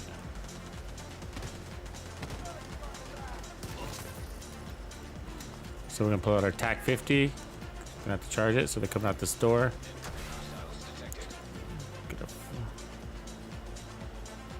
And I can't land a shot for the life of me. Who's worse, the turret guy or the riot phone? What do you say? Or the fucking...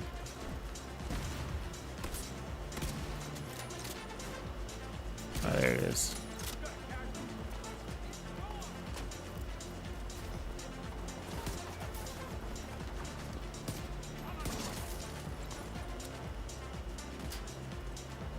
Oh, here's that lesson again. Same lesson. Do you kill the turret or do you kill the boss?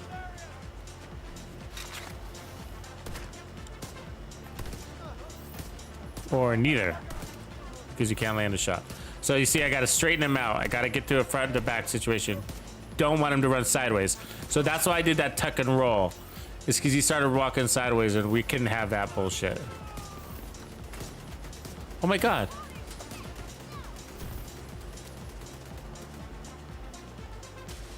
This guy has like anti-bullet lotion on or something. I don't know what the fuck. Where'd she go? There's a lady that was just right here. Oh, there you are.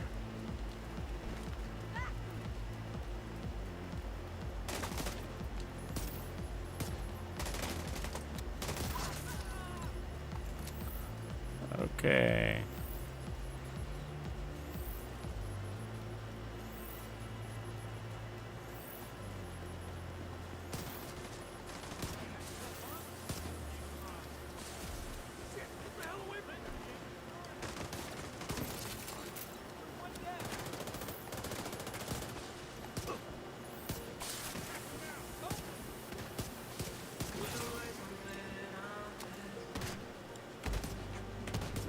See, I don't have the proc. I need a proc.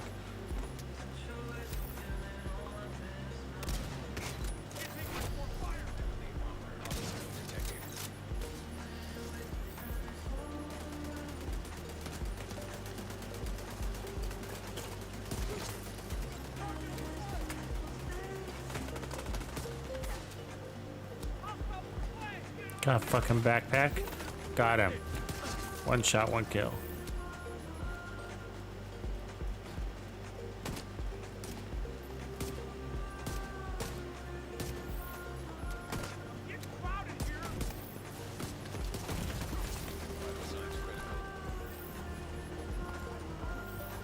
It is.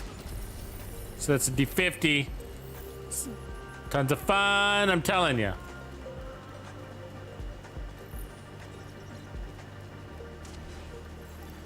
Supply room access unlocked. Yeah, Etienne, I remember that. Yeah, it does scream Watch Dogs. I was gonna say that too, and that's sort of what I meant when I said like it's It took a big leap. I think it's a nice direction. I feel like it would have been better if they would have called it a Watch Dogs crossover event. You know what I mean? Like, I think people would have got it. So that's the thing. It's like, I think some people just, and I'm one of them. I'm like, I don't get it. Like, where did this come from? Like, this all of a sudden, you know, we're wearing garbage bags and now we just get this really cool hip gear. I mean, arguably cool, I guess you would say, you know? Better than these yellow fucking banana pants. But I think when you mix and match the stuff, it will come off like a lot cooler, I think. Like if I put on like these jeans, you know, I think that's a pretty cool outfit. What are they? I didn't really give these other shoes a try, but like I like these shoes. These Leon Kennedy RPD shoes. I mean, that's a cool outfit right there. You know what I mean? It's a little, that's very fucking punk rock right there, right? I mean, I like that outfit. A little more ninja, street ninja looking. Some skinny jeans. Let's see what else can we mix. I really like that jacket. That jacket's gonna stick with me for a while. Don't really like those pants. Kind of get them. Kind of rock and roll, I guess. These are what I was wearing before. Which I guess I kind of do. I kind of don't like it. Not with those shoes. They did make sense with the white shoes I was wearing, the blinkers. But I can tell you, I'm already kind of not liking the blinkers. You know why? I was at the White House this morning and every single agent was wearing the blinkers. You know what I mean? And like everybody, 100% of them. And I was like, oh man. It's like, I can't, like, nobody's gonna have any unique flavor. I was like, I gotta be the one to take them off. It's gonna be me. It's like they all call each other. What are you gonna wear? These ones aren't bad. I mean, these aren't bad. These are kind of generic. Or we could wear our duck boots. I mean, what the fuck, right? These don't even make sense. They're supposed to like protect you from the water, except they're so wide at the top. I'm pretty sure they're collecting water. Those could kind of look cool with this. A little military style. And then put on those black jeans again. That'd be cool. But actually, I gotta say that I'm actually probably more into the clothing than most because, you know, I do the cinematic stuff and I like my character. These, look at these. I do not like these pants. I'm sorry, I just don't. I just don't like them. The Bastion de Paris. I like these ones though. Those are cool. The bullet belt, grunge jeans. But the black grunge ones are my favorite. Like these ones, the Reaper pants. I like these ones the best. They got the little skulls hanging from them. That's kind of a cool outfit. I mean, the boots are a little too orange, yellow, but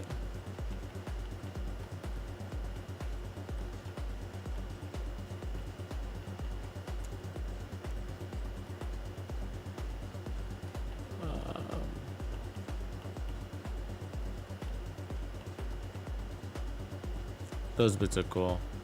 Unlaced hyena boots. But my guy's kind of athletic, so like he's dressed kind of athletics. I feel like I should be running some sportier shoes, but you could mix and match. Whatever. But some of the other stuff, yeah, I agree with you guys. Like, I'm not in love with everything, you know what I mean? Like, I do like, I was saying earlier, the blue sweater is kind of like, meh. Like, the red hat, I wish I didn't have that, but like, I do like that smiley face hoodie. I think that's pretty dope. I think it's like, I can see myself, my character wearing that. That's cool. Kind of creepy. That is okay, I guess. It's not horrible. There's one more like that too, right? Like, that's not bad either.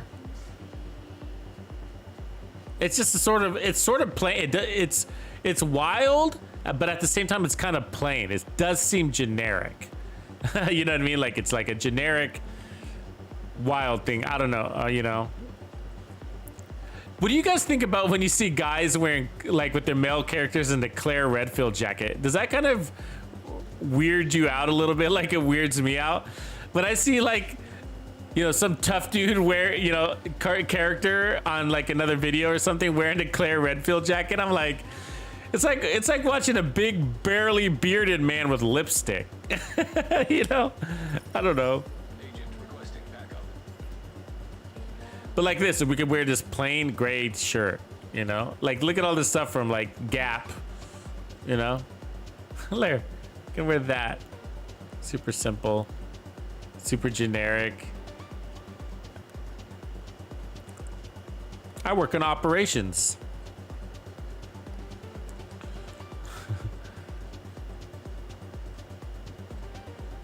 I mean, that one's okay, kind of generic too. It's all kind of generic, right? I like that red shirt, but it is generic. But you do got to have a lumberjack shirt. And the pile. And there's the blue one. Anyways, let's go that way. Yeah, anyways, so that's my favorite part is the jacket. And I will always take a new mask, even if it's the worst fucking mask in the game. You know what I mean? It's just like, I love the masks. So having a variety of masks is always fun.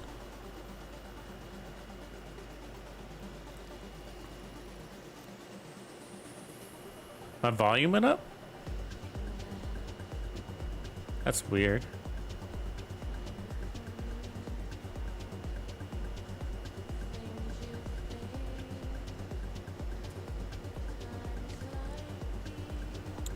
Yeah, because my volume didn't actually change. I didn't change anything on my volume.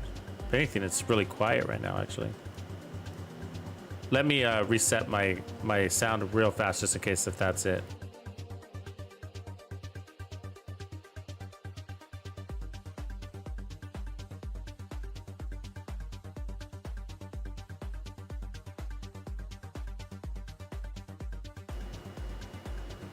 Hopefully that fixed. Let me know if it continues, if my volume is weird.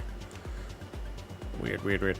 Okay, so I just saw your comment, Luca, about a tip of spear bighorn build. So I've seen people come up with these like tip of spear pestilence builds, like as an instance, and then they'll whip out the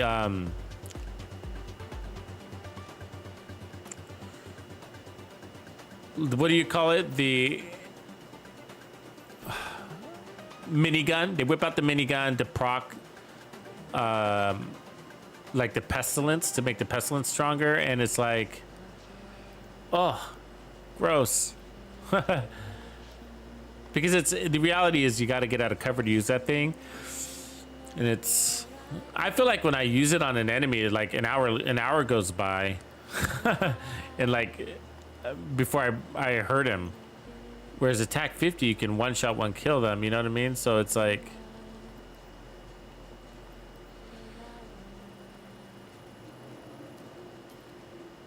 that's why it's like when it comes to tip of spear, that's why I think I mostly don't like tip of spears, because mostly I don't like most of the special weapons. And I do, I mean, some of them like the spear, the, what you call it, the crossbow. I love the idea of the crossbow, and I try to use it. We break it out in legendaries, right? Like we use it on chungas. God damn it.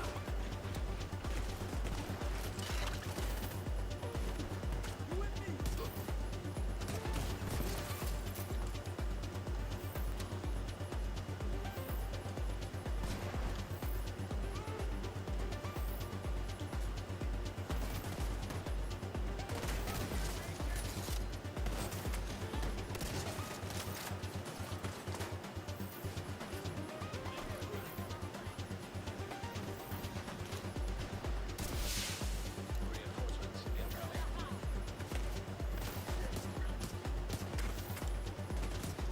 Damn.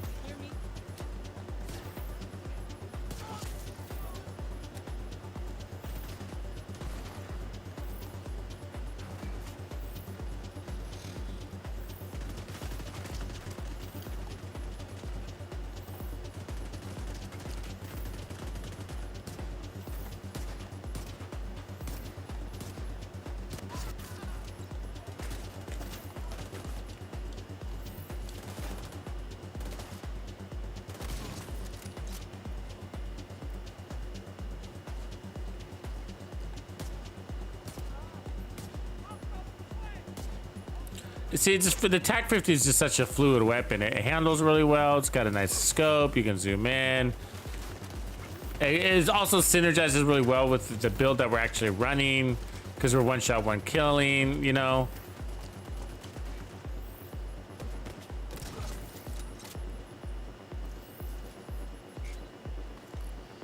It's got good accuracy. It lands its shots. Gotta take that guy.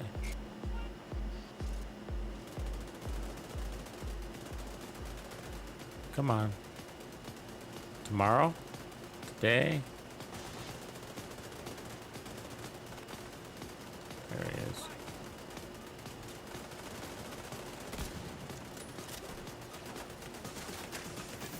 God damn it. Okay, fine. I'll shoot your goddamn turret. Because you're not going to get out of cover.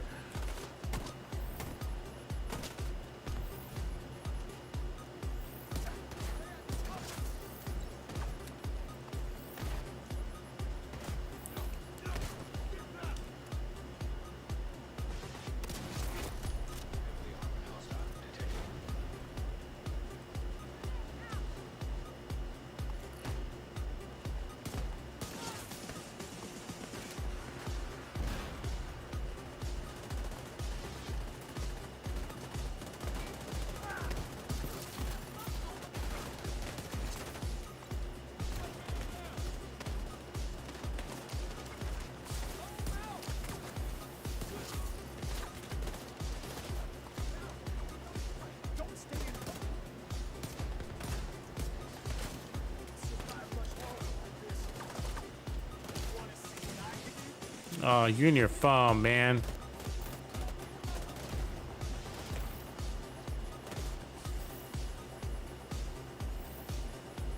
Yeah, I know. I know. Letting him phone me.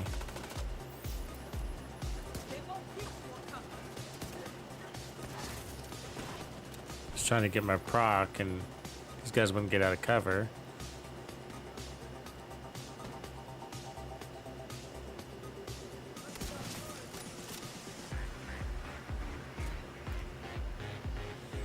Like, I know I could just, like, shoot that guy, right? But, like, why not just one-shot him like that? That's why I was doing all of that. It's just so much more fun. It's just, like, more fun. It's like a game, right? Of course, you could just go after him and just kill him, but that was more fun.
Nomad whipping up the poor man's Eagle Bear. We were just talking about that assault rifle. I don't know if you were on the stream when we were talking about it, Nomad, but we were talking about the P416 for quite a while.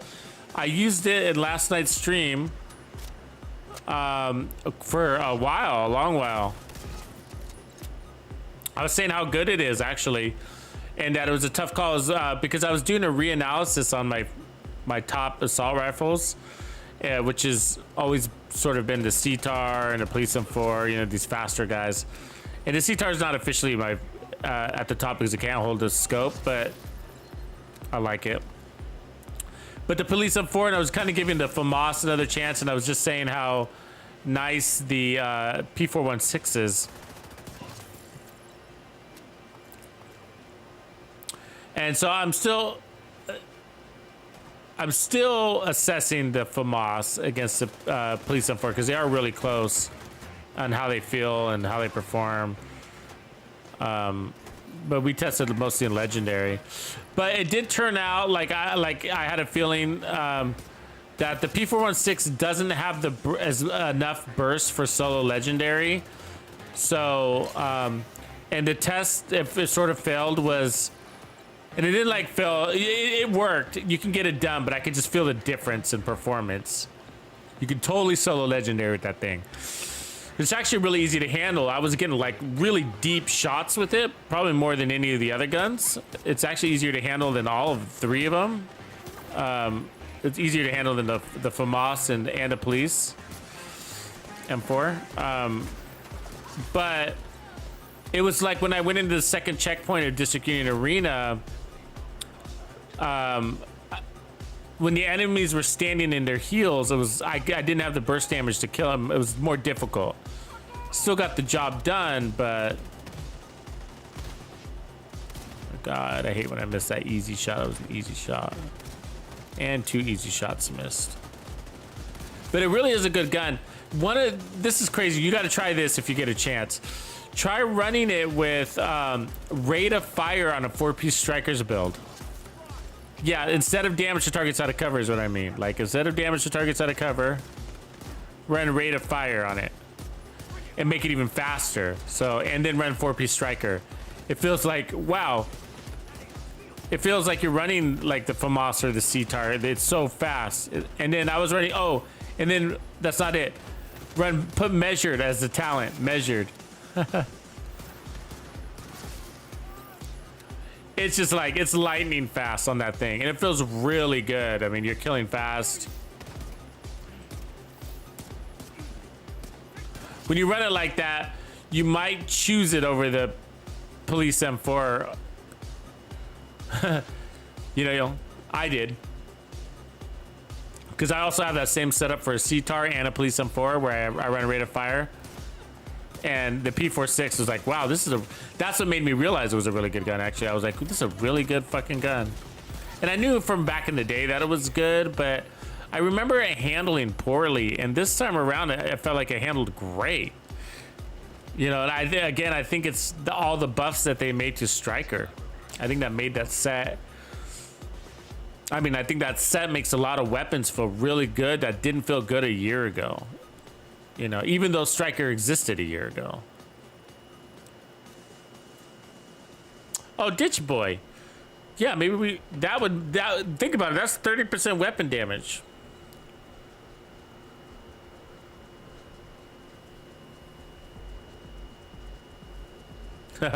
Luca, I'm your wife's favorite scapegoat. She blames me for all your problems.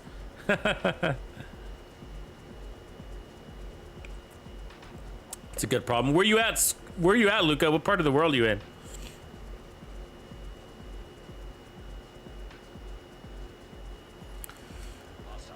What you got to do is get your wife to play the game.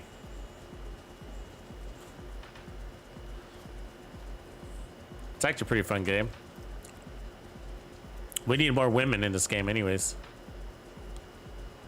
Ooh, you just got a Deseros. Nice. They don't, like, farming pistols is hard, guys. It really is. I mean, I farm pistols a lot, looking for this and that, and man, it takes forever. Like, trust me, if you get this God World pistol, like, think twice before you trash it. Because you might find that it's a good pistol and they're hard to farm for.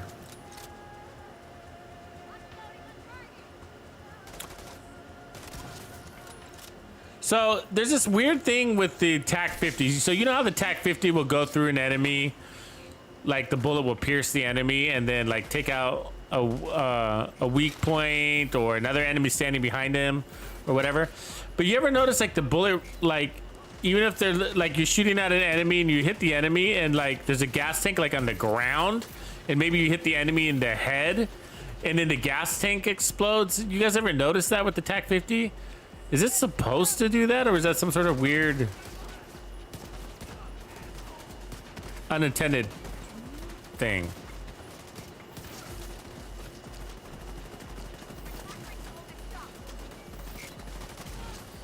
There we go. Uh-oh. I think we just gotta fuck. We did. Fuck. Get me out of here. Fuck. God damn it. fucking riot foamers come out right behind me. Worst scenario ever. I need those, my control point guys. They're gonna get foamed and burned and shit, I bet. Belgium. Right on.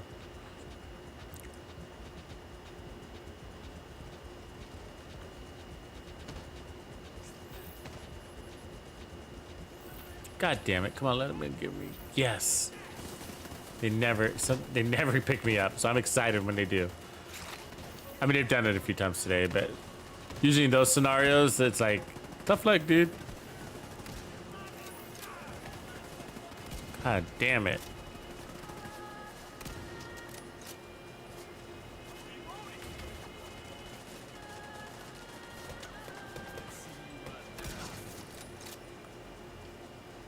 All right, we're ready to go. You guys ready to rock?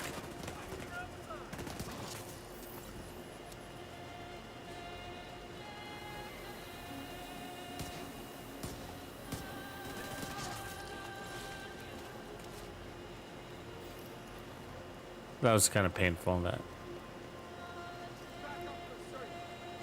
Because we were in a good position to kick it off, you know?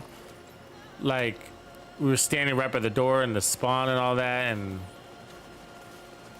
then it was a riot foam guy. It was like, oh, the worst thing that could have happened. Riot foam guy popping up right behind you while you got two guys in front of you shooting. It's like literally the worst thing that could happen.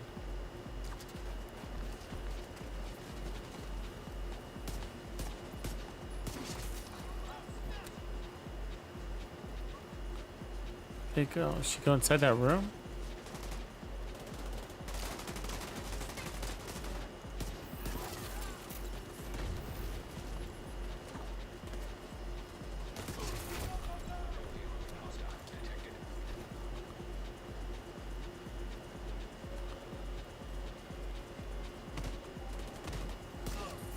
Oh, it was a body shot.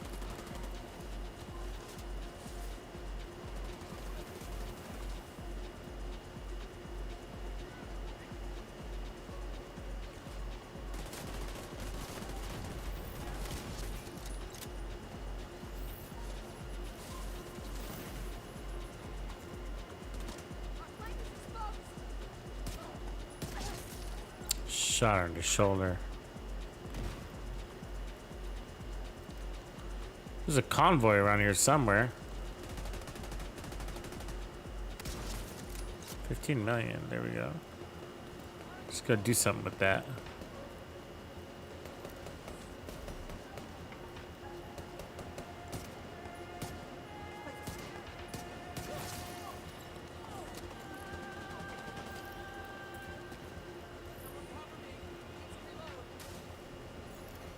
Incoming hostiles detected.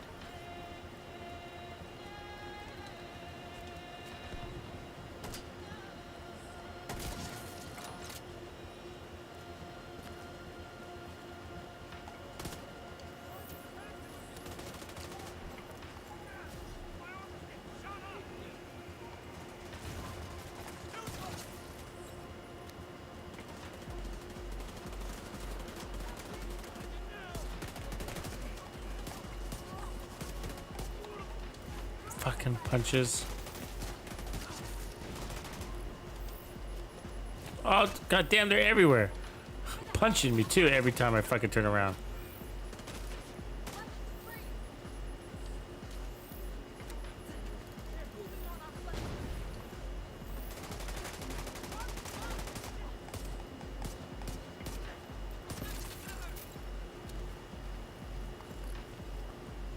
Need to reproc our tip of spear here in a second.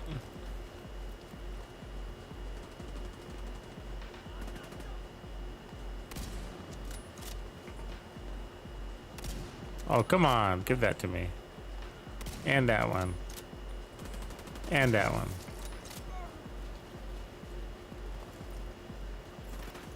Detecting additional hostile contacts. There we go. That's what we've been waiting for. Boom.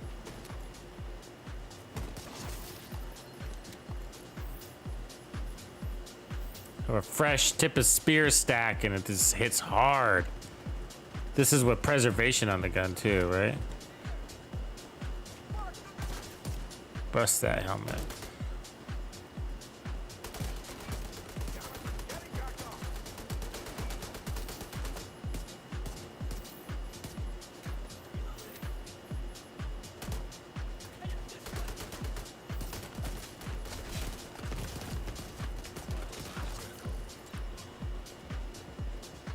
Kill him? We did. Thought we were gonna be the ones that died.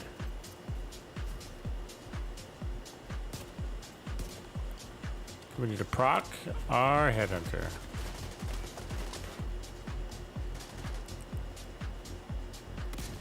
Oops, that was a bad shot.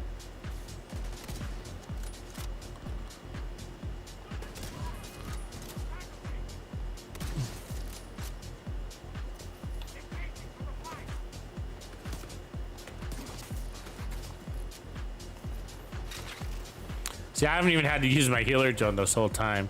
That's all preservation, you know, just from all those headshot kills. Does really well.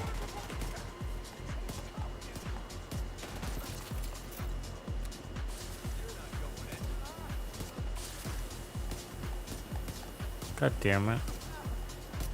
See that sideways walking? How many shots I missed? I mean, wow.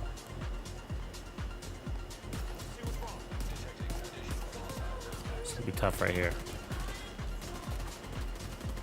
Gotta refresh.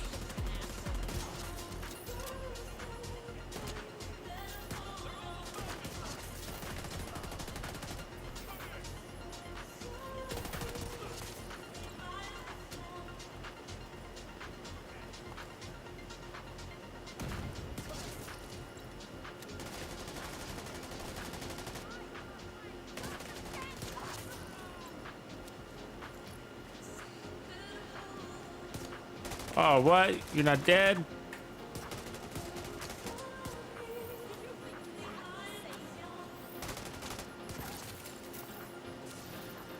There it is. It's kind of fun.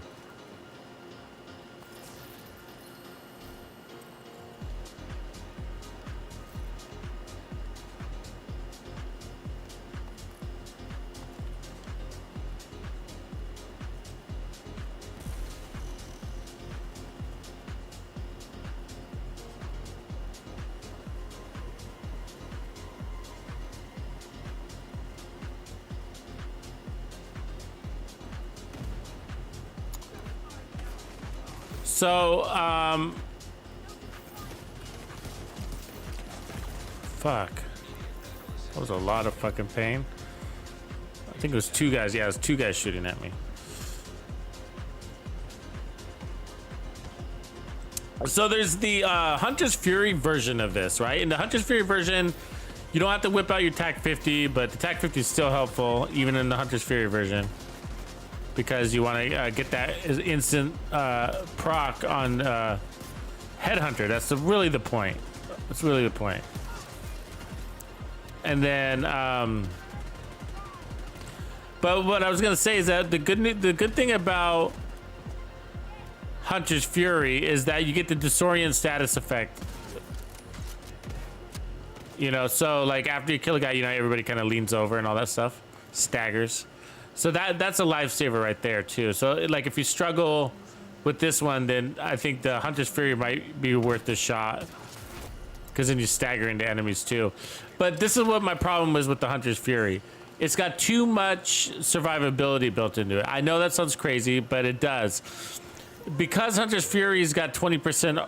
See, these pistols are so strong, like you don't really need any more damage on your pistol or your weapon. You know what I mean? You don't need any more damage on your build, as a matter of fact. They're so strong, right? And I'm running, you see all the armor I'm running. This 1.7 million armor. So, Hunter's Fury gives you 20% armor on kill, but I got 20% armor on kill on my weapon because I don't have any other talent to run. I could go and run close and personal, and that's probably the best choice if you don't want to run preservation. Just go run that one. Oh, we don't have our fucking tip of spear buff. So you end up with like 40% armor on kill if you stuck with this one. This talent, obviously, you wouldn't probably do that. It doesn't hurt. 40% armor on kill. It's overkill, but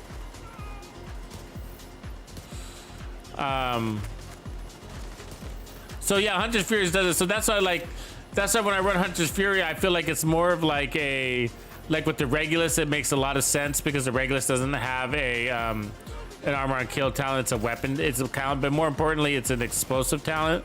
It's more about group kills than anything, you know? It's not just a straight up weapon damage thing, it's group kills.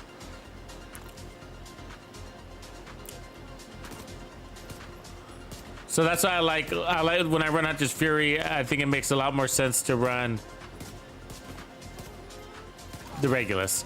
But when I'm not running Hunter's Fury, or I feel like running a different pistol, like this Liberty D50 or like this D50, then you know you might consider like the tip of spear version, because my weapon has got 20% armor on kill, which is why we have a hard time dying. So you still die because you're pretty vulnerable out there. So, but most of it's user error. It's not the build. It's like if you fuck up, you jump in front of two guys and you know maybe you didn't see one of them, or somebody shooting at you in the back, and really it's you missing your shots. That's what gets you killed.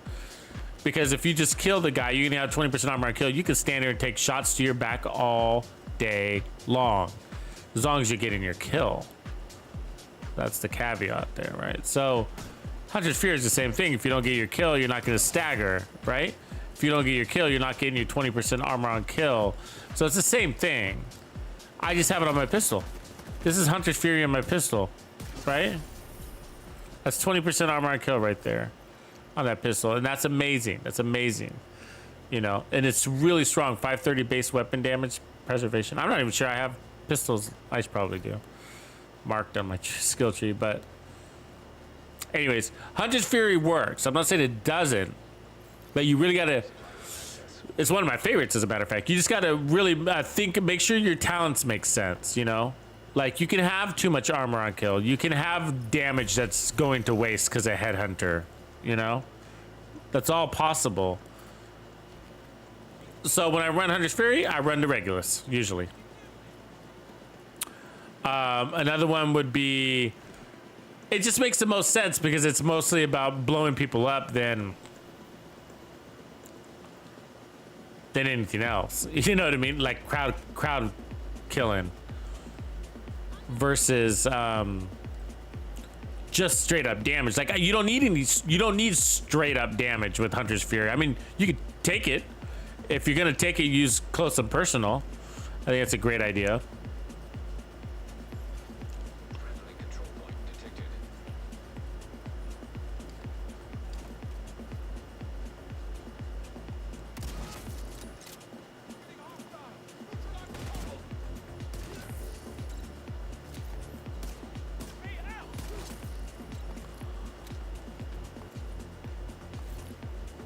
Ew.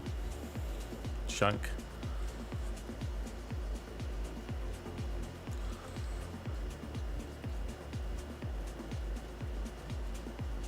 She doesn't have the patience. They never do, man. They never do, bro. They never have the patience.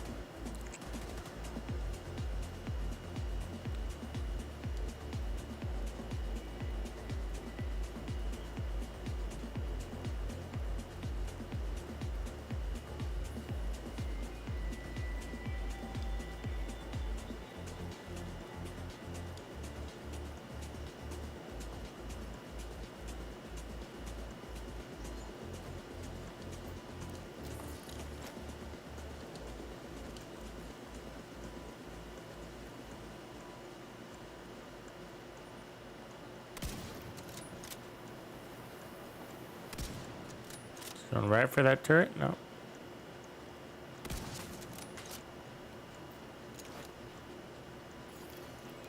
See, I like to dispense a little ammo with this thing because it stacks up and then it goes to waste if you don't use it, right?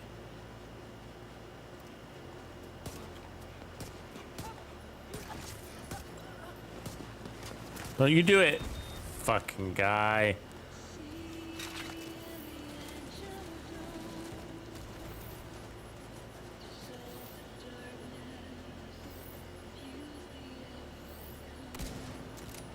What? How was that a direct fucking hit?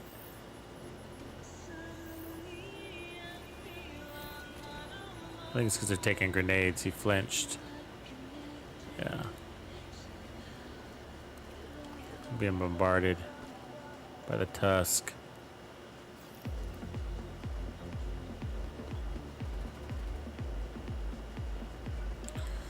What do you guys think about sniping in Legendary? You for it? You against it? I would like to see more of it. You know, I don't think we got a lot of sniping opportunities. How am I not? Come on. Like, that used to be why I loved Capitol building. When I remember back when I loved Capitol building, which I don't love Capitol building anymore. I think it's boring. But it was that the beginning you could snipe. You know, I love sniping in the beginning of Capitol, taking out those grenadiers up there and all that shit. That was fun. I'm gonna go ahead and take him. Oh, that pull saved your life, buddy. And your shoulder. And your head. But yeah, I hope like in Manny National Zoo, maybe they'll get some good sniper opportunities. You could actually snipe at the beginning of Tidal Basin too. I mean, depending on what enemies you can throw at us. It might change, but...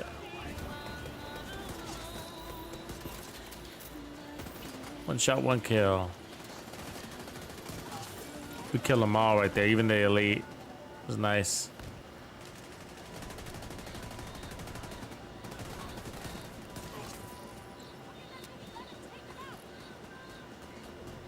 Is that the boss? Come on. Oh, come on. There she is, waiting for me.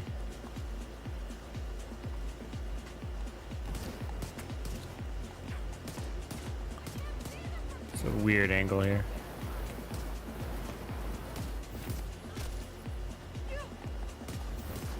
I can't aim because she's got me on fire, so it's annoying. Well, let me get out of there.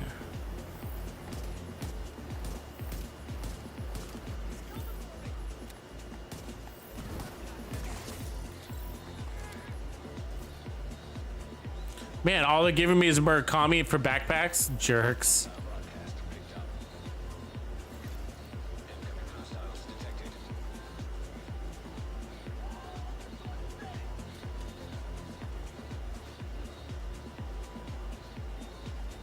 Got him. That guy's a hard shot too. Right, got it right as he cleared that corner.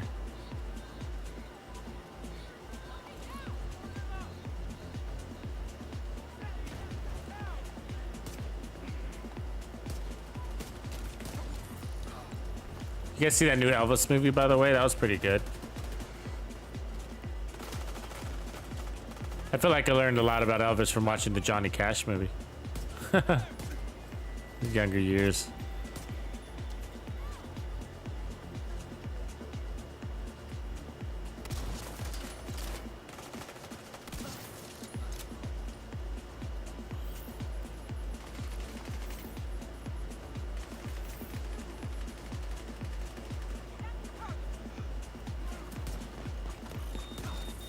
Damn it, that was a waste.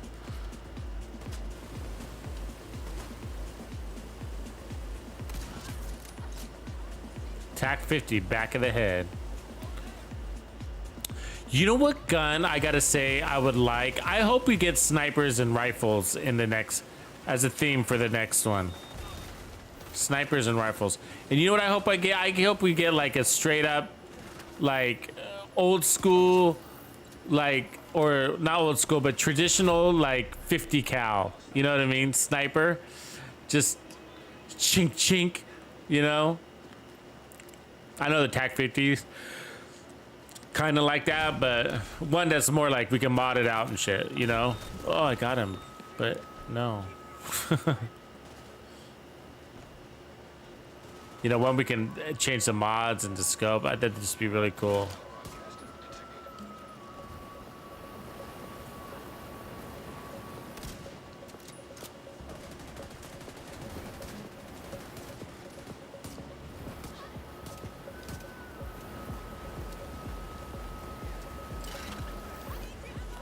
We're healing through that. So why are we healing through that? You're probably wondering, right? I mean, she's damaging us, but we're taking a lot of that heat. And that's because we got 3% armor regen. We're like, well, I got 3% armor regen all the time. I'm sure you run the memento all the time. But how often, there's an exotic, how often are you running it with 1.7 million armor? Right? The more armor you add, the more that 3% armor regen is buffing you. So what is it coming out to here? 50,000 regen per second. It's pretty good. And what else? We got 20% armor back over 5 seconds, right? So let me see if I can do that math in my head right now, because I've been streaming for a while. What was it? So 20%, right? 20% over 5. So 20% of our armor over 5 seconds. What am I trying to do? I don't even know what I'm trying to do. 20. That's 4% of our armor per second. So that's 4% regen, right? And then we're running 1.7. So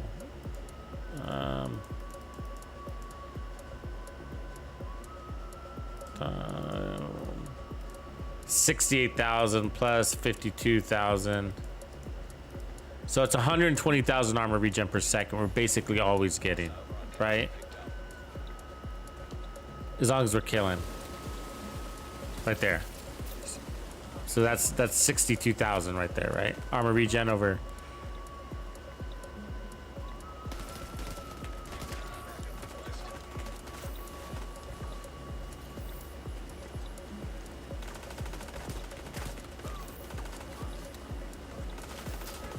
Constantly, right? Constantly.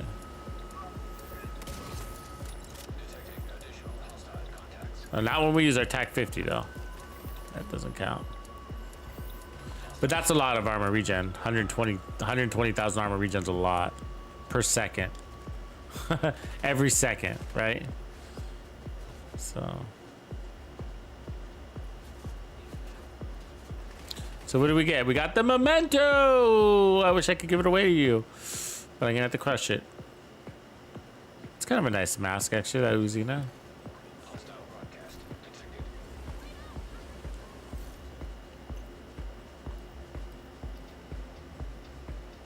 6 CQB with boomerang. Not the worst. Future 511.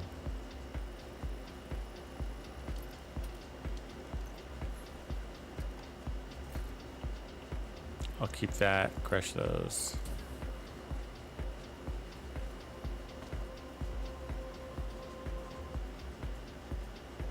Ciao, Luca. See you later, man. I'm glad I caught you.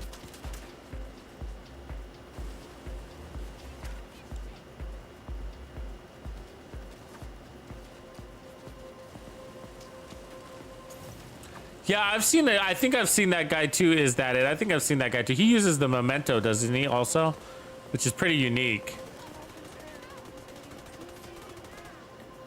But and I think it's all he does too. Is he runs the same build, and then he just tries to beat his own times, right? Like get better and better at it with his own with the same build over and over, and just tries to compete with his own time, which is fun. I like that. I do that too on certain things. Self-competitive, as you would call that. But yeah, if I remember right, he's got the right idea. I like where his head's at. It's pretty outside the box, actually, because a lot of people don't do it that way. But he runs a Nemesis. I think it's a Nemesis. No. Yeah, he does. He's running all of them. I think he's running a White Death, the Mantis is what he's doing. The White Death and the Mantis. Which is, I don't know if I would do that. He uses, I think he uses the White Death for no scope purposes, right? And then the Mantis for the decoy. And then he uses the TAC 50 also. I think he's running, what gear set is he running? Is he running aces or is he running tip of spear? I think he might be running tip of spear too, isn't he? I think he might be. But definitely the memento. Which is really unique for a solo legendary situation with the sniper, I gotta say.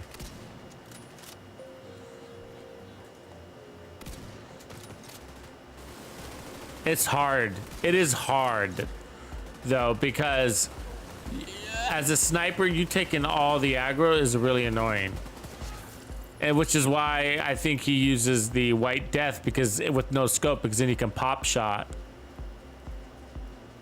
It's almost the only way you can actually get a shot out in the first place, because it's everybody shooting at you. Everybody is, and so it's like you can't get a shot out unless you're running the white death.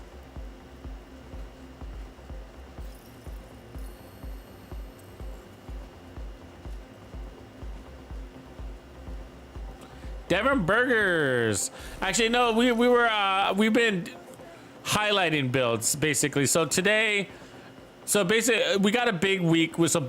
Golden Bullet just ended, and we got a big global event coming in a week, which is Reanimated. And it's actually my favorite event of the season. And it's in 6 days, so it'll start next Monday. And a lot of people are, well, that have been playing the game for a while.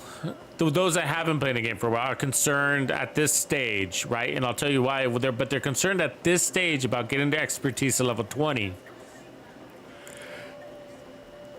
People feel the pressure, and the reason why they feel the pressure is because season 10 is around the corner. When season 10 launches, the cap is no longer 20. The cap will increase. The expertise level cap will increase. So if you're not at level 20, I'm not, you're gonna feel further and further behind as the cap increases. It's gonna feel like even more. So people are feeling like they need to. Got her in the air to get to expertise 20. Anyways, that being said, the best way to do is through the events, you know, to farm the events for SHD. So anyways, so that's one of the reasons why it's important that we covered this event, but that you're ready for it. And so this week I'll be showcasing builds that I'm going to use, and this is one of them.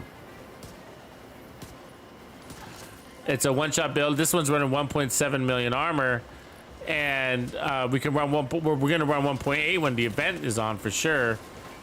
And so showcasing these builds will help people farm it. God damn it! God damn it! You got fucked there. Look at that! Wow! Wow! We just regenerated through that shit. Did you guys see that? That's incredible. It really was. I was for sure thought I was dead. Again, that goes back to 3% armor regen just from our backpack on 1.7 million armor is a lot. Got him. I love the TAC 50. So anyways, so that's the build I'm running right now is a tip of spear, 1.7 million tip of spear build. 1.7 million armor, that's right. And we're one-shotting these guys, and when the event comes up next week, it becomes even easier. And so that's how amazing this build is. I think it's undervalued, this set, and I don't like this set myself, but I love this build. When I made this build, I ran it for hours and I couldn't put it down. Days, really. And I'm still like that with it. It never gets old because it's a very fun, it's a very John Wick style of play. And who doesn't want to play like John Wick?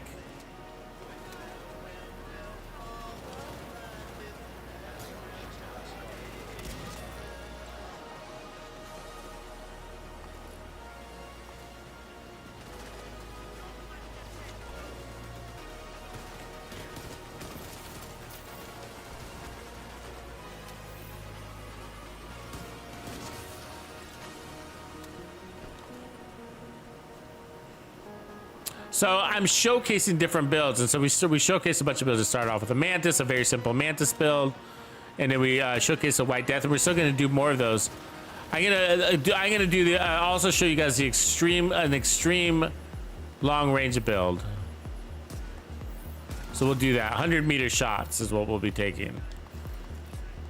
So we'll do that too. That's a White Death build and the M44, custom M44. And so I'm hoping that this will help you guys assemble your builds and start farming now, so that when the event's on, you can just go full at it. Because some people are able to do the floor 10 thing on Summit, and some people aren't, and some people are gonna be doing both. But for me, it's an opportunity to use some of my favorite builds, and that's why I like it, right? These events. In different ways, to use them faster in a more fun way, more fluid, get out of cover kind of way. Wow, this guy, his head did not want to pop.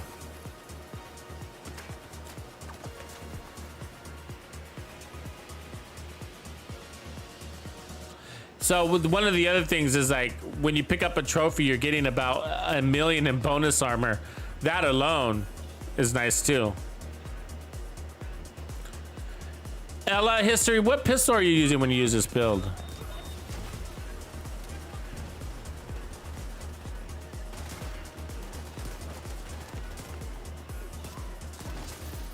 And what platform are you playing on?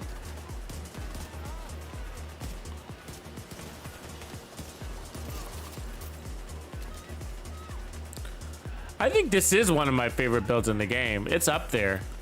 It's up there for sure. And it's all because of the gameplay style.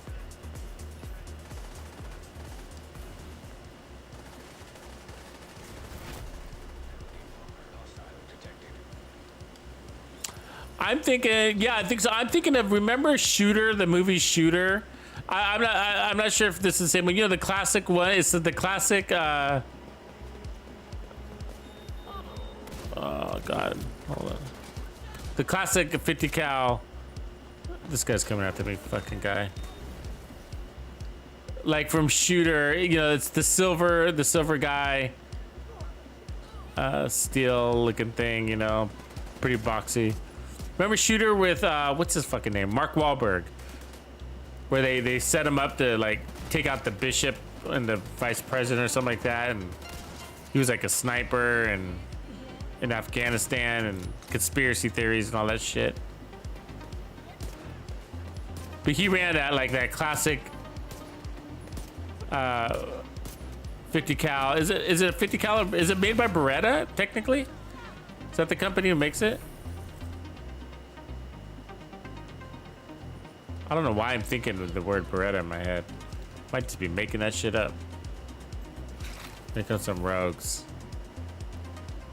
It's gonna be tough. Oh, these fucking guys. It's usually their skills that get me. It's like they throw out a sniper fucking turret and that kind of crap. Or an artillery fucking turret.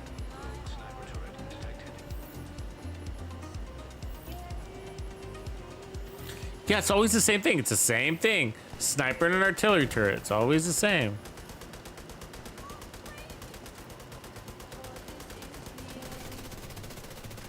And look how tanky their skill is. Like, wow, right?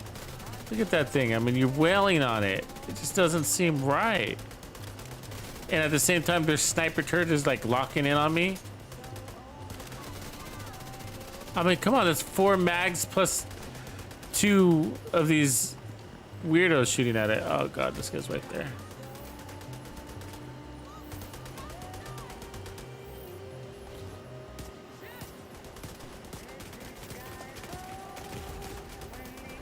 A fucking sniper. What? Fucking A. Oh, you're PSN, a PlayStation. Regulus or D50. Okay, good. Yeah, we're on the same page. That's what I'm doing too. So, you know.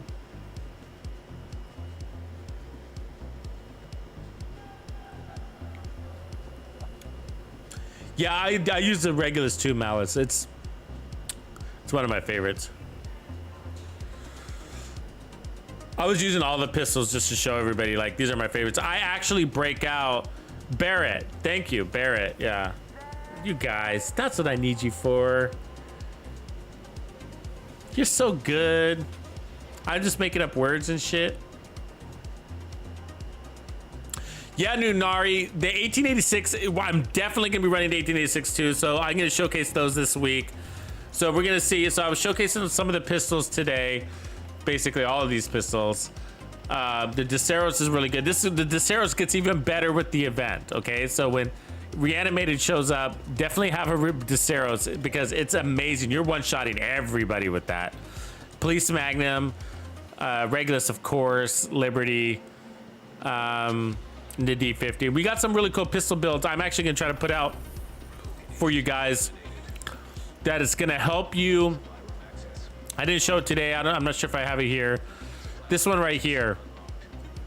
I'm missing the mask. The mask is the damn it, I can't equip it because my inventory is full. But the mask is the Catharsis, actually. So I got a Catharsis pistol build that's really gonna help you guys that aren't great with headshots. Okay, that's what this build was designed for. It's really strong. It uses the bulwark shield, so which buys you time to line up, right? And then I have riot foam there, so you riot foam them. You have your shield up, you riot foam them, and then you shoot them in the head, and then and then you're chain killing from there, right? So you don't always need the riot foam. It's just like sort of to kick things off, and then the bulwark helps you line your shot up, and then your bulwark's taking bullets, so your Catharsis is healing you, and at the same time you're getting more damage out of it. So this is a really fun one here that we created online in the stream. So and I haven't created a build video for it, so maybe I'll do that one this week so that you guys can have it for next week. So very fun build, very fun build. It's got all the right pieces, as you can see, contractors and foxes, and it's even got some armor regen on the backpack there. Now, I'm running the Catharsis on purpose because I'm hiding behind that bulwark shield, so you can still run the Memento, but anyways. So anyways, today's pistols, and then we will be showing 1886, rifle builds, the Virginian, and then we'll also show cowboy builds where we use all 3 weapons, technically 4. With the TAC 50, so we'll show that. That's a very good one that I like to run, the cowboy build. I run it like almost every season, and I wait until Reanimated.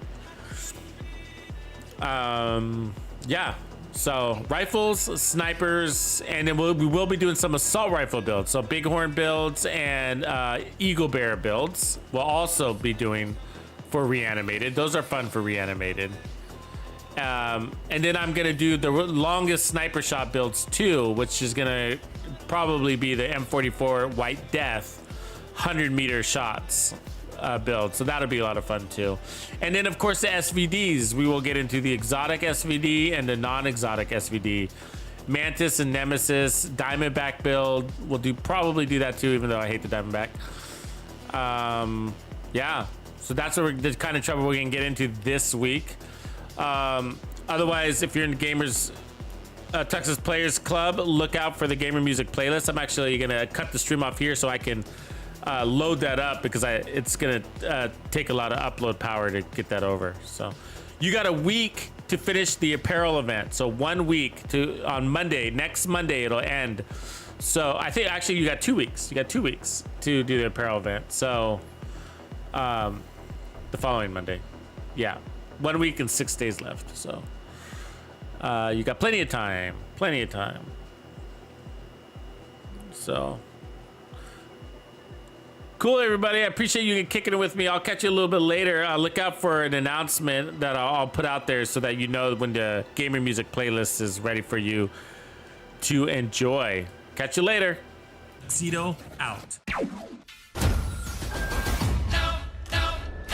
Notorious.